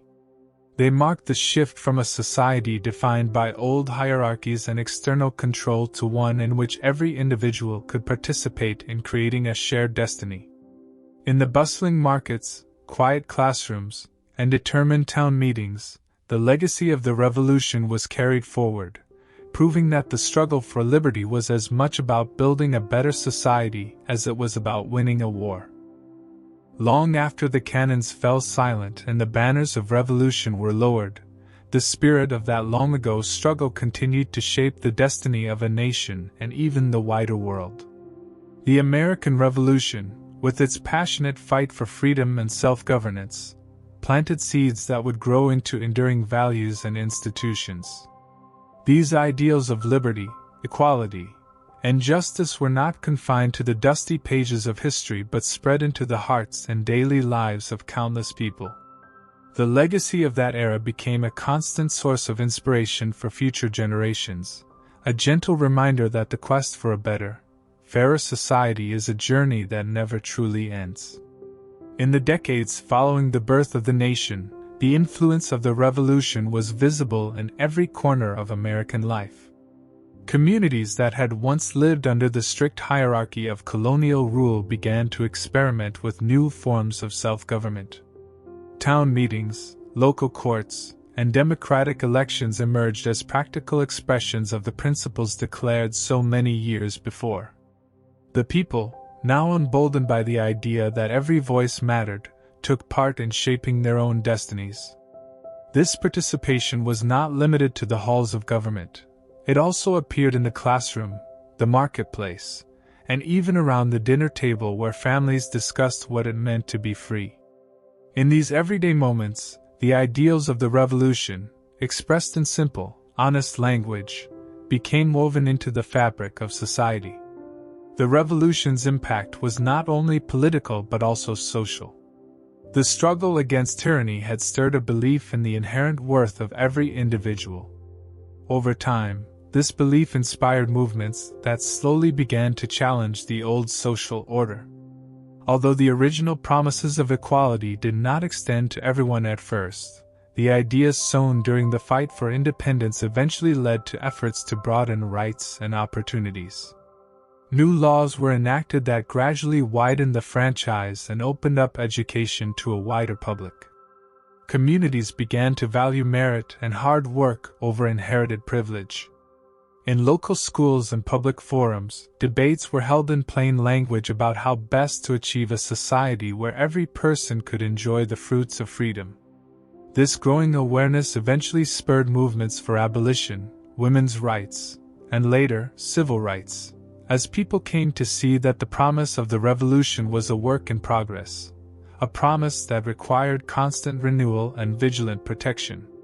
Culturally, the legacy of the revolution took on a life of its own. Stories of bravery, sacrifice, and the triumph of hope over despair became central to the national narrative. Folk songs, poems, and later novels recounted the deeds of unsung heroes in language that was accessible to all. These stories were passed from one generation to the next, often told around campfires or in the modest classrooms of rural towns. They served as both education and inspiration, a reminder that ordinary people, united by a common dream, could change the course of history.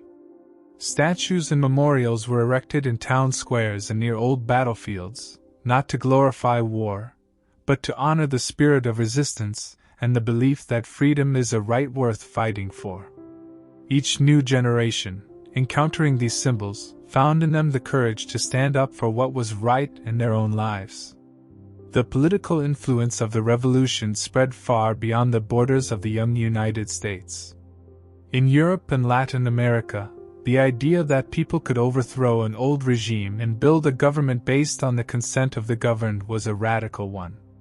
Leaders and reformers looked to the American experiment as proof that the traditional order could be challenged and replaced with systems that valued individual rights and shared power. In many parts of the world, revolutions and reform movements were inspired by the simple yet powerful language of the Declaration of Independence and the Constitution. These documents, with their plain words and timeless ideals, became symbols of hope for oppressed peoples everywhere. They showed that a government built on principles of fairness and accountability was not only possible but also enduring. Economic changes also formed an important part of the revolution's legacy. The break from British mercantilism allowed the new nation to develop an economy based on free enterprise and innovation.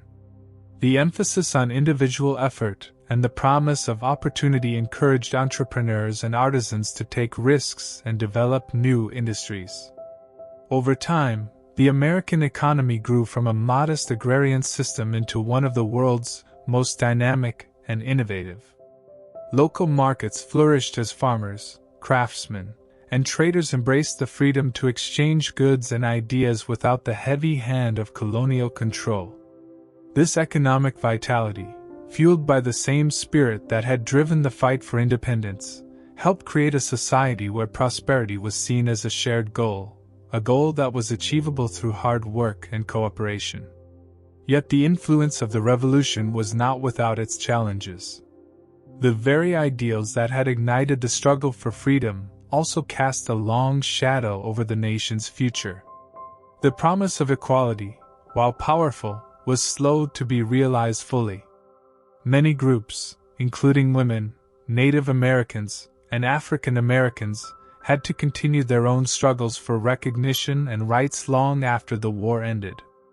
In many cases, the lofty ideals of the revolution served as both a source of motivation and a standard by which to measure progress. Activists and reformers would look back to the Declaration and the Constitution, arguing that the nation must live up to its own words. In this way, the legacy of the revolution was a living, evolving force, one that compelled each generation to strive for a more just and inclusive society. Over the years, the lessons of the American Revolution have been taught in schools and debated in the halls of government.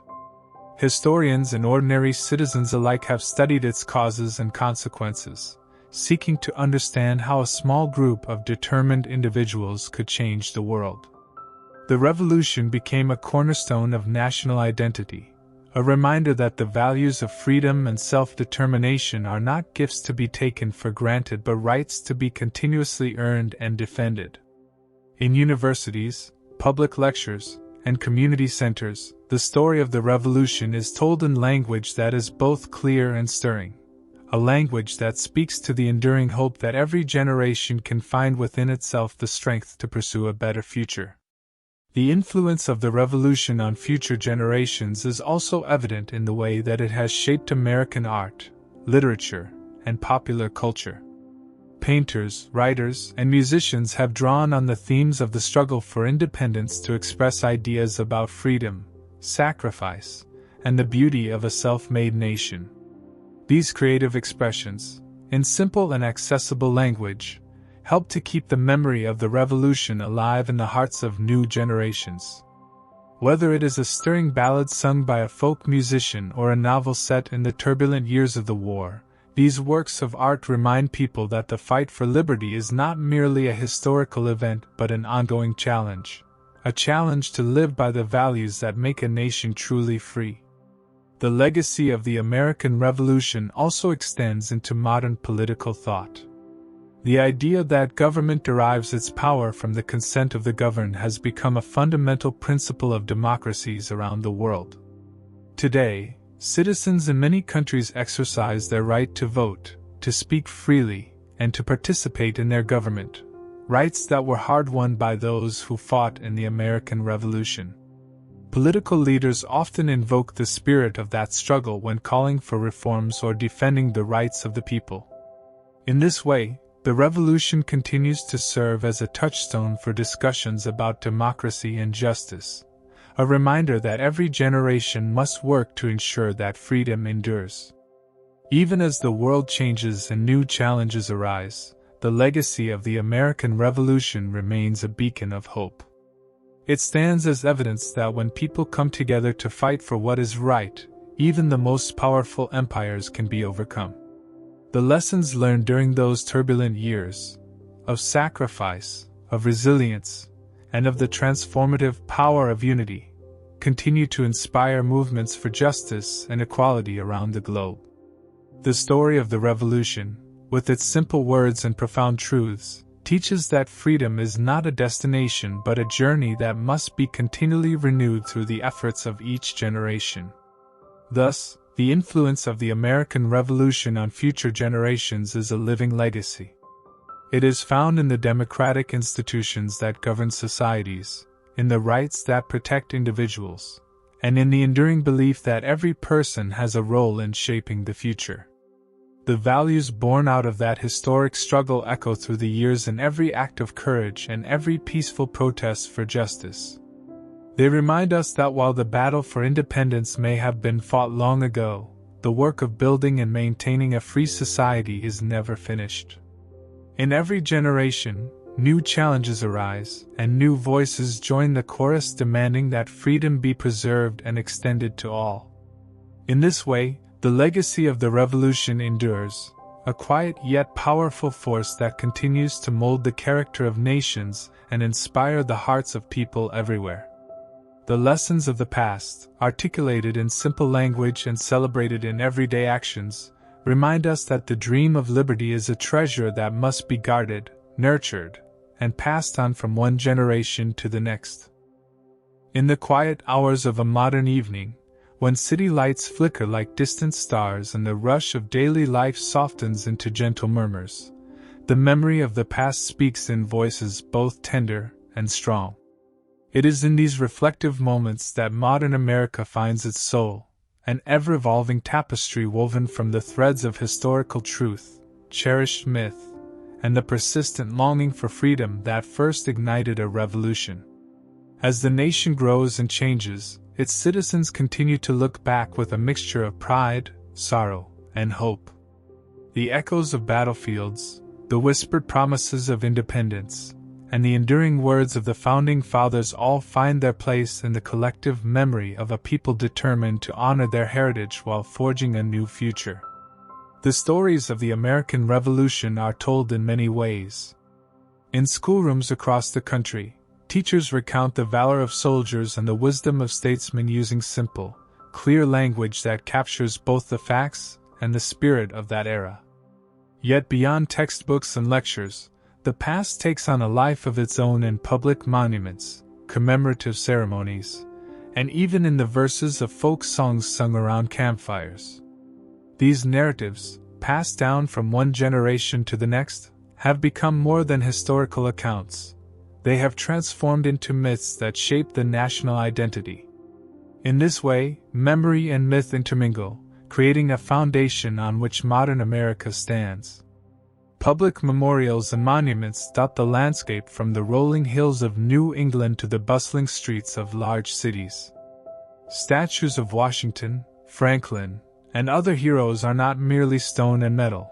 They are symbols of hope and sacrifice that remind people of the price of liberty. Every time a citizen passes a war memorial or visits a preserved battlefield, there is a quiet invitation to remember the struggles that have defined the nation. Such places serve as sanctuaries for reflection, a space where the hard truths of history and the soft edges of legend coexist. In these moments of remembrance, the past is not distant or abstract. It is a palpable presence that influences decisions, stirs emotions, and inspires action. The evolution of memory into myth is a natural process. Over time, factual accounts of battles and political debates often become embellished as they are retold in the spirit of national pride. The heroic deeds of unsung individuals, the clever strategies in the face of overwhelming odds, and even the tragic losses that mark the path to independence become larger than life. These myths serve a crucial purpose. They distill complex events into simple, enduring truths that can be embraced by all. The legendary tale of Nathan Hale, who reportedly declared, "I only regret that I have but one life to lose for my country," is recounted not only as a factual account, but also as a symbol of the ultimate sacrifice.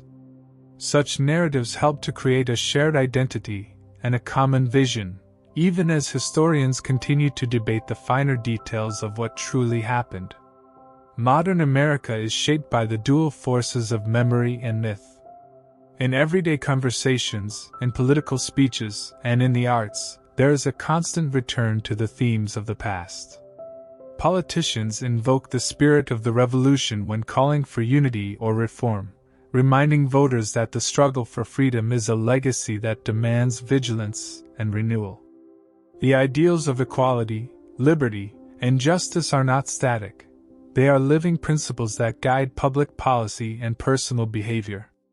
As debates rage over issues such as civil rights, economic opportunity, and the role of government, many look to the founding documents for inspiration. The Declaration of Independence and the Constitution, with their plain language and timeless promises, are often seen as beacons of hope that can guide the nation through contemporary challenges. Yet the passage of time also brings change in the way history is remembered and interpreted. In recent decades, a growing number of voices have sought to re-examine the traditional narratives of the revolution. Scholars, activists, and community leaders have argued that the myths of independence, while powerful, sometimes obscure the full complexity of the past. They point out that the original promises of the revolution were not extended equally to all women, Native Americans, and African Americans, among others, were often left out of the lofty declarations of universal rights. This critical reappraisal does not diminish the importance of the struggle for freedom. Rather, it enriches the national dialogue by highlighting the gaps between the ideals and the realities of the past. In doing so, it challenges modern Americans to work toward a more inclusive understanding of liberty, one that embraces the diversity of experiences that have shaped the country. Popular culture, too, plays a significant role in how the past is remembered. Movies, novels, and television series often dramatize the events of the revolution, blending fact with fiction to create compelling narratives. These cultural representations have the power to influence public perception, sometimes reinforcing traditional myths and other times questioning them. For many, a stirring film or a well-told novel can evoke the same emotions as visiting a historic site. They provide an accessible entry point into the complex history of the nation, allowing people to connect with the past on a personal level. In this way, the myths of the revolution continue to evolve, reflecting the values and concerns of each new generation. As modern America looks toward the future, it also carries forward the lessons of its revolutionary past. The ideals that once fueled the fight for independence now serve as a benchmark against which contemporary society is measured. Citizens are reminded that freedom is not a static gift, but a responsibility that must be nurtured and defended. This understanding has a profound influence on civic life. When people engage in community service, participate in elections, or stand up for their rights, they are, in essence, continuing the legacy of the revolution. Every act of democratic participation is a reaffirmation of the belief that the power of the people is the true foundation of government. There is also a reflective quality to modern memory. In times of national crisis or celebration, Americans often turn to their past for guidance and reassurance. Whether faced with economic challenges, social unrest, or global uncertainties, many find comfort in the stories of perseverance and unity from the days of the revolution. These stories serve as a reminder that even in the darkest hours, a collective determination to overcome obstacles can lead to profound change. The memory of past struggles inspires hope that, with continued effort and compassion, the nation can address its current problems and build a better future. It is a cycle of reflection, learning, and renewal, a dynamic process that keeps the spirit of the revolution alive. At the same time, modern America grapples with the myths that have been built up over centuries. Some myths are so deeply embedded in the national consciousness that they become almost untouchable symbols of identity. However, as society evolves, there is often a need to reassess these legends to ensure they serve the common good. Debates over the removal of certain monuments, or the reinterpretation of historical events are common in this era of reflection.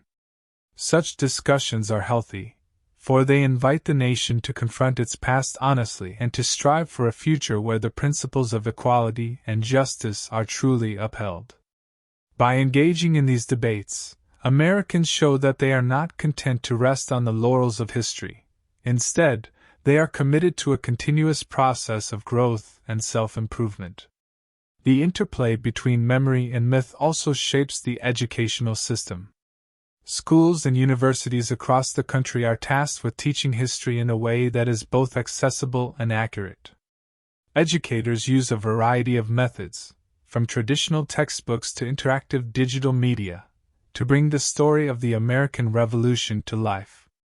They encourage students to question, analyze, and reflect on the events that have defined the nation. In doing so, they ensure that the legacy of the Revolution is not only remembered but also critically examined. This educational process is vital for a healthy democracy, as it empowers young people to understand the origins of their rights and responsibilities and to participate actively in shaping the future. In public ceremonies and national holidays, such as Independence Day, the celebration of the past is both joyful and solemn. Fireworks light up the night sky, parades wind through city streets, and families gather for picnics and barbecues. Yet, amid the festive atmosphere, there is an underlying current of reverence for the sacrifices that made such celebrations possible. These events serve as annual reminders that the freedom enjoyed today was hard-won and that the lessons of history remain relevant. They unite people of all backgrounds in a common narrative of struggle, triumph, and the ongoing pursuit of a more perfect union. Modern America, with all its diversity and complexity, continues to be influenced by the memory and myths of the Revolution. The enduring symbols of that era, etched in stone monuments, inscribed on paper, and sung in ballads, serve as both guideposts and challenges. They remind citizens of the greatness that can be achieved when people unite for a common cause, while also urging them to confront and correct the shortcomings of the past. In this way, the reflection on memory and myth is not an exercise in nostalgia.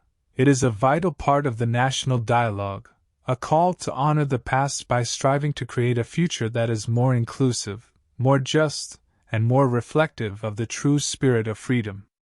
As each generation adds its own chapters to the American story, the interplay of memory and myth remains a powerful force.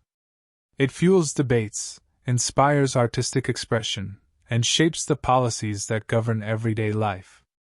The reflection on these elements is a reminder that history is not a closed book but a living conversation, a conversation in which every citizen has a voice and every act of courage becomes part of the enduring legacy of the nation.